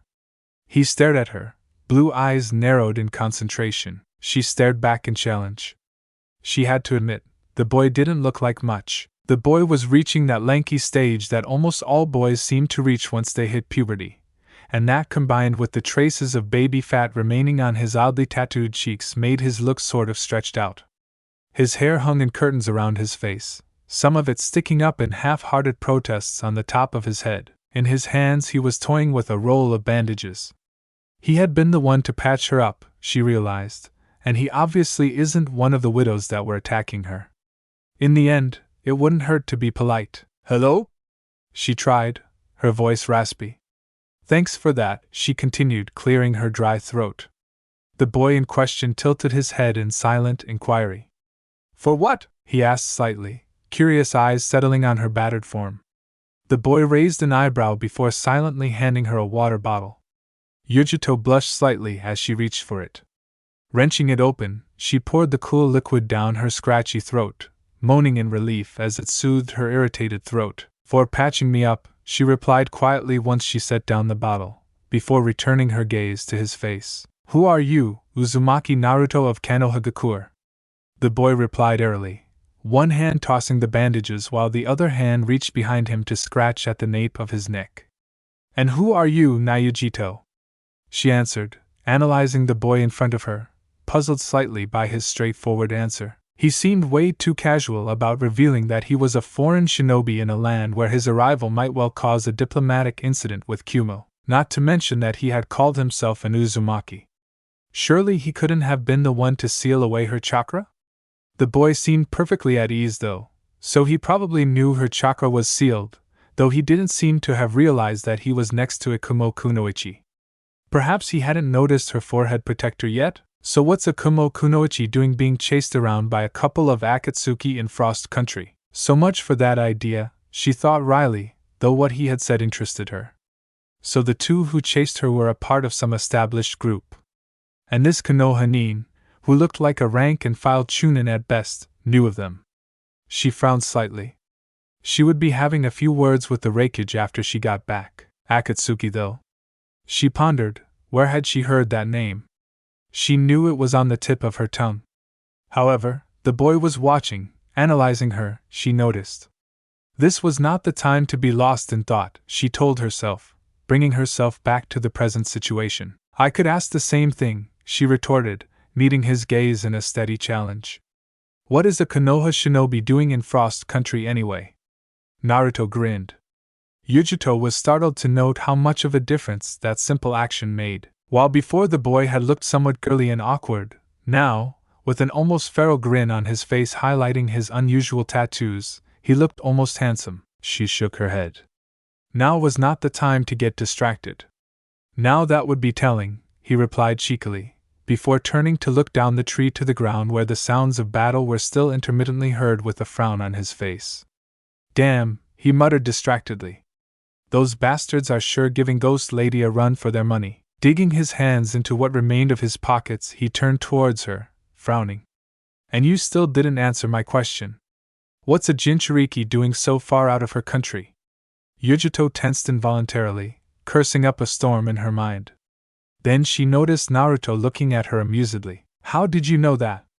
She hissed at him, sitting up and using the moment to hide the fact that one hand was slowly reached into her boot. If only she could get to the dagger in time.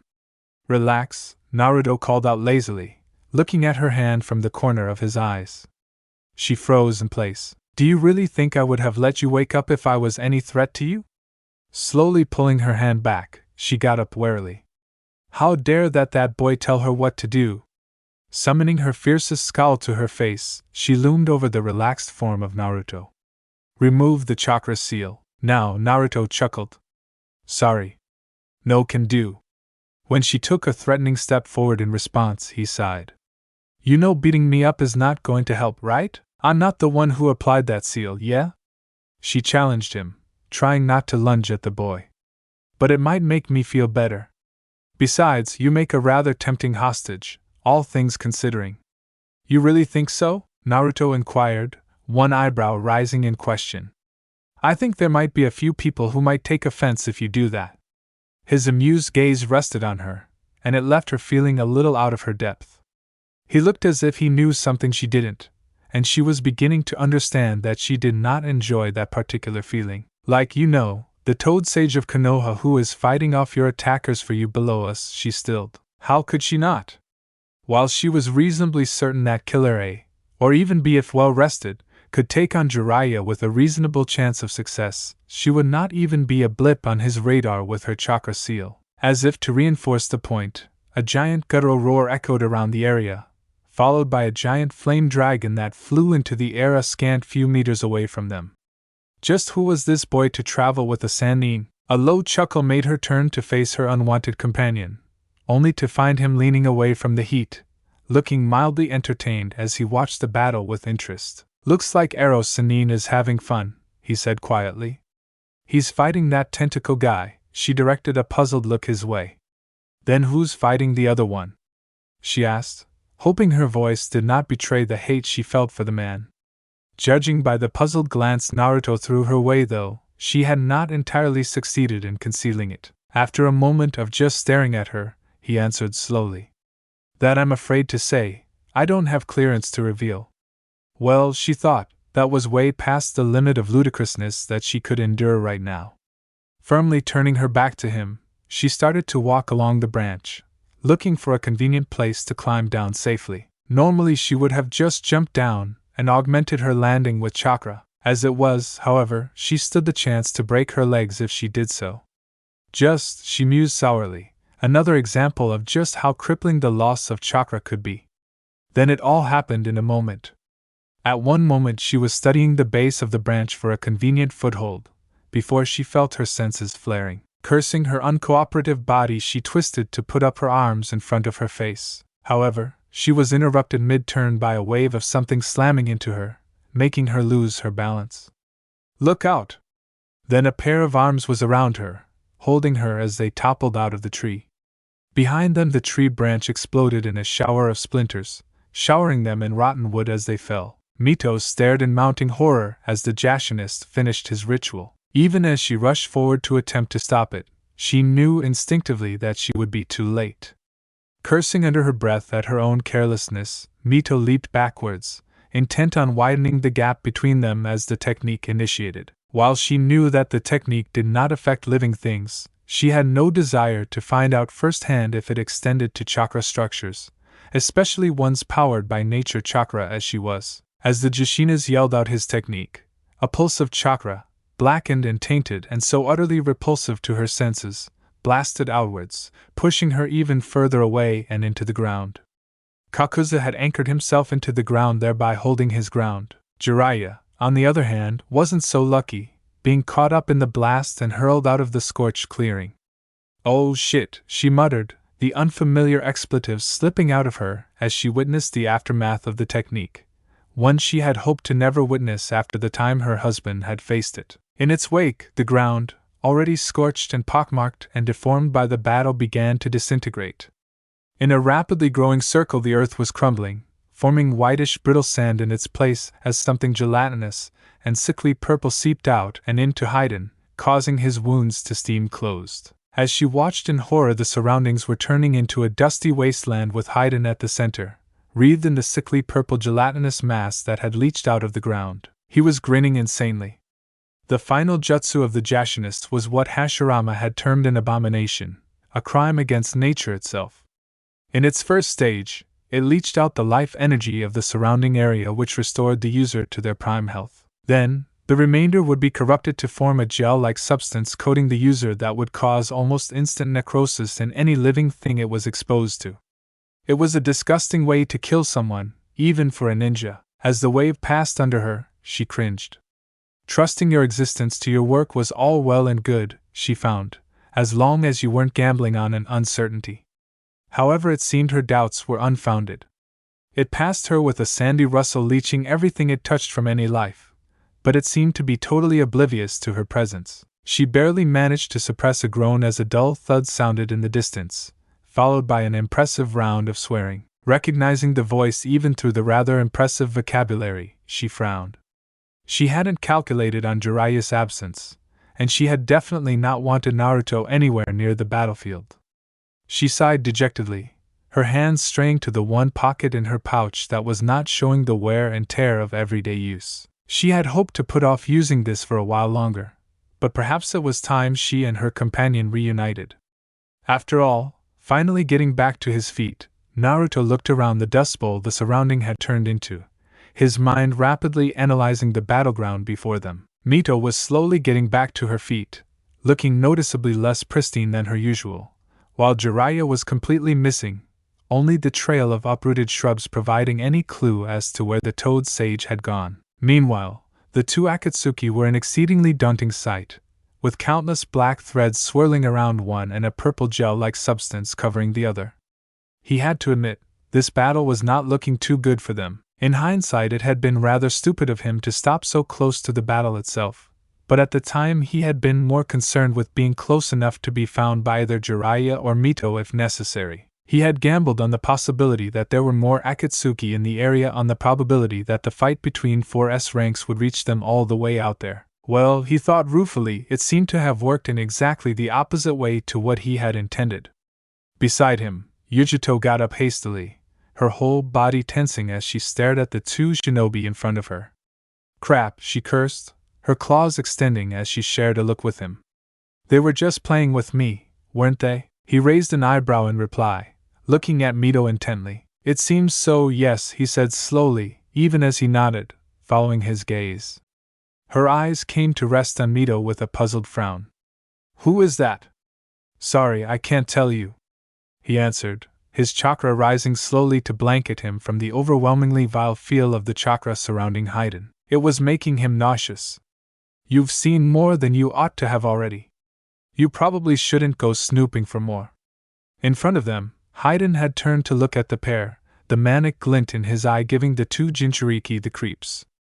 Haydn spoke up loudly, staring at him from across the clearing wonderingly. Say, Kakuzu, doesn't that look like the Kyubi Jinchuriki? He could feel Yujito Gate beside him, but he ignored it to focus on the upcoming battle. His chains poking out from under his skin, Kakuzu snorted. That is not the Jinchuriki, he stated flatly. According to Itachi, the Kyubi Jinchuriki has blonde hair and tan skin. Dull green eyes bored into Naruto as he continued. However, he is between us and the bounty, so do whatever you want with them. He turned towards Mito, his black tendrils flexing around him. I'll take care of the woman, Haydn chuckled sinisterly, turning to face Kakuzu. You think I'm going to let you handle the woman? She's going to make a wonderful sacrifice to Jashin-sama. And exactly how do you plan to beat her? Kakuzu retorted blandly, hunching over as his water mask separated from his back once more. I know the woman and I know how she fights. You don't. She will fall under Jashin-sama's might like everyone else. Haydn boasted, throwing his arm out. With a whoosh his scythe soared into his hand, the handle meeting his palm with a fleshy sound as he swung it around expertly for a brief moment, before he settled into a stance. The purple substance surrounding him seemed to be attracted to the scythe where it seemed to accumulate, with the scythe itself glowing with a sinister purple aura as more and more of the substance sunk into it. Naruto had had enough. Looking at Mito, panting shallowly as she stood hunched over and favoring her left side, he felt an unnatural calm settle on him. To hurt her in front of him, how dare they? In a swirl of shunshin, he had picked up Yujito and moved in front of Mito. Gently placing a surprised Yujito in the arms of an equally surprised Mito, he turned back to the Akatsuki, staring at them coldly even as he addressed Mito. Ghost lady, he called out quietly. Can you fight? Oh, of course, Naruto-kun, she replied, somewhat flustered. She opened her mouth to tell him to retreat. Before she caught the obstinate set of his jaw and his eyes, cold flecks of eyes as he stared down his opponents, she knew those eyes well enough. She had seen them in her father after her sisters had been killed. She had seen them in Tobirama after Madara had mortally wounded Hashirama, and when her son had gone after Henzo of the Salamander. And as in each case, she knew that she wouldn't be able to persuade him to let go, to retreat, and save his own life. At least if she didn't oppose him, she would be on hand to control the aftermath. With a resigned sigh, she nodded. I can take them down. Just buy me some time. How much? As long as possible. For a moment Naruto stilled, before he nodded tersely in acknowledgement, turning to the Akatsuki, who were staring down at him. His smile turned mocking. Well? What are you waiting for? Haydn stepped forward, signaling Kakuzu to stay back and ignoring his annoyed frown. You know, you heathen bastard, you are going to make a fine sacrifice to Jashin-sama, he proclaimed as he leant forward, rotating his scythe above his head, leaving a trail of purple behind it before he charged. He met the challenge with a grin, reinforcing his kunai with chakra chains to strengthen them as he parried the initial charge, using the momentum to twist to his side. Immediately dropping to the ground, he swept his leg around in a low kick while running through a series of hand seals, turning to face Haydn with his cheeks bulging. Futon, great breakthrough. Haydn, who had been in the process of bringing his side down in a vertical slash, found himself caught in surprise, and having already lost his footing was thrown away as the fierce gale of the wind jutsu impacted him. Having managed to barely twist around to face Naruto, he crashed into the sand below with an explosion of dust obscuring his landing. The next moment Naruto was dodging an elongated scythe that had looped above him heading towards him from one side. Simultaneously, Haydn burst through the dust cloud. Another of his spears held in front of him like a lance. Humph! Naruto snorted, expressing 4 chains in the cardinal directions around his body. Spike chains. Atomic separator. The chains started to whip around Naruto anticlockwise, each also spinning in its own axis, as the tree trunk-sized chain swung with the weight of an akimichi into the place where Haydn was, only to disappear, each chain shorter than it was before. He had just managed to see the swing of the scythe. Shocked, he barely managed to avoid the swing of the scythe, As it passed above him, leaving a trail of purple corrupted chakra in the air, he glared at a grinning Haiden. "What, boy, surprised?" Gritting his teeth, Naruto roared as chains rose into the air again, hanging in mid-air. He cracked his neck, wordlessly conjuring Rasengan on each chain tip. Underneath his feet, unseen to any but the most attentive, more chains burrowed stealthily underground. Naruto smirked slightly. Even if they did notice his chains, they wouldn't be expecting what he was hoping to do with them. The scythe came back at him, but this time he was ready for it. Anchoring himself using the chains on his feet, he shot upwards, clearing over 30 feet in one bound as the Rasengan-tipped chins converged on Haiden. Underground, his chains sprouted above ground before the side blades extended, forming a multitude of smaller chains that converged to form a bulb-like structure. As another Rasengan in his free hand crashed into the scythe flying below, the miniature chain snapped open in a miniature version of the atomic separator, striking at Haiden's shins and cutting them to the bone. Taken off guard by the simultaneous attacks, Haiden was powerless to stop Naruto from accomplishing his main objective, separating the man from his scythe. However, even as the man was reduced to having several cannonball-sized holes in his torso, Naruto found that he had miscalculated on one thing: the scythe's own willingness to be removed from its master's possession. As soon as Naruto's hand closed on the long, polished handle of the Jashinous ornate scythe, it opened like scales on a dogfish, cutting into his skin and tearing up his palm. Immediately, the scythe handle riddled in his palm, forcibly tearing itself out of his grip before, to his horror, it returned to its wielder, carrying his blood with it. Naruto's world narrowed, his entire vision shrinking to that bright splotch of crimson on the obsidian handle as the battered man reached for the scythe, eyes the color of blood fixed greedily on the bloodstain on the scythe's handle. Naruto-kun, duck! Mito had come forward, her eyes fixed directly on Haiden as she slowly brought out her hand, which was clasping onto something underneath the folds of her kimono. "I think Kakuzu-kun might remember this," she stated conversationally as she brought out the object, a small metal rectangle that was about as long as her hand and glittered with glowing golden runes that ran up its surface, which were currently brimming with power. Kakuzu, with an expression that was close to fear on his face, shined in front of a puzzled Haiden who had almost ingested the blood on his scythe. "It would be a shame if you forgot her, you know." "My heart blade is not one that can be easily forgotten, is it?" Instinctively reacting to Mito's command, Naruto ducked, using the chains attached to his feet to pull his body to the ground. He slammed into the ground spread eagle on his stomach, just managing to get there when a sharp whistle assaulted his ears. It was immediately followed by a searing light that scorched his eyes even with his eyelids closed. As the shrill whistle died down, a whisper carried in the wind. "Awaken, golden seductress!" Disorientated, Naruto blinked back the spots from his eyes. Beside him, Yujuto was moaning on the ground, her claws thankfully retracted as she clutched at her own eyes in agony. Ignoring the fact that his head was crying bloody murder, he managed to open his eyes slightly, just enough to see what was going on, only to reel back in shock. Mito was casually, with all of her usual grace, moving towards Haiden and Kakuzu, who had also been frozen in place, a look of frozen horror on his face. For a moment Mito stared down at them almost clinically, before she sighed almost forlornly.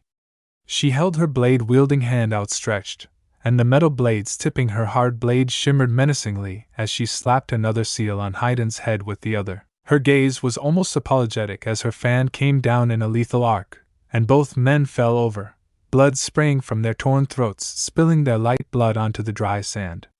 Turning her head towards Naruto and giving him an unsteady smile, she turned back to walk towards him, absently shaking off the blood on her blade. She had only taken 2 steps away before she stumbled. "Oops," she muttered with a wan smile.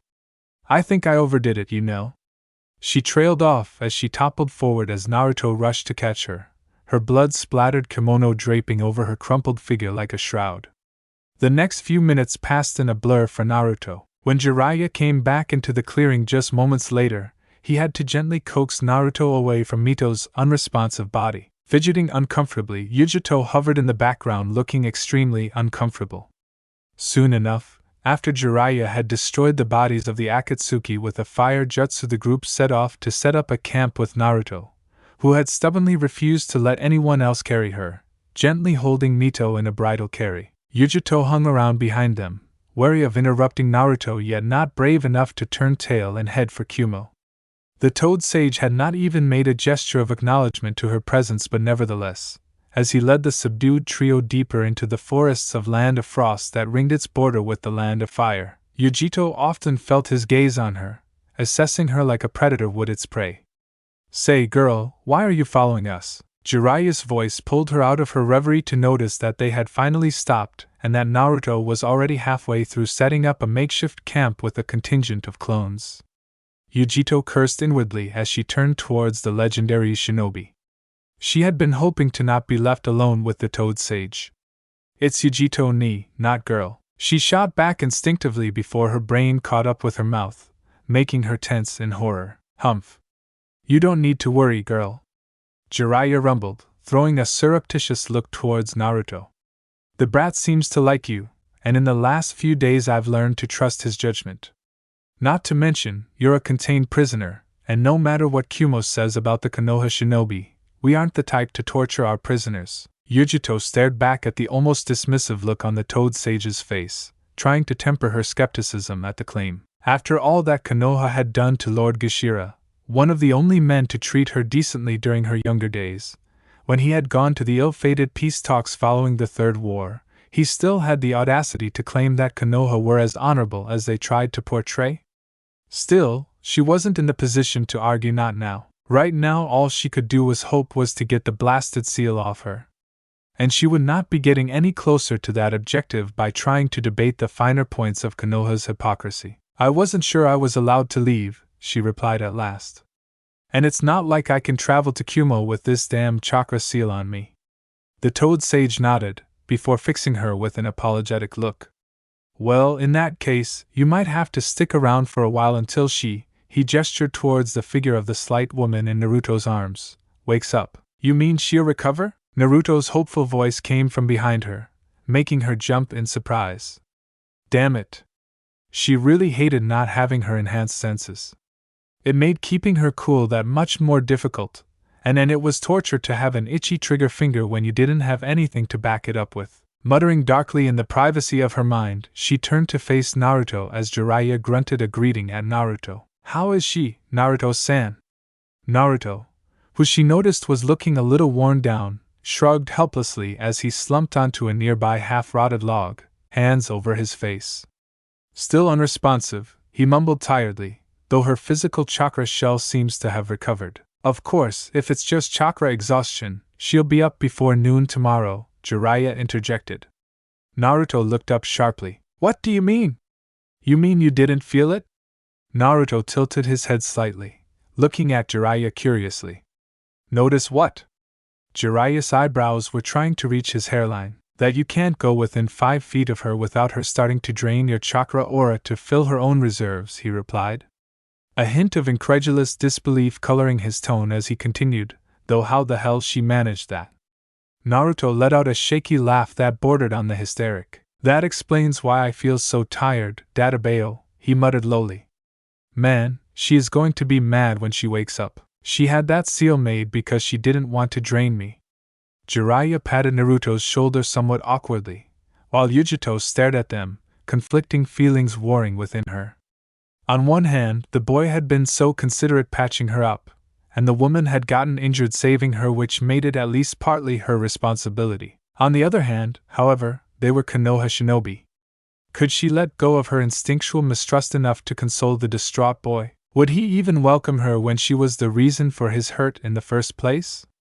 In the end, she hung back, preferring to observe the intriguing puzzle that was Naruto from a distance, and feeling that leaving would be too heartless even though approaching him would probably not be welcome. And as she watched his pale face peer blankly through his thin fingers, she couldn't help thinking that this mission would change her in a way she couldn't even comprehend.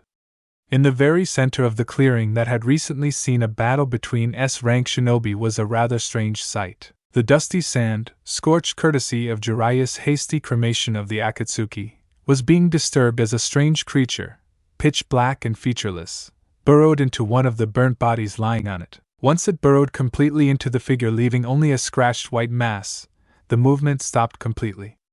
Before the blackened corpse that it had burrowed into struggled to its feet, Kakuzu cracked his neck, staring at the dead body of his ex-partner with an expression approaching disdain, before he turned aside with a snort. "Leader Sama will want to hear about this," he said out loud, walking calmly away from Haiden's body as tendrils of his earth grudge fear technique traveled under his stitched skin and his body reconstituted itself. Indeed, a voice answered him as a green leaf-like protrusion emerged from the ground, splitting open to reveal a strange man. His body was vertically bisected, with the right side of his body pitch black and the left pure white. He had short green hair and unnatural yellow eyes, which were currently staring intently at Kakuzu. "That fool Haiden has left us a member short again." "Well, the fool is dead," Kakuzu grunted irritably in reply. "So much for his blasted god. Yeah, I never liked that guy anyway. He almost caught us in that technique of his." A childlike voice replied, strangely also issuing from the same figure. "Shut up, White Setsu." Kakuzu grunted as he started walking out of the clearing. "Where is Leader Sama?" "He's in the Amigakure base, and he wants you to report there immediately." "Yeah. Something about a new partner for you." "Oh, I hope it's Toby this time." "Bye." Kakuzu halted for a moment, ignoring the chatty white half as he looked back at the black half of the figure which was sinking back into the ground. "Understood." "Is it done, Kabuto?"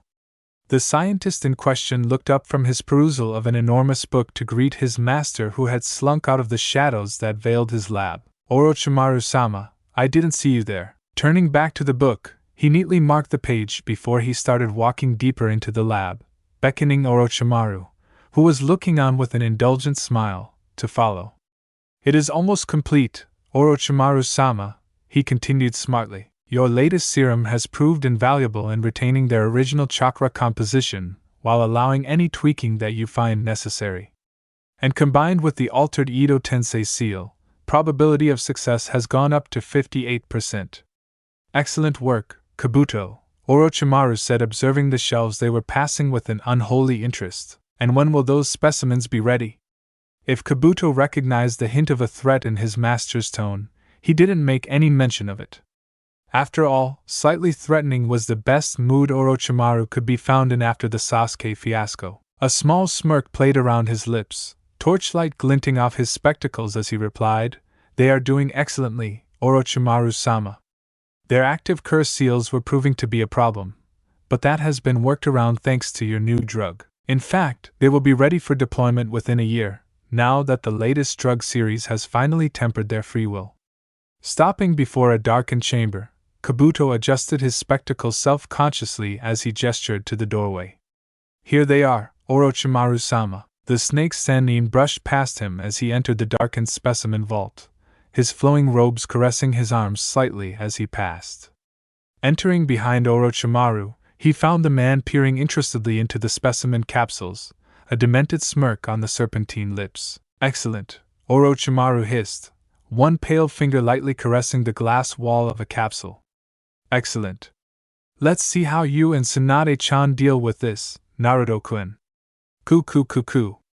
As the torch flickered in a slight breeze throwing the contents of the capsule into relief, the frozen, bloodless face of Tayuya stared back at them from within. It was a frigid, lukewarm sun that rose over the camp. The slight breeze that wafted over the clearing carried with it the bone-healing cold that was characteristic of Frost Country as Naruto sat atop a large branch, observing the rising sun in the distant horizon. It had been 3 days since the fateful fight between the Akatsuki and their motley group, and he was finding it harder to bear the stifling feel of the camp every passing day. The fact that Mito had yet to stir, and it was uncertain when, or indeed if, she would wake was not helping his nerves. After the first day, Jiraiya had returned to his routine of leaving early in the day to meet his contacts, leaving Yujito and him alone in the camp. It only served to worsen his mood. While he imagined he was not the best possible person to live with at the moment, Yujito was proving unbearable to live with, needling him with taunts one moment, and completely ignoring him the next. "Hey, you all right there? Speak of the devil and she shall appear." The question pulling him out of his thoughts, Naruto turned around to see Yujito standing on the branch. Looking at him uncertainly, he did a double take. Her hair hung loose around her shoulders, lit up in the pale sunlight as she smiled tentatively. If he was honest with himself, he had to admit it was a rather tantalizing sight. As opposed to the unapproachable facade that she seemed to have put up in the beginning, she looked almost friendly. "Oh, hi. Didn't see you there," he said after a moment, a small scowl coming to his face uninvited as he nevertheless gestured beside him. "Come on. Why don't you sit here? The view's exceptional." Nodding slightly in acceptance, Yujito languidly walked up to him, bare feet patting on the soft bark. When she reached him, she crouched with feline grace, sitting on the branch languidly, her feet swinging off the edge. "Naruto-san, what are you doing here so early in the morning?" He laughed, rubbing the back of his head in a nervous gesture. "And nothing, really? Just admiring the sunrise."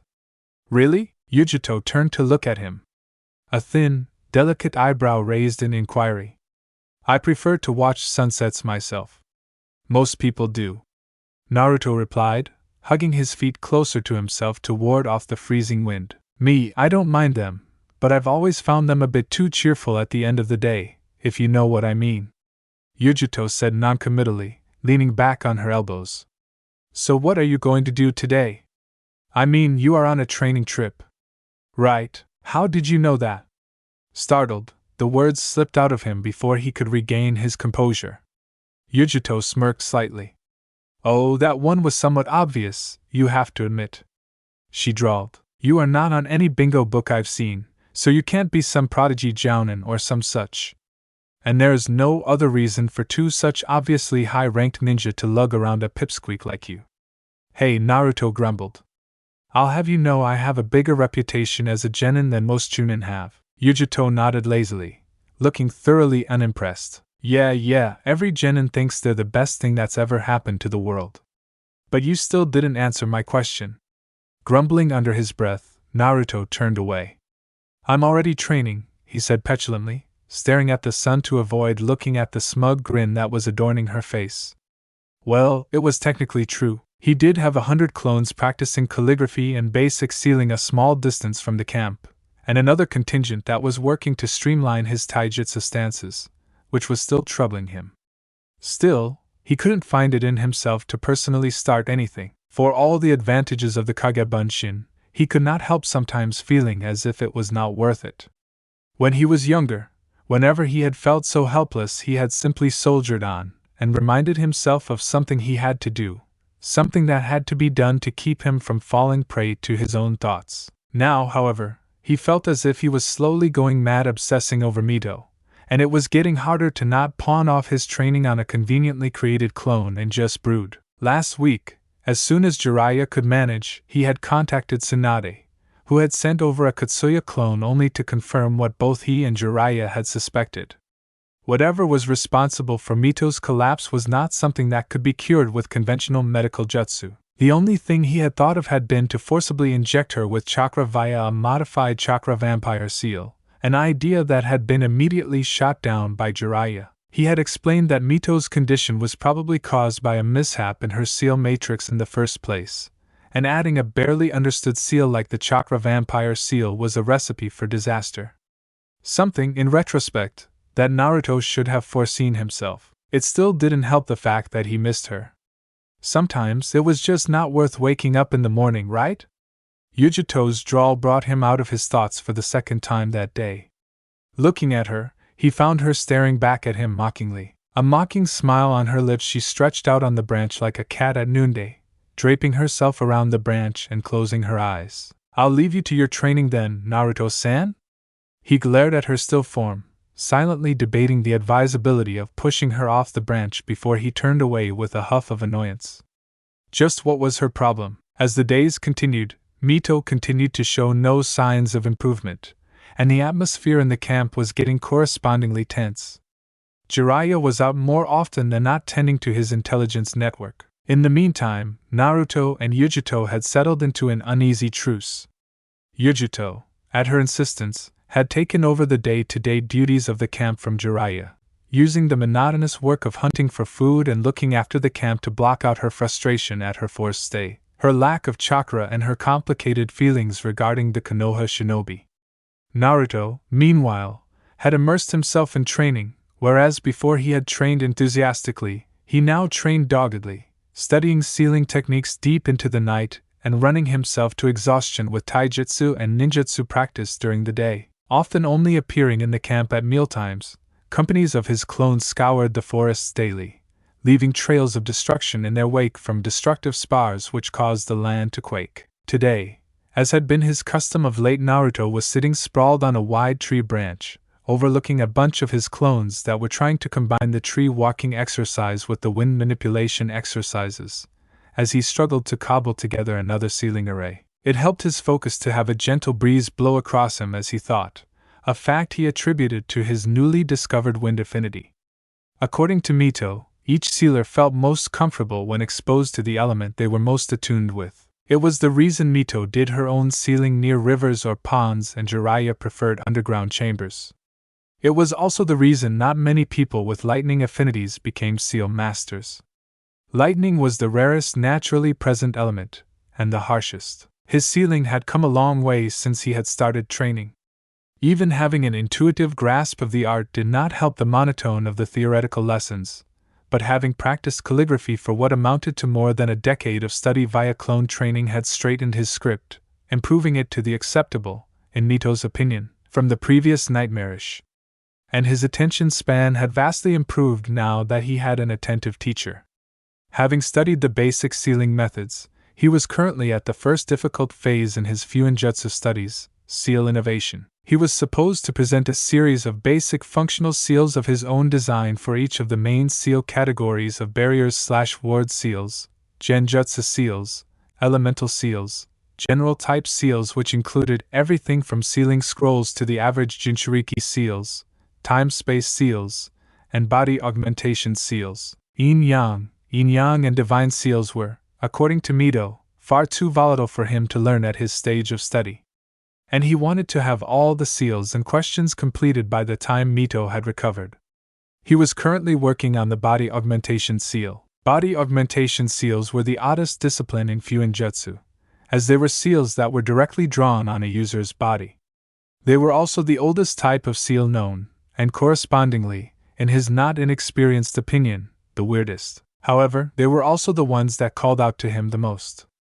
Amongst the varied sealing types, it was the one he was most proficient in, and the one he was most comfortable in experimenting with. It helped that body augmentation seals drawn on paper as opposed to a being with a living chakra network were duds, allowing a draw-then-edit approach without being afraid of accidentally dying in a freak accident. The seal he was trying to make incorporated a certain aspect of time-space seals and a slight touch of genjutsu seals into a larger body augmentation seal array, making it by far the most complicated seal that he had undertaken. He only hoped he didn't make a mistake, an upstroke, a circle enclosing it enclosed in a larger trinity knot of small katakana script, each apex curling anti-clockwise to form a triskelion and connecting to a complex spiral of entwined kanji that lead to separate seals set at regular intervals around the centermost seal, body still as a statue. His hand flowed above the paper with fluid grace belying the urgency with which it moved. After continuing in the same manner for around 15 minutes, he completed the seal with a final circular stroke, enclosing the central structure in an arc that connected the two lower apex points via the topmost points. As he did so, the seal let out a flash of light that seeped into the paper and pulsed before fluttering out with a gentle sigh.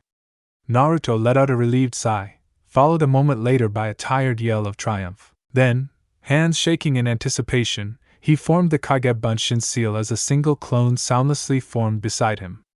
"So, boss, you want to do this now?" the clone asked as an eyebrow rose in question, receiving a curt nod in reply. Naruto settled in Saiza, baring his back and the nape of his neck as the clone moved behind him, rummaging in his equipment pouch for the seal engraving knife used to create body augmentation seals. Suddenly a voice spoke from behind them, startling both him and the clone. "I knew you were impulsive and stupid, Naruto-san, but I didn't know you were suicidal." Eyes narrowing in surprise and anger, he turned around even as his clone dropped his sealing equipment kit in surprise. He found himself facing who he had half expected. Yujito was coolly leaning against the tree trunk, watching him with a detached amusement that was particularly aggravating. "Yujito," he greeted brusquely, trying to suppress his anger. "What are you doing here? And what do you want?" Still leaning casually against the tree and continuing to look the picture of indifference, Yujito shrugged. Apparently, I'm watching you try to kill yourself. I would really prefer if you didn't do that though. It'll be rather hard to explain to Jiraiya-sama, and I have no desire of having a Sannin with a grudge after me. Naruto huffed indignantly, rising to his full height to glare at her. I don't care what Eros Sannin has to say. What I do is none of your business. And for your information, I know what I'm doing. Yujito, looking totally unconcerned, shrugged in reply. All right. Do it then, if it's that important to you. It's not like I'm responsible for you, she said snidely, and when it goes wrong and you end up dead or worse, you can stay in a futon next to that woman forever. A hollow crack sounded as the brush Naruto had been using to draw the seal snapped, his hand holding on to its remnants in a white-knuckled grip as he glared daggers at Yujito. That does it. His voice was scarcely above a whisper. His hand twitched in a reflexive action, and he just managed to stop himself before his fist was buried in her stomach. Ignoring the girl in front of him, he stared at his fist as if hypnotized, studying the broken brush fragments and the nimbus of chakra flaring around it with a kind of horrified fascination. Had he fallen that low to seriously attempt to hit a girl outside battle? When he finally spoke again, all emotion had leached out of it. You and me, in an hour in front of the camp. We can solve our differences then. Pinching the bridge of his nose, he sighed. Now just go before I forget myself. He could feel her incredulous stare on him before she snorted derisively. And so you invite a person without chakra to spa with you? Are you really that pathetic? Naruto gritted his teeth, trying to hold back the retort on his lips. Why couldn't she just leave him alone? It wasn't as if he had done something to annoy her. I'll put a chakra seal on myself, and we can fight barehanded. I have no desire to have your death on my hands. He sighed, suddenly feeling tired from the outburst. Now will you please leave? He continued, turning his annoyed gaze at Yujito, who, he noticed, was looking a little taken aback at his outburst. She looked back at him blankly before a predatory smirk slowly stole across her face. Sure, she practically purred. In fact, if you can get whatever that seal is to work, why don't you use it in our spar? Wouldn't want you to be too humiliated after all. Still smirking at him, she jumped off the branch, running down it and rolling herself to a ball as she reached the bottom. She hit the ground in a rolling crouch, using it to decrease her momentum before halting on all fours like a cat. Shortly afterwards, she disappeared into the forest undergrowth. Naruto gulped, suddenly feeling a lot more apprehensive about the coming fight. The lack of chakra had clearly not lessened her incredible taijutsu skills. He would have to go all out for this one. That tempted him to take advantage of her offer to allow him to test his new seal out. But the seal used chakra, which she was currently unable to use thanks to Mito. Was it entirely fair to use something that used chakra in a physical spa? He sighed despondently as he sat back down in Seiza, gesturing his clone to begin the sealing process while creating a new batch of clones to creating a temporary chakra suppression seal for his use that would still allow the chakra channels in his eyes and brain to work. He shelved the issue of unfairness, fully giving himself to meditation to ignore the repeated bleeding cuts that were being opened all over his back. After all, in the end all he could do was follow Mito's advice. In the shinobi world, Naruto-kun, there is no such thing as unfairness. If someone is disadvantaged in a particular skirmish, all that means is that he or she is fighting with a handicap, either willingly or unwillingly, you know? And if that means they lose, then it's their fault, not yours. So never handicap yourself just because someone else is handicapping themselves or underestimating you. Naruto slowly smirked, holding back the wince from the sharp instrument that was cutting into his back. He was going to enjoy this spar. Yujito was dressed in her usual uniform that included the upper body armor as she stood ready for the start of the spar, balancing on her toes and leaning forward in a pseudo-animalistic crouch. Her eyes blazed with challenge and her lips curled in a feral smirk as her eyes intently tracked Naruto in front of her. Are you sure you don't want to reconsider, Naruto-san? There's no shame in refusing to fight a superior foe, is there? Facing her, Naruto's smirk mirrored her own as the two opponents circled around the natural clearing, waiting for the other to make a move. I'll keep that in mind, he said lightly, showing his sharper than normal canines as he mirrored the feline Jinchuriki's moves, careful to keep the same distance between them. "What's with the tattoos?" Yujito questioned, gesturing to the new inked skin that adorned his face. Naruto's smirk widened. "What these?" he asked, gesturing to the jagged lines that decorated his brow. "They're the chakra inhibitors you requested." Then he pointed to an almost unnoticeable network of broken lines that outlined his eyes, making them look somewhat elongated. The very tip pointed downwards, disappearing into the hairline in the direction of his ears. "This, on the contrary, is the one I was preparing earlier. If I activate that, this little game's over." Yujito feigned a lunge at Naruto, who promptly backed up before settling back into the former distance with a smirk. "So why don't you activate whatever it does? You're going to need it to even have a fighting chance." Naruto smirked right back. "I'll use it if you make me," he said lightly. "Right now, I don't see anything to be worried about." Dark, glinting purple eyes locked onto icy blue orbs in challenge as the circling pair stopped abruptly. Then a stray leaf floated between them, breaking their locked gazes, and the pair burst into action. As he ducked and weaved, frantically avoiding Yujito's lightning-quick strikes, one thing was becoming clear to Naruto. In taijutsu, Yujito was obviously superior. Till now, he was surviving untouched, thanks to the grueling dodging sessions Jiraiya had conducted, having sparring sessions with an animated mannequin that had kunai tips poking out of every possible surface had pounded don't get hit into an instinctual action for him. However, it was becoming obvious that it was a mere stalling tactic. While he was avoiding, barely, getting caught in her attacks, he wasn't having any breathing room to retaliate. Soon enough, his fears came true when he ducked under a left jab, only to find it a feint as a knee came up to meet him. Contorting his body almost managed to get him out of it until the foot extended, hitting him across the face with a tremendous force. Temporarily blinded by the explosion of blood and dazed by the blow, Naruto was flung away across the clearing, helped on his way with another kick that impacted his side. Through the haze of pain, Naruto felt something snap. He winced. That felt like his ribs tumbling to the ground and quickly finding his feet. He got up facing Yujito, surprised that she hadn't pressed the attack. She was still standing in the place she had been when she had broken through his guard, posing with her legs still extended from her second kick. A superior smirk showed on her face through the blood splattered on it from his nose. Slowly lowering her foot, she raised an eyebrow sardonically. "Looks like the first blood goes to me, Naruto-san. Are you sure you want to continue?" Naruto grimaced, wiping away the blood flowing down his face and resetting his nose with a crack of cartilage and a wince. "You think this is enough to keep me down?" he rasped, one hand gently probing his side.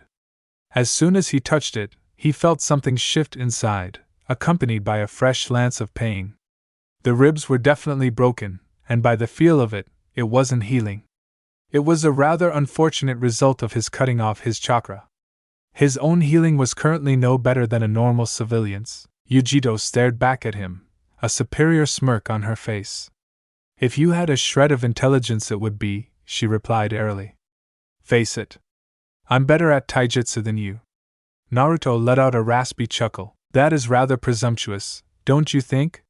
he retorted, his right hand reaching to touch the tip of the seal marking covering his right eye even as his left hand cradled his side protectively. "Though I have to admit you are better than me in straight-up taijutsu, I have hardly gone all out either," he smirked slightly, tapping the seal with his pointer finger.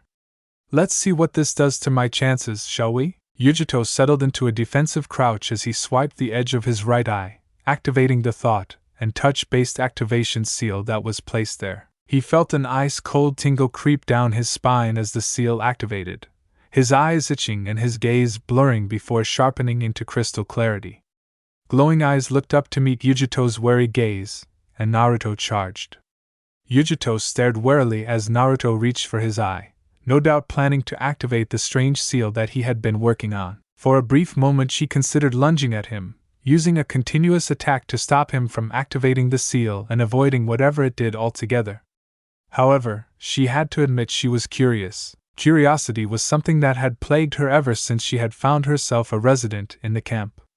Not only had the entire experience been surreal, being the first time she had witnessed cordial relations between shinobi of Kumo and Konoha, but it had been somewhat eye-opening. She herself wasn't the greatest supporter of Kumo-Konoha relations. In fact, after the fiasco that was now being called the Hyuga incident, she had been one of the people leading the cry for outright war. The time in the camp, however, had tempered the hungering for blood that years of service under the fourth Rakic, who was infinitely more diplomatic than his predecessor, had failed to lessen. It just didn't seem right that lifelong convictions of hers were being changed due to her involuntary captivity by a couple of Konoha ninja. In fact, she would have expected it to only reinforce her hatred of Konoha ninja, and the mixed feelings she was getting instead irritated and confused her. Of course, a lot irritated her these days. The way that the ninja known the world over for his prowess kept acting like an immature pervert. The woman who stubbornly stayed comatose, forcing her to remain here, the fact that she was probably considered MIA back at Kumo, and most of all, the enigmatic riddle of Naruto. Naruto was a constant source of discomfort to her. It grated on her nerves when he booted and hung around the camp. It made her feel uncomfortably guilty when he sat for hours at the woman's bedside staring morosely, and it frustrated her when he returned to the camp long after dusk looking like a herd of elephants had tussled with him, only to eat mechanically before going back to his staring until he fell asleep sitting up. It made her feel responsible, as if she was at fault for what had happened to the woman, and she couldn't even justify to herself why she couldn't simply not care. Naruto was constantly in her thoughts, annoying her with his mere presence. Yujito sighed inwardly, wishing idly for the Nibi to be there. And that, she felt, captured her mood perfectly. It would be preferable to even have the disturbing, loathsome demon cat whispering in her head to the stillness and tense monotony that was bearing down upon her. That was the main reason she had needled Naruto into a fight in the first place. She had desperately needed to let off some steam, and the one person who was able to fight back and yet not accidentally kill her was the obvious choice. Of course, it helped that Naruto had already been quite annoyed with her from her constant sneering. Looking up, she was startled from her momentary contemplation by the sight of Naruto's eyes beginning to glow. Suddenly wide awake and somewhat intrigued, she watched as Naruto's eyes continued glowing brightly as if they were backlit, the effect truly startling in the darkness under the forest canopy. The small, almost invisible markings surrounding his eyes started to glow an eerie green in concert, and then Naruto's face seemed to almost slacken, an almost drugged grin coming to his face. By now Yujito was rather wary. Just what had the seal done to him? Even through the harsh glow, it was obvious that Naruto's pupils were dilated, and he seemed to be almost trembling. And then suddenly he charged at her. Unconsciously falling back to weather the furious assault, she found herself rapidly getting overwhelmed. It was like she was facing a completely different opponent. Naruto seemed to have foregone any form of defense, instead opting to continuously batter down her own defenses. His strength had increased drastically too, as had his reflexes. Whenever she tried to maneuver herself out of a precarious position, he was already within her guard, forcing her to abandon her plan. It was becoming clearer by the second that she had to do something drastic. Her forearms were starting to bruise from the punishing kicks that she kept blocking at the last moment. Yujito felt her own anger rise as a jab aimed at her throat deflected off a half-formed block to impact her left shoulder, sending debilitating pain running down her arm in blow that was bound to leave a purpling bruise tomorrow. Spinning with the blow and ignoring the pain racing up the entirety of her arm, she retaliated with an open-handed blow to his face that miraculously got through his guard. There was a crack before blood spurted out as Naruto's nose gave way for the second time. Internally wincing, she nevertheless made to retreat, intent on taking a breather herself before something stopped her with a pull. Her eyes widened in disbelief as she looked up. Naruto grinned back at her around the blood and her hand that was still extended and resting on his face. Both of his hands were up, but they were not protecting his face. Instead, both of his hands held her own in a steady, bruising grip. In that instant she knew what was going to happen before it did. Naruto twisted, wrenching her hand to a side as she tried to break his grip, to no avail. Off balance by the movement of her captured limb, she had no chance to recover before his foot slammed into her side with punishing force. She was also in shock over the tactic Naruto had used. It was obvious now that her last blow hadn't got through on its own. Naruto had let it go through in order to trap her. Looking up, she found that Naruto had retreated, looking at her worriedly. His eyes had lost their glow. She noticed somewhat deliriously as she taunted to a stand, one hand curled protectively around her torso and the other held in front of her to defend herself. "Why aren't you attacking?" Yujito spat out at length, glaring at him defiantly. She could still fight. She had fought with worse injuries than this before. What she could not condone was the worried look in his eyes, as if he was regretting fighting in the first place. She didn't want to be patronized, she couldn't, put up with his attitude. No, she wouldn't, especially not by a Konoha. Wincing as her bruised and battered sides stretched, she settled into a close approximation of a defensive stance, arms out in front of her. She would show him what happened when you underestimated her.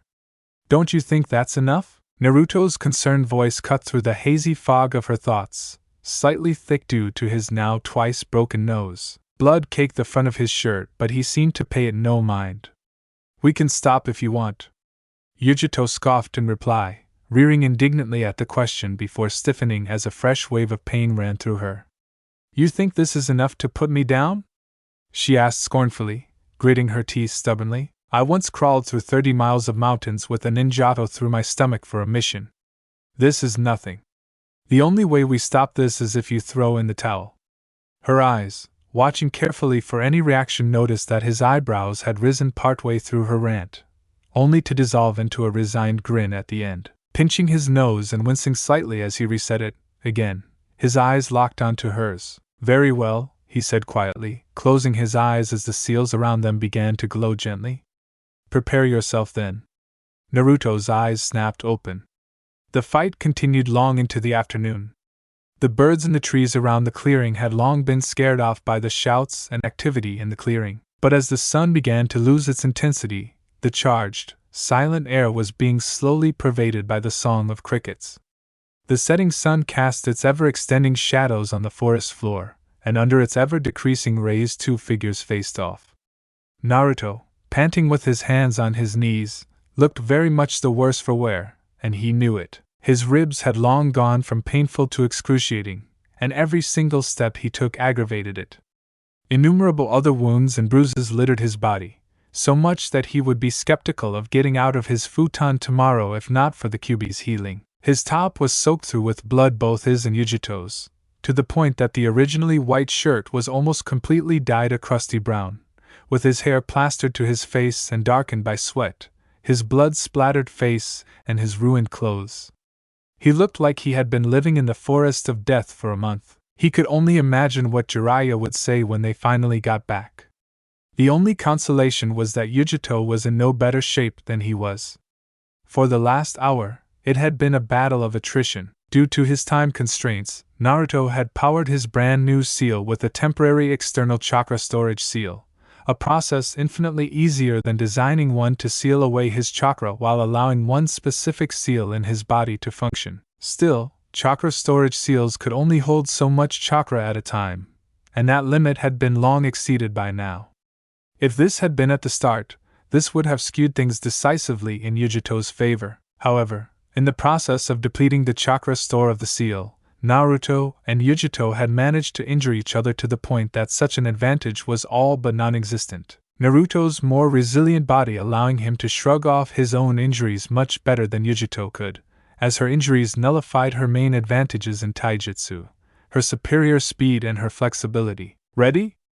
Yujito looked up, a hint of a grin showing through bruised lips. "Did that stop you before?" she replied. A hint of humor in her voice. Naruto marveled at the tone. Having started the battle resentful and almost murderous, Yujito had proceeded to gradually mellow as the evening wore on. It was almost as if she had forgotten that she was fighting him, as she threw taunts at him like they were friends. In many ways, this had proved to be the best idea he had had in a while. The catharsis was obvious, and in the absence of the tense silence the air between them had cleared. Returning her gaze, he found himself grinning. "It didn't stop you either," he pointed out jokingly. Yujito snorted. "Well, aren't you chivalrous?" Naruto grinned back, rushing back to re-engage. "I know, right?" I surprised myself sometimes.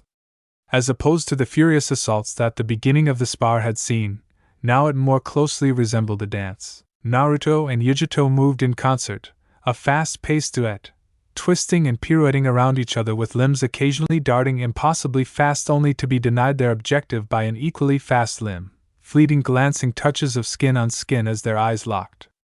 In that instant, something seemed to be exchanged between them. Naruto was the first to break. First a quiet snigger broke his facade, reciprocated by Yujito grinning back at him. Before long, the two were laughing gaily as they dodged each other's blows. Yet, even as the spontaneous laughter subsided, leaving both of them with broad grins stretching their faces, their tempo grew ever more feverish. Soon enough, the end came as Naruto led with a left hook. Yujito descended into a half split to avoid the punch, following through with a foot sweep. Leaping over her entirely, Naruto fell into a crouch, spinning around with a heel kick aimed at Yujito's head. Yujito fell forward to avoid the foot before twisting onto her back as her own foot lashed out at Naruto. Deflecting it with his elbow, Naruto fell forward and his left arm extended in a knife hand aimed at Yujito's exposed throat, halting abruptly when his fingertips were a hairbreadth away from her skin. Balancing himself with his other hand, Naruto loomed over Yujito's taut form, frozen in place. For a moment, Naruto stared into Yujito's startled gaze. Then, slowly, a crooked grin split his face. "I think this round goes to me," he whispered at length, as if he was savoring each word as he grinned down at the prone Kunoichi. A Cheshire grin stole across Yujito's lips. "Look again," she replied slyly, dark eyes glittering with amusement. Momentarily startled, Naruto gave her a puzzled look before glancing down only to find a petite feminine wrist pointed at his chest, from which two slender fingers extended to rest on his blood-stained t-shirt directly above his heart. Naruto stared blankly at her before he recovered. "Well, I suppose we can call it a tie," he said airily, his grin more blinding than ever. Yujito grinned back at him. "I suppose we could." Naruto nodded before he cocked his head. "Truce?" Yujito stared back at him, trying to figure out what he meant. After a moment, she nodded slowly. "Agreed." All the tension seemed to drain out of Naruto's body, and extricating his body from Yujito, he collapsed face first onto the ground beside her. Yujito stared at his collapsed form, somewhat concerned, before she heard a muffled groan. "Ow." Naruto's voice, even muffled by the earth, carried a distinct tone of exasperation. "Forgot about the nose." Yujito looked at him disbelievingly. There was a slight rustle and Naruto's face reappeared, looking utterly disgruntled. One look at his face, and Yujito could hold back her giggles no more. "Hey," Naruto protested half-heartedly. "It's your fault it hurts in the first place," he continued petulantly, rubbing his nose. Yujito's giggles turned to full-blown laughter. Naruto's lips twitched in reply, and soon both of them were laughing as they lay on the forest floor, serenaded by the chirping of crickets as the setting sun lit up the treetops of the forest canopy. It was long after the darkness of night had encroached the clearing that Naruto and Yujito had gotten up and finally decided to stagger back to their camp. Still, Naruto mused as he staggered back while supporting Yujito, who was slumped on the shoulders of him and his clone.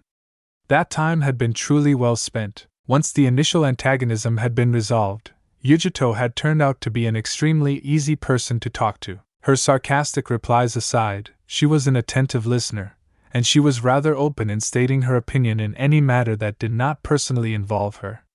It had been a godsend. Naruto desperately needed an impartial confidant, especially now. They had also, briefly, spoken about their respective experiences as Jinchuriki. However, it had become soon evident that both of them, especially Yujito, were reluctant to diverge anything on their experiences as Jinchuriki. Though it puzzled him somewhat, seeing as according to Jiraiya Kyumo was the village with the reputation of being the most humane to their Jinchuriki, he still did not probe her on the subject. After all, more humane did not definitely mean humane, and he himself was not exactly eager to speak of his own time as a helpless scapegoat to the public of Konoha. Though in his conversation, he had noticed one particularly intriguing response. Yujito subtly tensed whenever Konoha directly came up in conversation, and her responses would be clipped and loaded with suppressed emotions for a while afterwards. Looking at her out of the corner of his eye, Naruto soon found himself wondering why. Even though Konoha's relations with Kumo were strained and had been so for some time, there had been no recent confrontations between them. Wary of starting the next overt war between shinobi villages, both villages tended to avoid having their personnel in close proximity, and those sent to border patrol or missions were required to be suspicious, but not initiate combat unless undeniable proof of the other side's culpability was not only assured, but provable. That still left the possibility that somebody, perhaps her parents or an elder sibling, had been killed in the short but brutal war that erupted between Konoha and Kumo in the dying stages of the Third War. And while that was a rather delicate subject to initiate in the face of their just secured and rather fragile friendship, his curiosity would not be sated. Finally, after some time deliberating the potential landmine he was going to step on, Naruto reached a decision. Say, Yujito. He looked at her from the corner of his eye, and she looked back at him blearily. Who are your parents? As soon as he said the words, he winced, mortified. He hadn't meant it to come out that bluntly. He was just getting ready to apologize when Yujito's quiet, emotionless voice cut in. I have no idea, she replied quietly, her dark-eyed gaze boring into his. All I know is that I was selected from an orphanage for having exceptionally strong chakra. Oh, Naruto said regretfully, pausing to look Yujito in the eye. Sorry, that was personal. I shouldn't have asked? Yujito shrugged, sagging back onto his shoulder. I don't mind. Why did you ask that anyway? Now that he was perfectly poised to ask the question, he hesitated. It seemed like a rather personal thing to ask. Still, he needed to know exactly what she had against Konoha. Gulping slightly, he faced forward, gazing at the starlit sky in order to avoid looking her in the face. I was just wondering whether that was why you hated Konoha. Just as expected, as soon as he uttered the words, he felt Yujito stiffen. Why do you think I hate Konoha? She inquired, her voice carefully neutral. He gave her an incredulous look. You thought I wouldn't notice? He questioned, looking into Yujito's face. She was tense again. He noticed her lips pressed together, and her fingers absently making clawing motions around his neck. You tense up every time someone mentions Konoha, he continued remorselessly. He had started down this rabbit hole, he would see the end of it. Even now your whole body is tense, it's rather obvious. So what makes you so mad at Konoha?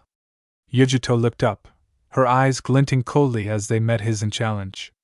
Their stalemate stretched out for some time, before Yujito turned away, scowling.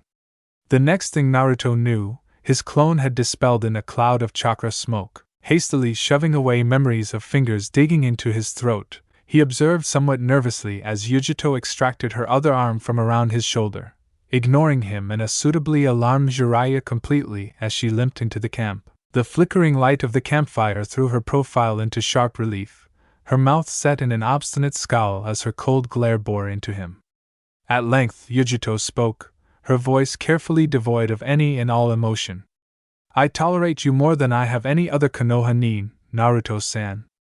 I might even consider you a friend since our discussion today. That is why I am warning you. She paused for emphasis, her eyes glittering with cold promise. You don't want to know the answer to your question.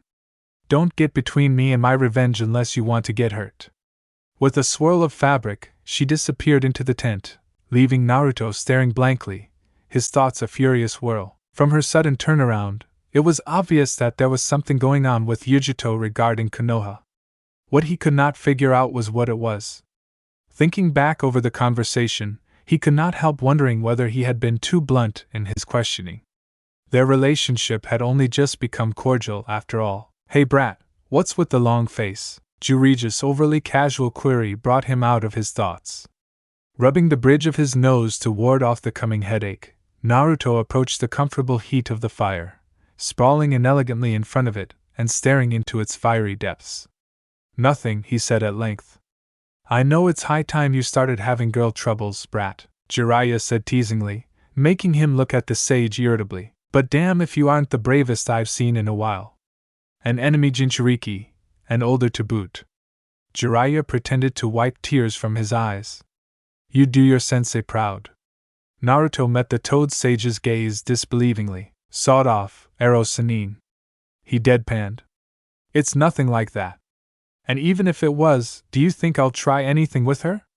He scoffed, leaning backward to relax as he looked back at Jiraiya sleepily. Honestly, I thought I had gotten rid of being friends with Dark Amo Avengers after Sasuke.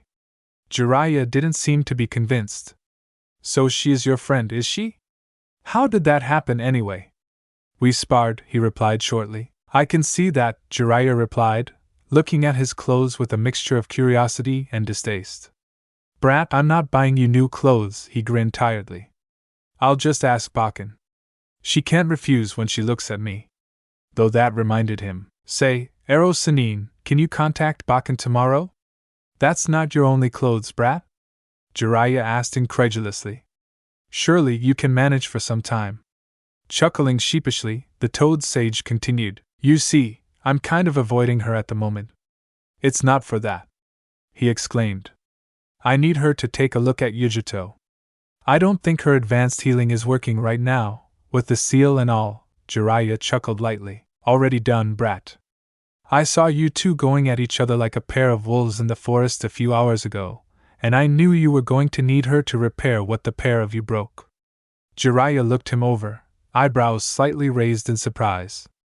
How the hell did you bleed so much in a taijutsu match anyway? It looks like you've been at an abattoir. Reaching up, he ran his fingers over his nose ruefully. She goes for the face, he admitted sourly, wincing. Even with his advanced healing working now that the seal restricting his chakra was gone, he imagined that his face looked quite the sight after all the battering it had taken.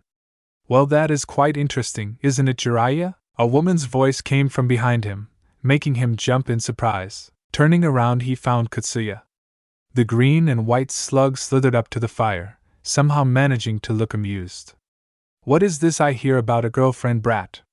It's not enough that you peep on my apprentice now? Hearing Jiraiya break into peals of laughter beside him, Naruto buried his head in his hands. Hello to you too, Ba-chan. After a few glitches and misunderstandings, Naruto soon settled into a new routine. Now that Yujito was no longer avoiding him, Yujito had single-handedly taken over his taijutsu and shuriken jutsu training. Therefore, while he still saturated the forests around them with clone armies that were studying up on everything under the sun, the originals spent the daylight hours with the Nibi Jinchuriki, brushing up on his hand-to-hand and throwing weapon skills. It had come as a surprise when she had first proposed their current arrangement. If anything, he had been expecting the return of the cold shoulder treatment since the turbulent ending of their previous evening. However, in an action that puzzled Naruto, Yujito seemed intent to pretend that nothing had happened at all. Naruto was no stranger to kunai and shuriken. Indeed, even now his main form of bladed combat consisted of dual-wielding kunai.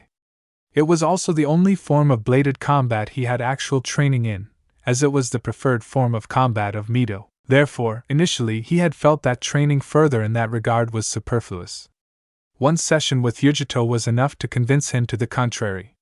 Systematically, Yujito had picked apart his form and strikes as if they had been no more than the flailing of a toddler. The experience had been humbling, and being repeatedly disarmed and held at Kyun point was not something he was bound to forget any time soon. So his friendly relationship with Yujito continued, though he could see that their conversation had not been forgotten. Many times he would look up from his work to find her staring at his forehead protector, a frustrated scowl on her face. He only hoped that it would not blow up in their faces in the future. Meanwhile, his work into researching Fuinjutsu was continuing unabated. His forays into the Uzumaki secret scroll was continuing steadily, and he was getting practice creating small working arrays such as general sealing scrolls and exploding tags. He was even getting to the part where he was working on small self-designed sealing tags, often to hilarious results, like the time he had put a seal to attract slugs down Jiraiya's jacket. It had been made Yujito laugh, seeing Jiraiya apologize frantically to a bewildered Tsunade afterwards. But random pranks aside, both Jiraiya and him were knee-deep in preparations for the approaching autumnal equinox, one of the strange important days that were only considered such by few Injutsu practitioners. The equinoxes were considered to be the best days to attempt certain finicky seals due to the fact that it represented a spiritual balance between the yin and yang aspects of nature. All this contributed to an immense workload, but it was hard to care about that at the moment. When Nito's life, or whatever it was, hung in the balance, he had never been more thankful for the discovery of the Kaga Bunshin than now. That was the only thing that allowed him to shoulder all the incredibly diverse projects he was working on simultaneously. "Hey brat, stop daydreaming," he uttered uncomprehendingly, before he looked down from the branch he was in. What he saw made his mouth twist into a slight smile. Jiraiya was sitting inside the ceiling-less room he had created for his ceiling, surrounded by mounds of paper and looking rather frazzled. "What do you want, Arrow Sennin? Come take a look at this." Jiraiya waved around a rather large scroll impatiently. Extending his legs to stretch them out, he leapt off the branch, landing lightly in the small earthen chamber. Taking in the paper that liberally adorned the hardened earth floor, he turned towards Jiraiya, eyebrow raised. Jiraiya grumpily handed over the scroll before he turned back to the untidy mess of scrolls before him. "I can't find out why it won't work," he said, sounding irritated. "Just see if you can find any bugs." Smirking slightly, he unrolled the scroll and started tracing the fairly elaborate seal etched on the paper. Despite what the majority of Konoha believed, Jiraiya of the Sannin was no seal master. He was simply someone who had dabbled in the subject, as seals and counterseals formed an essential part of his primary specialization, espionage. Still, until Mito had begun her training, he had been the best Konoha could offer in sealing techniques, as he could read up on old sealing scrolls and interpret them, even though his own understanding of the finicky points of the art were shady at best. According to Jiraiya, the rest of the shinobi world was no better in this regard. Fuinjutsu was truly a dying art. There had been no innovation or improvement, nor true practitioners of the art in the last half-century, except for a select few who had all died before they could pass on their expertise. The Yondaime, who had been trained in the discipline by Mito, and subsequently by Kushina after Mito's death, had been one of them. So when Naruto and Jiraiya had been exposed to the true Fuinjutsu teachings of the clan who had hoarded and developed the art since the time of the sage, they had improved rapidly. And Naruto, who had dozens of clones working on it at any time of the day, had no other obligations except for training, and had an instinctive understanding of the intricacies due to his Uzumaki heritage, had quickly surpassed Jiraiya in his understanding of the art. Of course, Jiraiya still had more experience to draw upon, and his floundering in the art had led him to develop a unique insight into it that the conventional teaching didn't account for. But in the end, Naruto was the one who had the better theoretical knowledge now that they could not ask Mito for advice. Looking over another sealing diagram was a difficult proposition, and it was especially so if the chakra affinities of the two did not match. Due to the fact that the writer's blood and chakra powered the seal, the chakra affinity of the creator influenced the seal design, leading to each nature having a distinctly different dialect and sealing. There were certain rules that certain natures had, such as the fact that two helical bases with opposing spins could not be linked in a seal written for a lightning nature. Subverting these rules in your sealing made it so that seals written using different chakra affinities were physically quite different from each other. Soon enough, he noticed the error. An incredibly small glyph at the edge of one seal was directly influencing the seal adjacent to it. It was also, unfortunately, completely incompatible with said adjacent seal. Grimacing a little on the inside, he called out to the Toad Sage, who had gone back to his seal crafting. Arrow Sentin. Carefully finishing the glyph he was inking, Jiraiya put down his brush before he looked up to face him, his eyes darting briefly towards the scroll in Naruto's hand. "Did you find it?" "Yeah." Naruto tossed the scroll at Jiraiya before jumping back down after it. As Jiraiya caught the scroll deftly and unrolled it, he stepped beside him, pointing out the offending character. "Look, this character in the sound containment array is incompatible with the chakra containment array. I'll say your best bet would be to try the east-oriented holding array instead to contain the chakra within the seal." "God damn it, brat." Jiraiya grunted, frustrated, as he slowly traced the seal's chakra flow with a finger. "You're right." Tearing off the portion of the scroll that had the diagram on it, and crumpling it, Jiraiya tossed it across the small room before he unrolled a fresh scroll, glaring at the blank paper. Turning, he glanced at Jiraiya curiously. "Why are you trying to make a chakra containment shell around a sound transmission seal anyway?" Jiraiya took some time to reply, clearly engrossed in his work. "Bugs," he finally said, putting down his brush with a sigh. Many of my older surveillance seals are getting picked off due to the chakra they emit. Kind of hard to not have it doing that when they transmit the recorded sound, you see. He nodded in agreement. It was hard not to see his point. The seal's very function was to emit chakra, but the emission of chakra made the emission useless. It was kind of like trying to look both left and right at the same time. By the way, you still haven't told me what those cat's eyes on your face are for. Looking up, he found Jiraiya's mane of hair inches from his face. Hastily pulling away, he crossed his arms in front of him, trying to regain his poise. What do you mean? I did tell you. Coming up to me and saying that your new seal works hardly counts as telling me about the seal, Jiraiya countered. And just for your information, I would prefer to be told about you attempting to perform a body augmentation sealing before you do it. Shifting guiltily, Naruto attempted to change the subject. So do you want to see it activated? Yes, I would have. Jiraiya grumbled as he set about clearing up all the discarded seal diagrams lying around. About a week ago, when you performed the seal, so do you want to see it or not? Naruto questioned, annoyed. He guessed some part of his annoyance must have leaked into his tone, for Jiraiya looked slightly amused as he paused and turned around. Fine. Jiraiya said patronizingly, making Naruto clench his teeth in frustration. He loved the quirky man, he really did. But by the log, he could be frustrating. Are you going to activate it here? Naruto looked back at Jiraiya, an eyebrow raised. You do remember I'm just a clone, right? The seal doesn't work on me.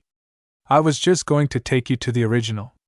It was something that both intrigued and frustrated him, that only physical aspects of any equipment of the user carried over when the Kage Bunshin was used. It didn't matter so much now, but it meant that when he finally got his hard blade, only the original would be able to wield it as anything more than an ordinary sword. Of course, he was the one doing the seal work for his hard blade, which meant that if he found what was causing it, he could potentially nullify that disadvantage, at least when it came to his hard blade. Jiraiya did a double take. You are? Then where's the original? Naruto just sighed. Honestly, Ero Sennin, are you getting senile? I've been practicing with Yujito all week. That's why I came in my stead. He paused for a moment before he admitted 9. That sounded less crazy in my head. Jiraiya cracked a grin as formed a seal, causing the room to sink into the floor as if it had never been there. I suppose an identity crisis is the least of your problems when it comes to your clone hordes, don't I know it? Naruto agreed, falling into step with Jiraiya as they headed towards camp. They're always fighting over who gets to be the leader. It's obvious, isn't it? What? Jiraiya asked, confused. Naruto pointed at himself with an exaggerated flourish, puffing up his chest self-importantly.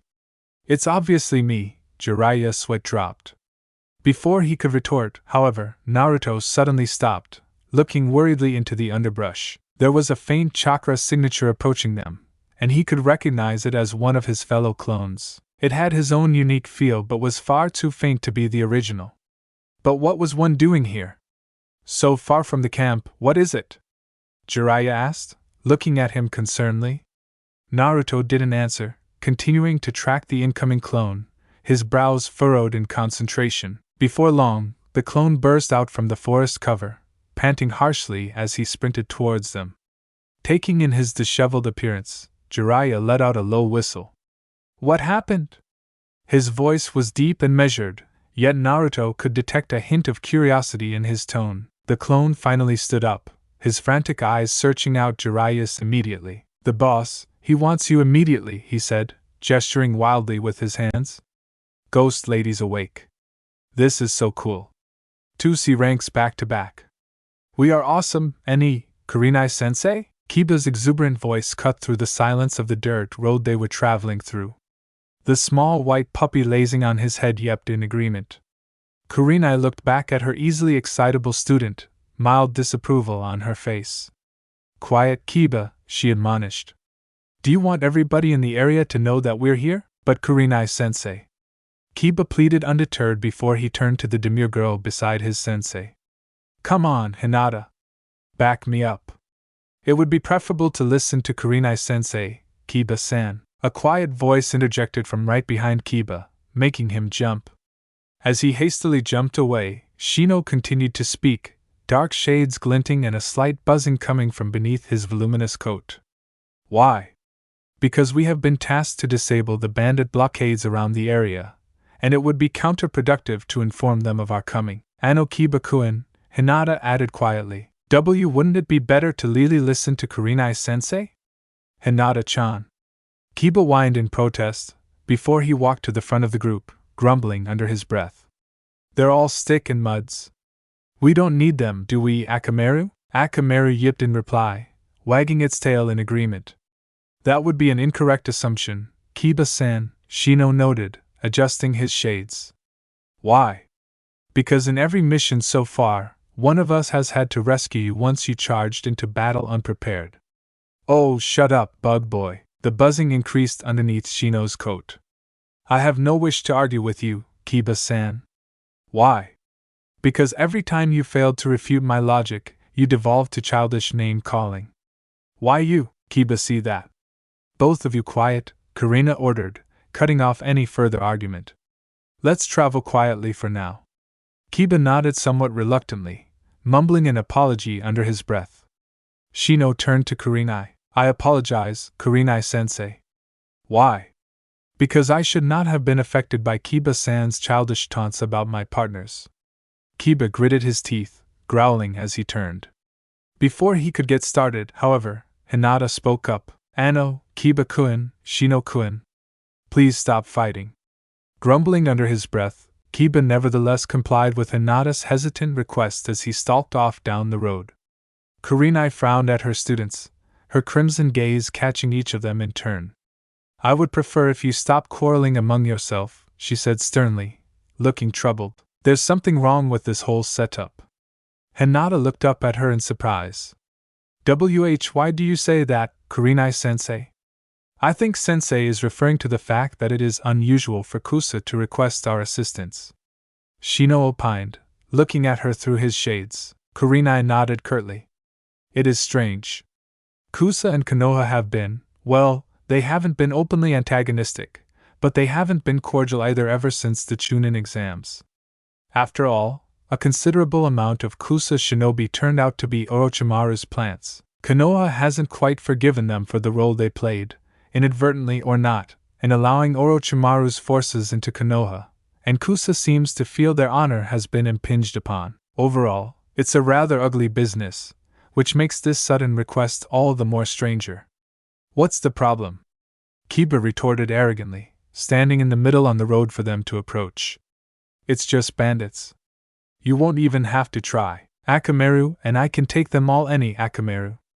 Karina narrowed her eyes at the hot-headed genin. It's not the bandits I'm worried about, she said darkly.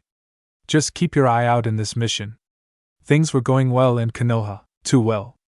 With the ousting of Danzo and his henchmen, and the splintering of the elders, bureaucracy in Konoha was proceeding smoothly, much more than it ever had before. Instead of making her feel any better, however, this just made her feel more at edge. She was waiting for the other shoe to drop. She had been getting more and more anxious the longer she was on this mission. So far it had proved unwarranted. But she could feel the tension in the air, the way that the odd civilian on the streets looked at her team with distaste. Asuma, Kakashi, Guy, all the veteran shinobi had felt it, the warning coming from deep within their very bones, calling out to the survival instincts that had kept them alive through the years. Something was coming. Her warning systems were running in overdrive, like she had missed a vital clue. Like she was walking into a trap. And she had her kids with her. On the chance that she was right, was Team 8 ready? So far, the entire team was unblooded, the only one among the rookies. Until now, she had felt that was a blessing, being that it allowed them to enjoy their childhood for a little longer before they truly became shinobi. Still, it had to be done, which was why she had taken on this mission in the first place. Now, however, she was less certain of it. Her genin were all extremely different from one another, and they each came with their own baggage. She worried about how they would react to the reality of having to take a life, to have the life blood of your opponent stay in your hand. That was something that would never leave a shinobi's thoughts. Kiba, she knew, was all bluster and rash arrogance, something that was at least partially a result of being the younger son of the incredibly intimidating Inuzuka clan head Sum. With such a loud, confident, and strong personality for a parent, as an only parent, it was rather expected that he tried to emulate it on his own. It would become tempered with experience, and having his first kill would go a long way towards that. Still, with the vibes she was getting from this particular mission, it could be a particularly bad situation for him to have that particular realization. Hinata was a completely different proposition altogether. Her fragile self-esteem was hanging on by a thread as it was, and Kurenai constantly worried that being forced to kill, even in self-defense, might bring about a psychological breakdown. It was by no means an uncommon phenomenon, especially among genin who had been traumatized as children, and she had heard that the Yamanaka clan held special help sessions for them on the Hokage's orders. However, Hinata could prove to be of no help into the mission, and that worried her. Shino, well, he was the one she worried about the least. He was quiet, dependable, and stoic, and she knew he, at least, had been exposed to the colder side of the shinobi lifestyle. The Aburaim family rituals were not for the faint of heart. The only concern she had about him was that he might become even more withdrawn after he had been blooded. The Aburaim had the annoying habit of bottling things up, and they pretty much went to pieces when their tight control over their emotions slipped. After all, even Shino had yet to take a life in battle. All in all, it was an emphatically not battle-ready team she was taking into potentially hostile land.